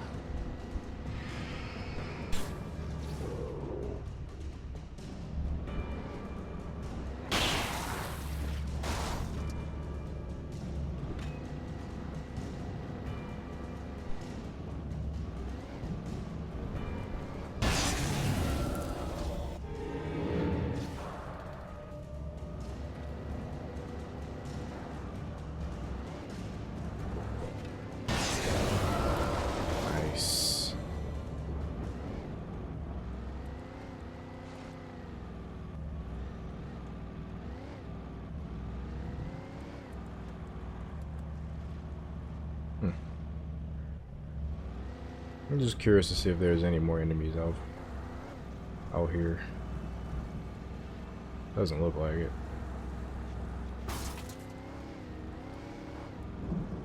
Okay.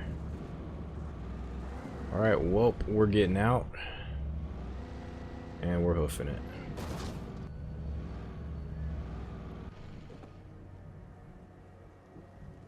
Okay, we're good though. We're in good hands.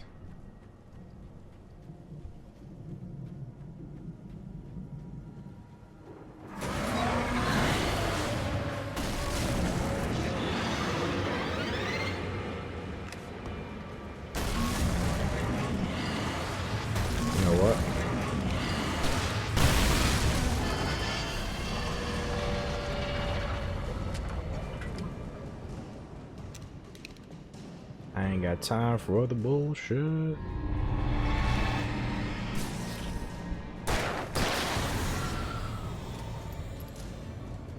There's nobody behind me.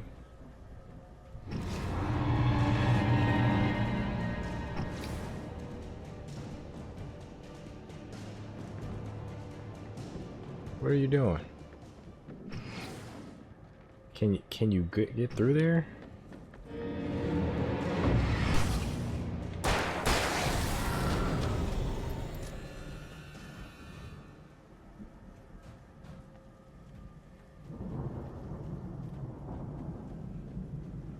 Yeah, I didn't know what was behind me, so I was like, I ain't gonna take that risk at all. Okay, we're good. We're loaded up, man. We're loaded the F up. So this, most likely we're gonna be surrounded by enemies here. We can either go that way or we can go this way. Let's see.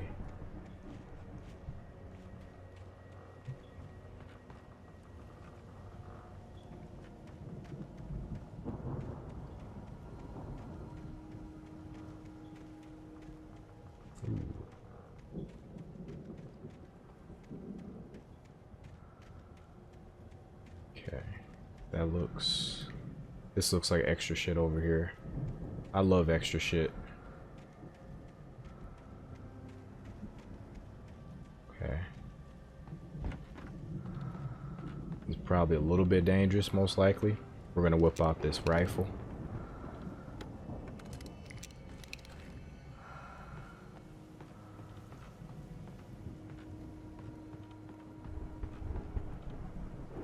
Because when you get the good shit, they're like, listen, you're gonna get surrounded.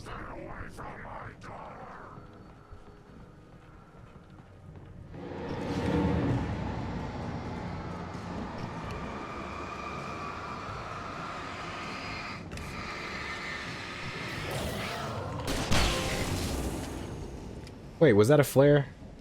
Was that a fucking flare? I could have swore I switched to the I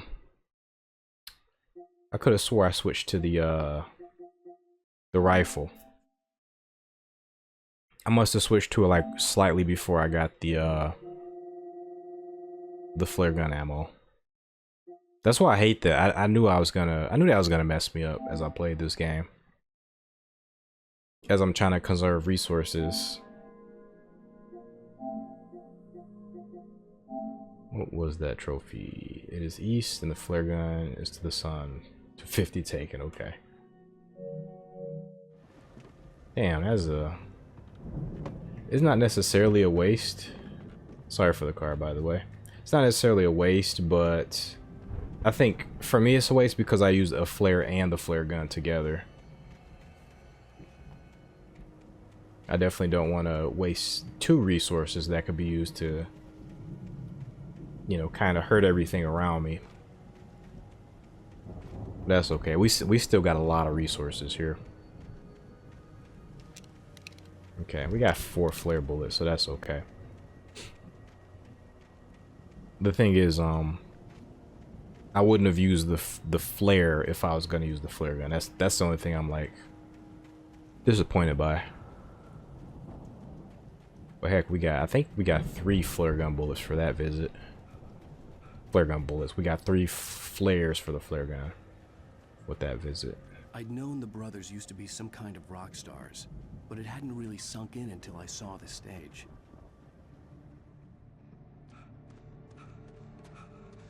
Ow! Run! Incoming! There's too many of them! It's the X.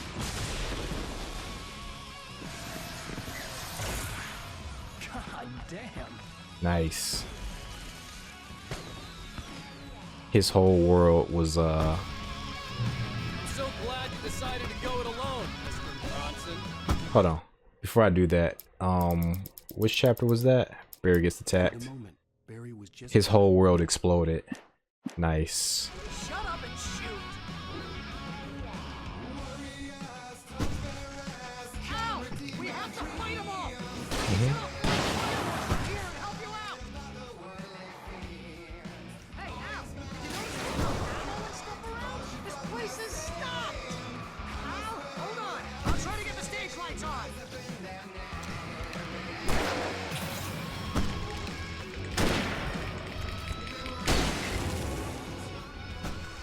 You do that, Barry? Oh, they're close. Nice. Hold on, let's see what that is. Sweet. Ooh. What is this?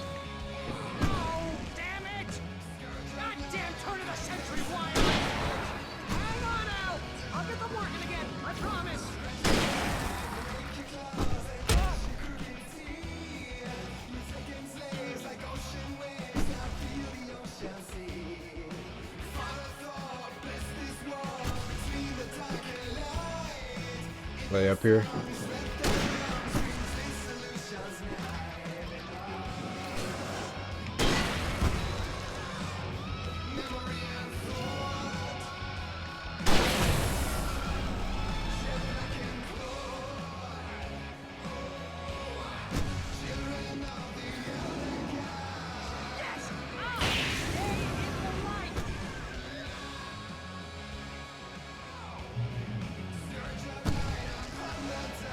Oh, where'd y'all come from?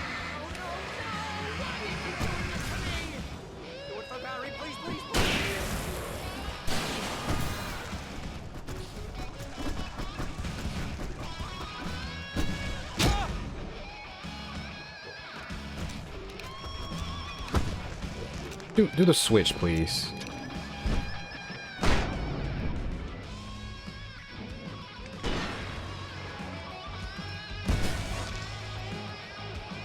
Ow, please don't let me die. Ryan, this is pretty much how I always wanted to go out. Rock and roll! Woo! Ow, this may be the most awesome moment of our entire lives. They are trying to kill us. That's the high point of the line. Children of the Elder God! Enjoy it! God damn it!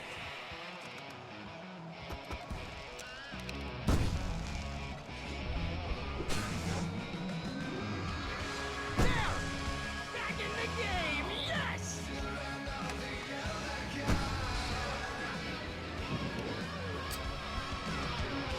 Oh! Did I do this? Is he up here?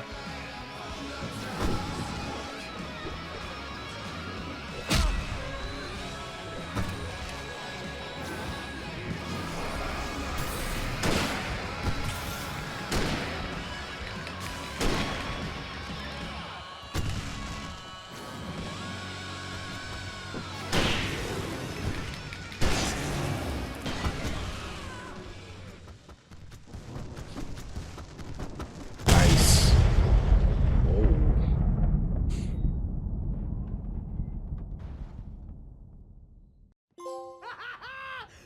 Super weird. Was awesome! It really was, though. Bright Falls, rock and roll capital of America.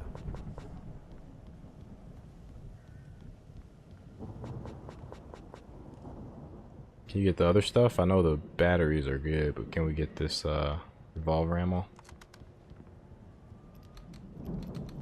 Hey, Al! This way to the farm! Should we switch into the shotgun? We're almost out of bullets for this one. Let's see. Yeah, definitely.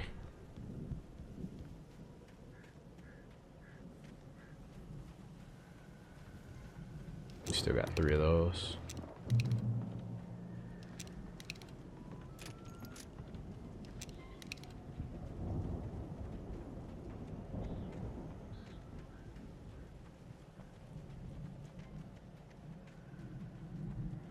Actually, before we do that, I do have to go back. Something told me to check around for pages and shit.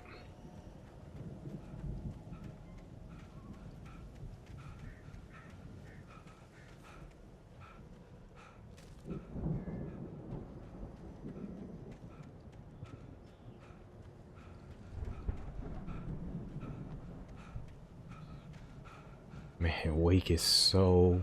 He's talking about Barry over here. Come on, Wake, get it together, man.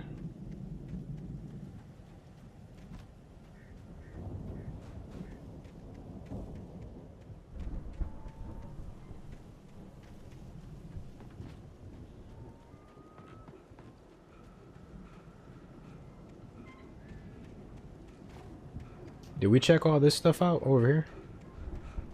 I don't think we did. The question is, should we?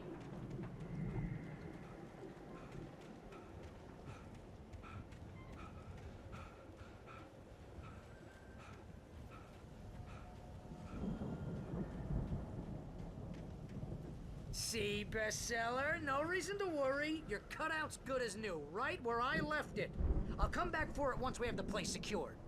Yeah, that's been my biggest worry all this time. Deputy Mulligan tuned Thornton's chatter out. He didn't think riders were particularly useful people, and a huge manhunt for one struck him as idiotic. Certainly not worth the missed opportunity for coffee and pie. It wasn't even clear what the man had done, except run from them at the trailer park. Mulligan knew he wasn't alone. The sheriff's patience with the Fed was running out.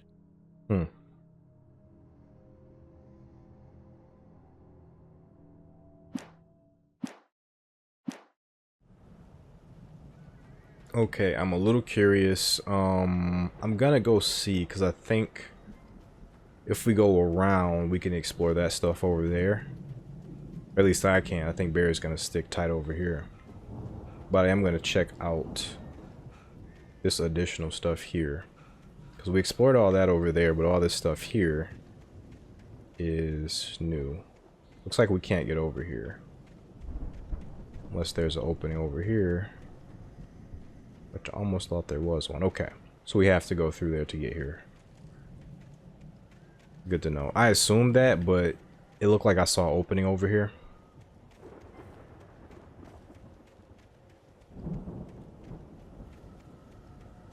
Logic-wise, like game design logic-wise, like if you're sending the player this way, and I've already explored extensive amounts of side content, you wouldn't immediately go to more side content right after.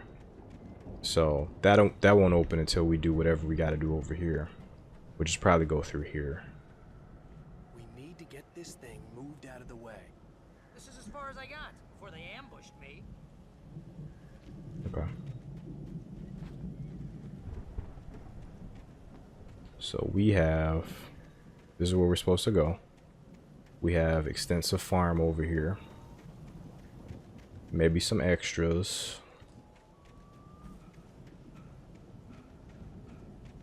We have some sort of power outage over there.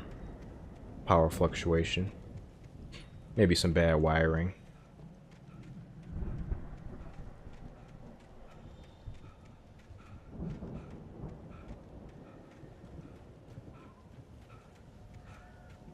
Okay, that'll be where we go next.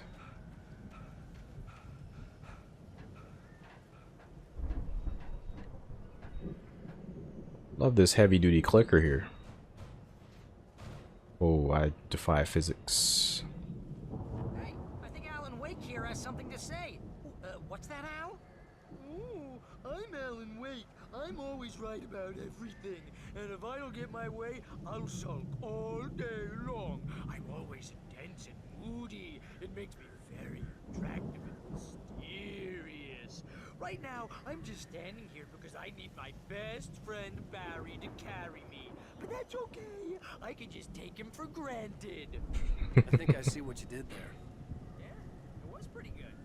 You want me to do my imitation of Barry Wheeler? No? Thought so.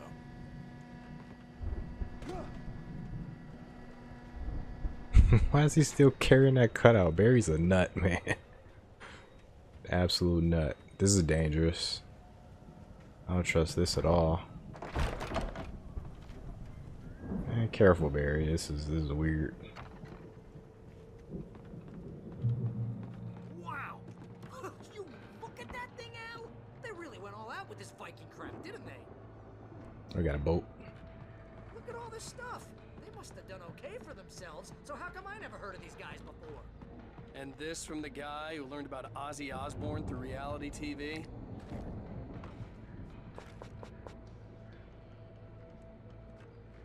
Okay. So at this point, the heavy weapon you want to use is your preference because they give you pretty ample ammo for everything. Sleep.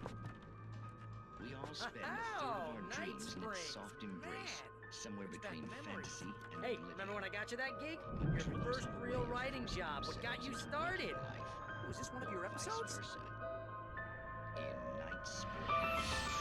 Oh, Alan wrote for Night Springs. Tonight's episode, The Dream of Dreams.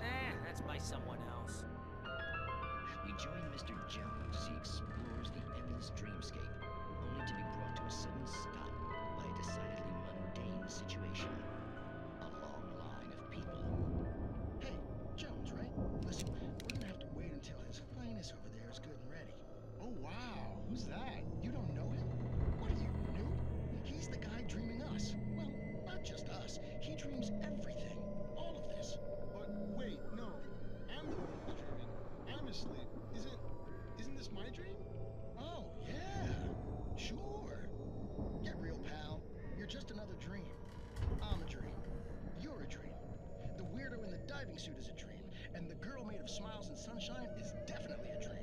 But I'm pretty sure I'm dreaming this. Well, maybe you're a really confused dream. What am I, a shrink? All I know is I'm going with the smart guys, and they say that's the guy doing the dreaming. Right there. I don't know what that means. It means we keep him happy. No sudden falls. We make sure he has his clothes on when he goes out in public. No chases where the monster is nipping at his heels and he runs like crazy, but his legs don't seem to get him anywhere. None of that. Because if he wakes up in a cold sweat... Yeah, precisely. So we wait till he wants to move on. Keep things nice and calm. Hey, something's happening here. Yeah? What's that? What? Can't you hear that? Oh, God help us, it's an alarm clock. Oh, it's you, isn't it? Please, man, I got a wife and kids. Please don't wait.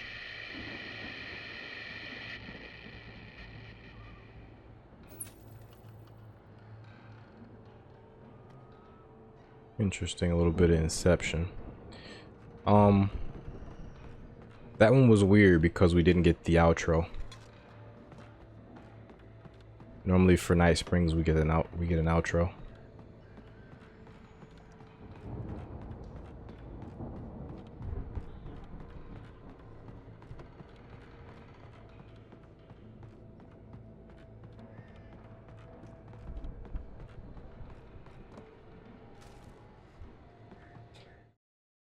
It's 1976. Madness reigns at the Anderson farm. Contrary to all logic, the headiest ingredient of their moonshine is unfiltered water from Cauldron Lake. The Andersons feel like gods. Odin can't stop laughing. He contemplates cutting his eye out. Tor runs across the field, naked, shrieking, hammer in his hand, trying to catch lightning. Their songs have power. Something ancient is stirring in the depths, coming back.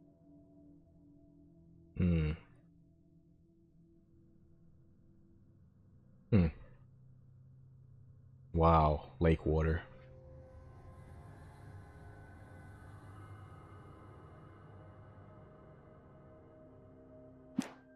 The Viking boat looked imposing, almost like a battering ram. Viking boat.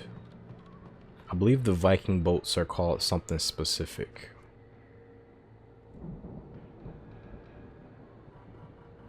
Seattle, Bakersfield, Long Beach, New York.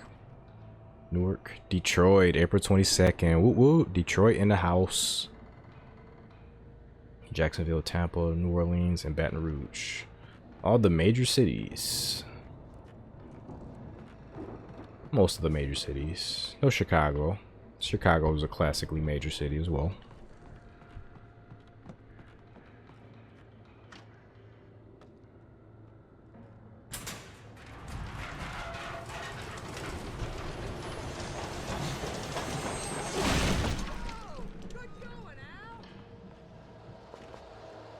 Uh-oh.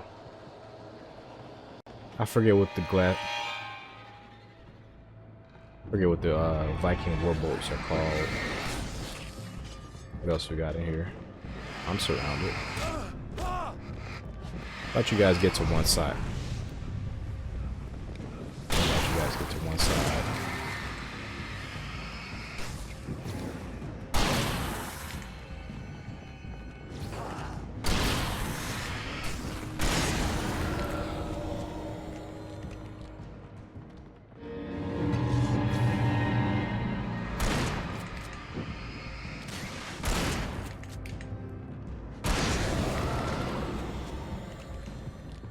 This is a combat shotty. Where'd you go, Barry? Barry got the hell up out of here. Smart man. I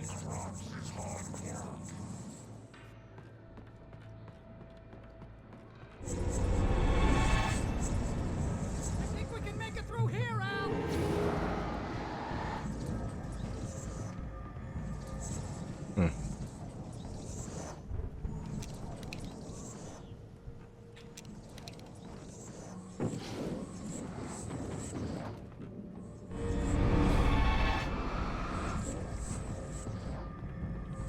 What the hell is happening?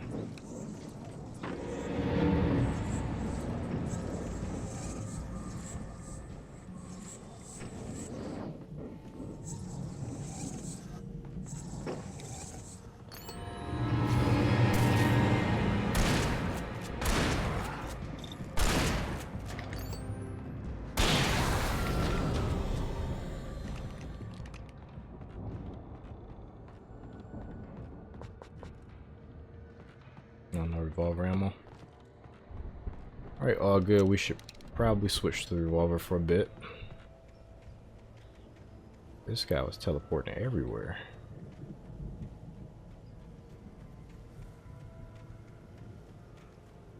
Okay, I'm just trying to see was there anything interesting around.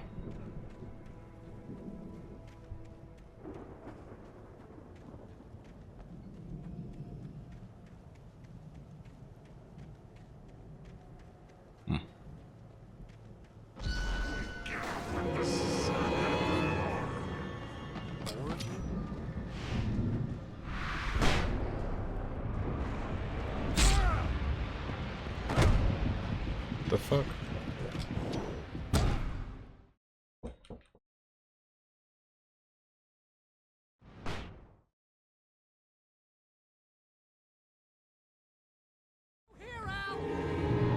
Sorry folks, I got a call as that was all going down. Oh, this guy.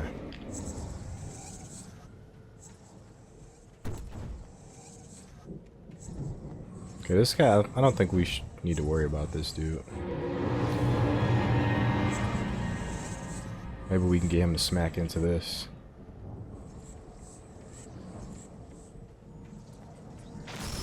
I'm thinking that's probably why this is over here.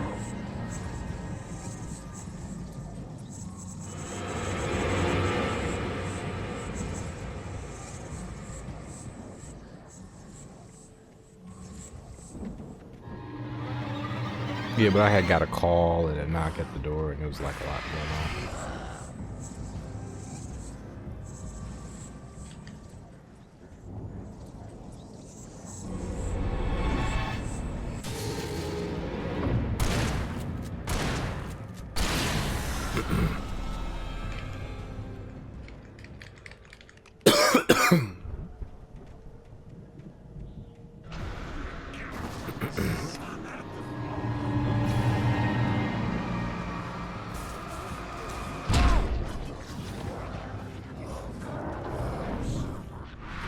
Oh, excuse me.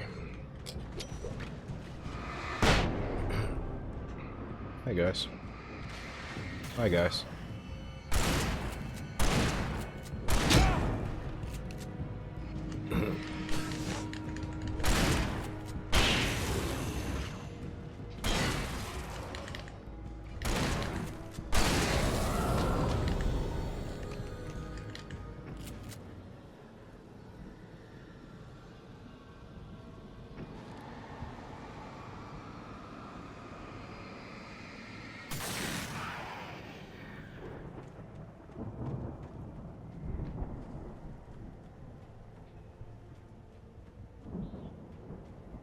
Barry. He's safe for now.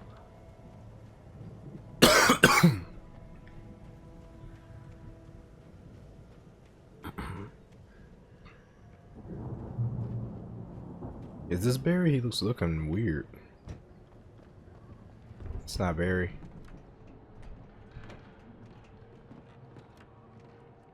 This isn't Barry. Wow, those geezers had quite a production going on. Ooh, you know what, Al? If we make it through this alive, I'm gonna start representing them. Yep, sell this stuff online, maybe get a reality show going, release a new single. Good luck with that, pal. Hey, you find us a way out of here, okay? I'm gonna take a closer look at this stuff.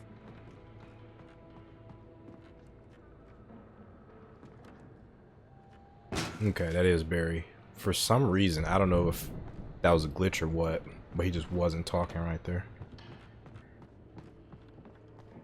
Be careful, Al!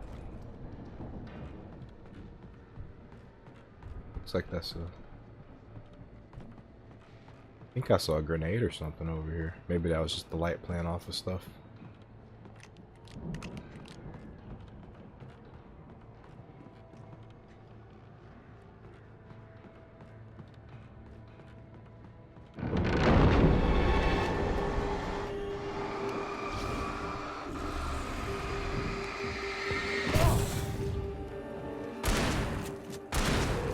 Somebody behind me too. I'm good. Keep your eyes open, okay?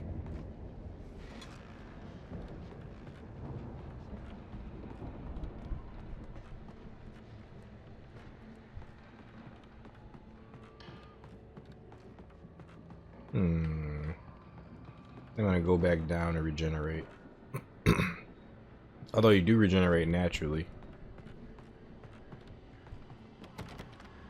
Oh, I'm stuck. Or no? Yeah, I'm stuck. Okay, fair enough. We regenerate health naturally. I was trying to get to the light to regenerate it a little bit faster. So what can I do to kill these big guys faster? I don't think there's really anything I can do.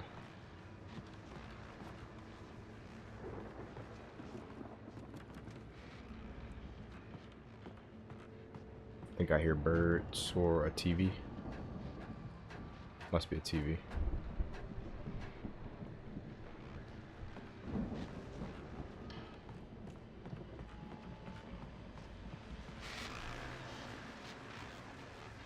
There's more stairs.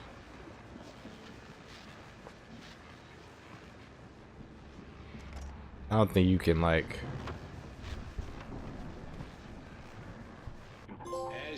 yeah, I don't think you can make the light stronger. Hold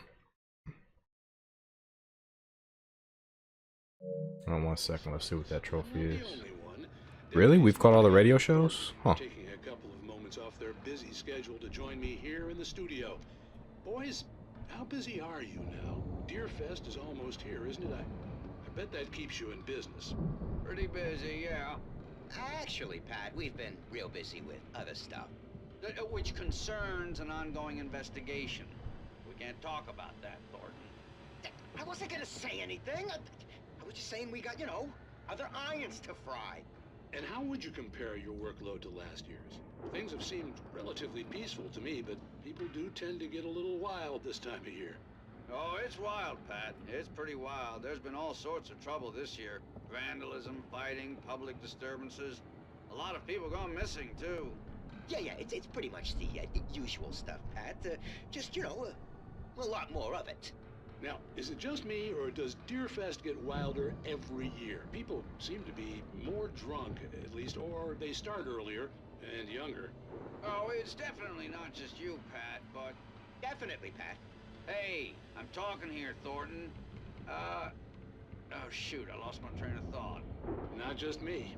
Oh, yeah, it's wilder, Pat, but actually most of the trouble seems to be coming from grown men. People who ought to know better, you know? Kids are doing fine this year. Well, that's nice to hear at least. Boys, I want to thank you for stopping by. I'll let you get back to your patrol. Sure thing, Pat. Yeah, sure thing, Pat.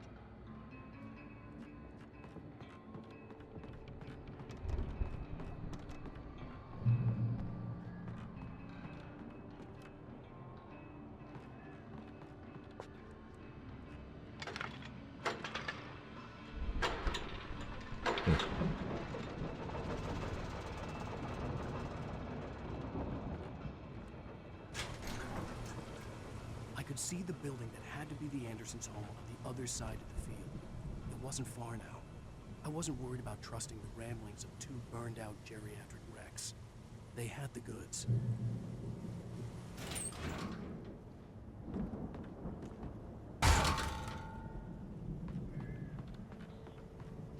Boss fight.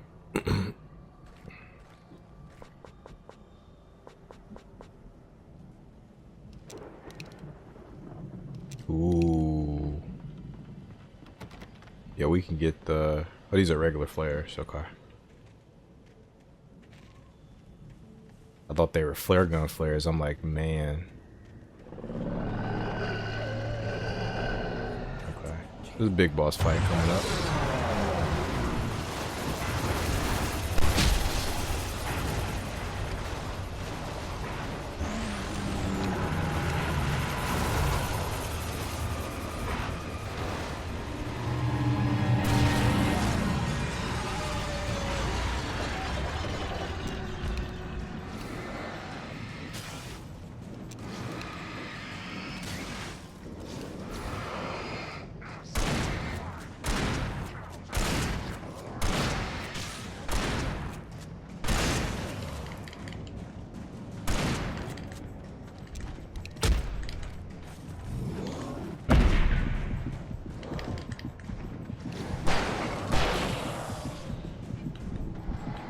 Ow.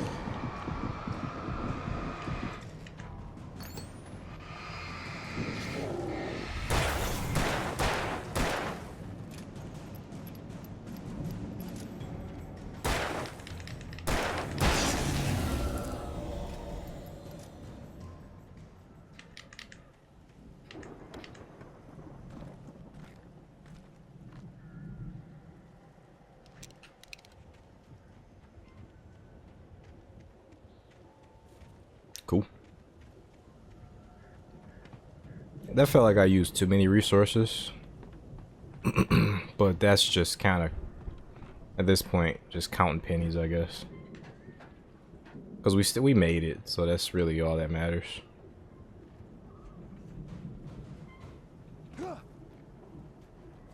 Okay, that's where Barry is. Okay. So this whole area is for the boss fight. I imagine we're gonna run into more enemies if we explore more.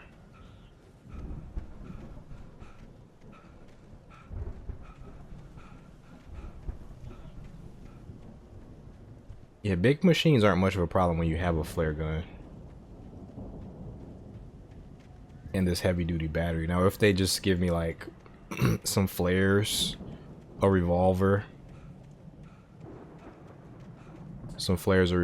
and what else could you, and a basic flashlight, then we're in trouble. But yeah, you give me like this heavy duty flashlight and everything else, then it's just not much of a challenge. The hardest thing so far is just like when you get surrounded by a bunch of enemies, a couple, like 2 tough ones and a bunch of smaller ones. That's when things get a little bit hard. When you put me in a forest and I'm surrounded by a bunch of enemies, that gets a bit hard.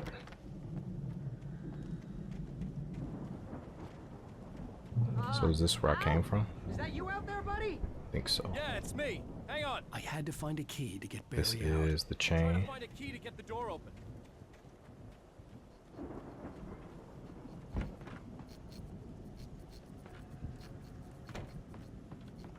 Hey, what's the holdup? Come on, this place is all dusty. You know I got Okay, my this is the key. That's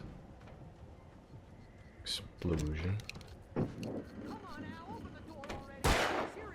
Wait, let me take a look at something.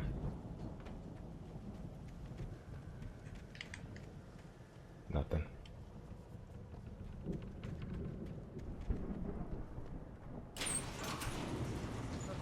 No, it's the wrong one. Hey, let's go, man.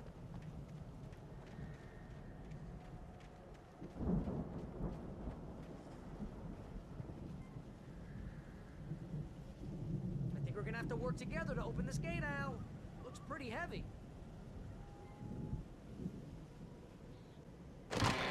Resident Evil. Hey, I think that's the farm on the other side of the field. We're almost there. This farm is a crazy place for crazy people. We should feel right at home then.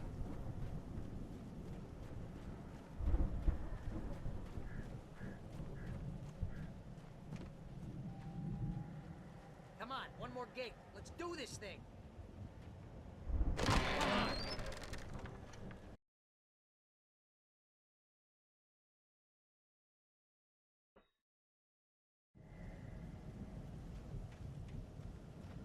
Old gods know the truth. So is that these guys leaving that? I wonder if the brothers Tor and Odin left that message and are leaving the other messages we come across as well.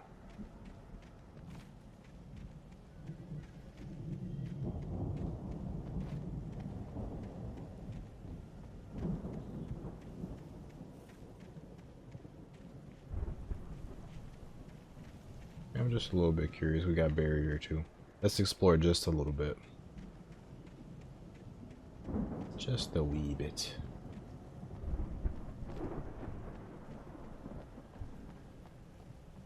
Yeah, I don't really care about collectibles. I'm just wondering, do we have another opportunity to load up?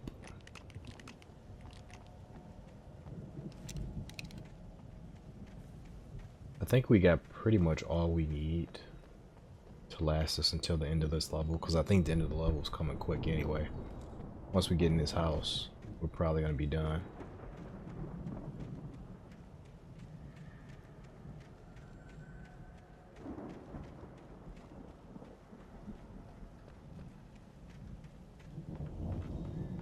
This is awesome. With the broom. We can investigate the house before we go in.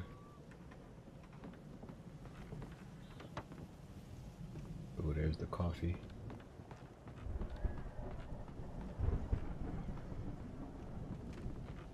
Creepy house. The lights are out. Guess we better check the fuse box. Going upstairs, Barry? Is that where the fuse box is? The power downstairs was out, but I was sure I could fix that at the fuse box. Wonder why the record player made him think of that.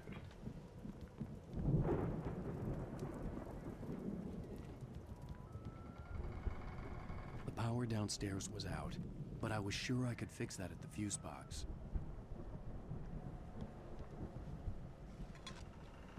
Which apparently is upstairs. So that's where Barry was trying to go.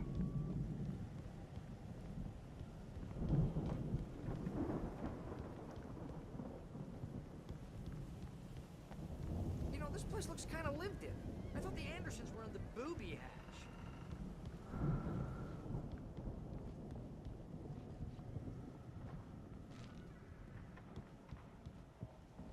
Come on, Al, let's get the lights on, huh?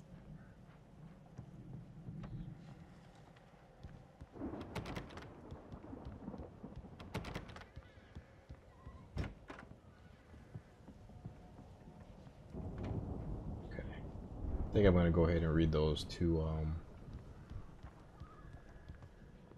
chapters we got first.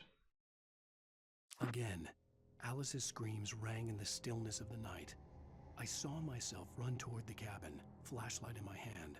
I followed my past self. I was an out-of-body observer, a time traveler in a crazy drunken dream. This was the beginning. The night Alice had disappeared. The mystery of what had happened during the missing week was about to reveal itself. Ah, this is when he wrote himself into the story.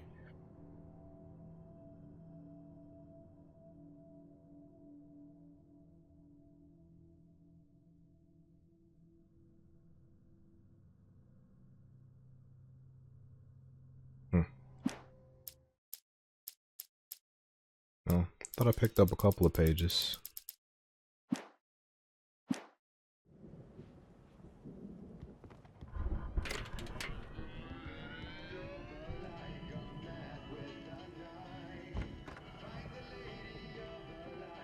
Can you hear that, Al? Music? Of course. We need to find where it's coming from. That's the message the Andersons talked about. That's the whole reason we're here.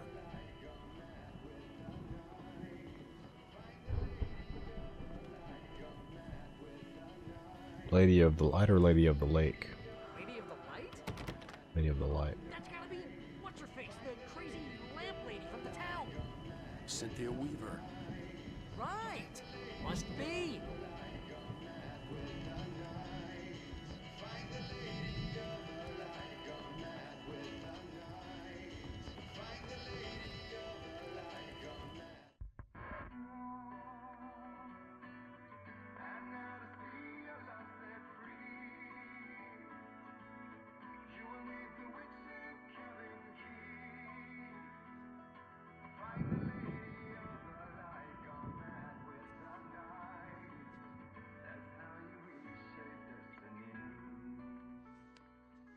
Okay. We need to find Cynthia Weaver. We'll stay here for the night and head back to town as soon as it gets light. Hey, Al. Lots of hours before dawn.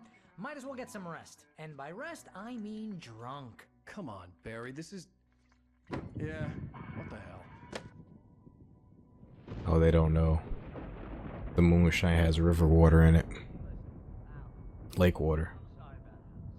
No, seriously, because I know we don't get along, but we're gonna find her, right? Even though you're a crazy bastard. I'm gonna stick by you, no matter what, ever, Al. Sure, like a brother. I'm a writer, goddammit. Correct. If I just wanted to, I could write 10 books a year. And they'd be the best books that year. No, you couldn't. That's right, I couldn't. But I could, because I'm a writer. What? What do they put in this stuff? I feel like my brain is coming out of my nose. I'm gonna get the recipe off those coots and be a booze millionaire. I just miss her, Barry. I just want her here with me. I know, Al. I know. It's gonna be okay. We're gonna make it okay.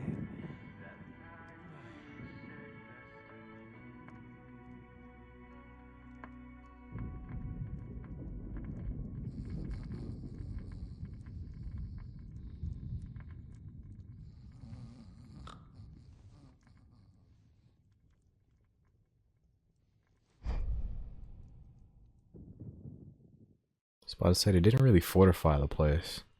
It's hella dark here. Only the fire gives the light.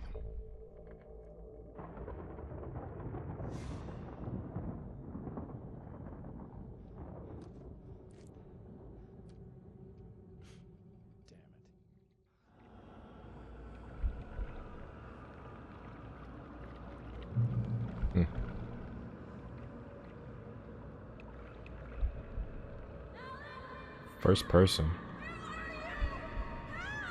Alice, I'm coming. It's all right. I'm coming. It was a crazy drunken dream, and yet it was more than that. It was the truth, a suppressed memory unearthed by the Andersons' moonshine. I was there, an out-of-body observer. This was the night Alice and I had arrived at Bright Falls, the night Alice had disappeared. I had a chance to find out what had happened. I remembered being surprised to see the cabin dark. Alice would have never turned the lights off.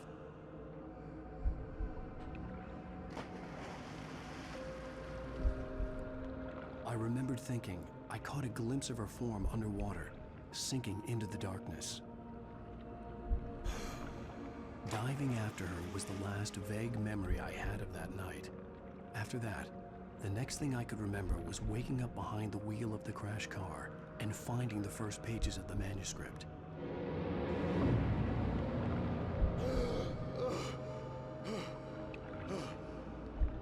I couldn't find her in all that blackness. I must have thought she drowned.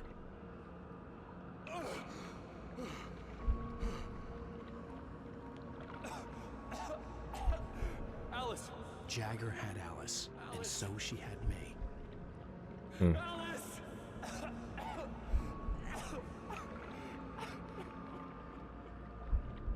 I'd been easy prey. Look at the cabin. Is there someone in the window? Alice? Maybe she didn't drown after all. Maybe she's inside.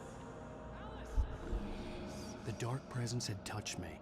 She had dug her nails into my brain and used me, made me her puppet.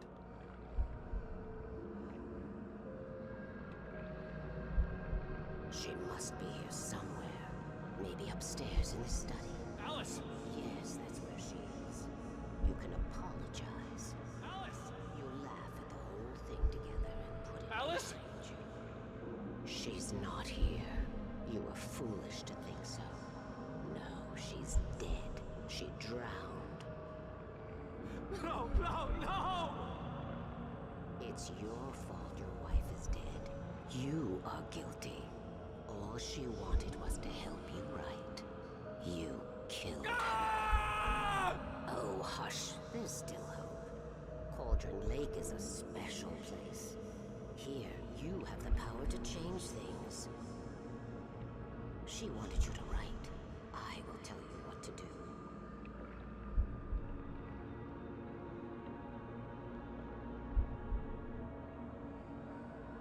You can write her back. The story will come true, and all will be well again. She had Alice, and the manuscript was the ransom for her.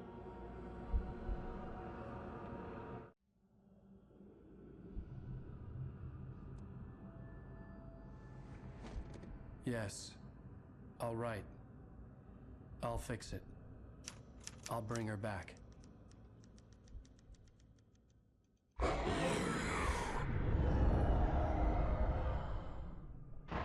No. I wrote it. I remembered it all now. In the dark, I'd written for days, a week, almost a complete manuscript of a novel entitled Departure. Jagger had been my editor, whispering in my ear, making sure that the unfolding story would make her more and more powerful. I thought I was saving Alice. Even with the cobweb she put in my head, some part of me had been aware enough to write my escape into the story, to bring a light into the cabin to release me before I could finish, to interrupt the horror story before the ending, where darkness consumed everything and everyone. Zane was weak and far away, but I had written him into the story, and his light had been enough to set me free. It isn't here now. I'm here because it was written. I brought the light to set you free. You must hurry. We'll know I'm here. It will be back soon. It stole the skin of my barber a long time ago. She looks so old.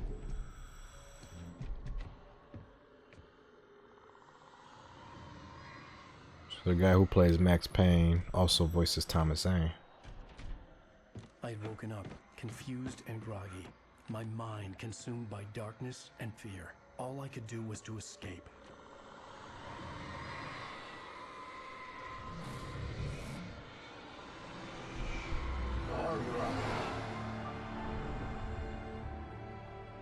The week spent in the cabin had taken its toll. I was barely conscious and fading fast. It had to have cost Zane terribly, thrown him even deeper into whatever dark place he now haunted. But he had managed to weaken the dark presence, kept me safe that night.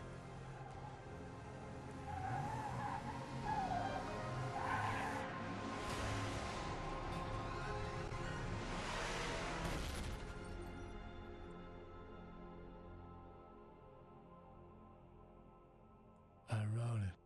It's my fault. That's right, James Joyce. It's your fault, and you're gonna pay for it. Alright, end of chapter 4, episode 4.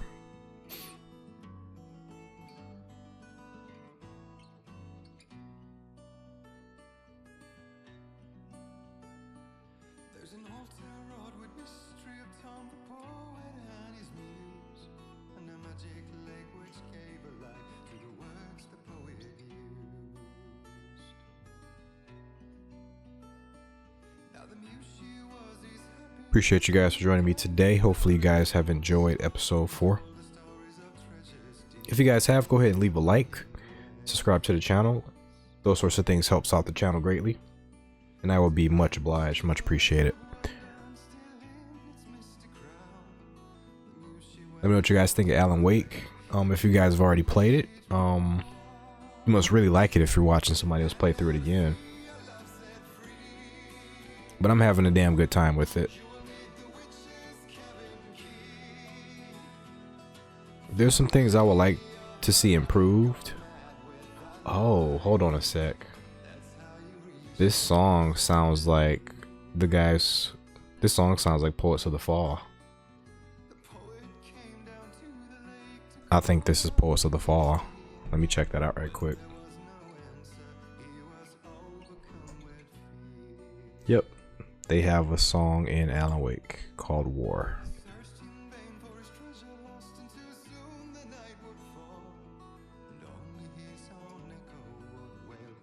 Anyways, appreciate you guys. Hopefully you guys are taking care.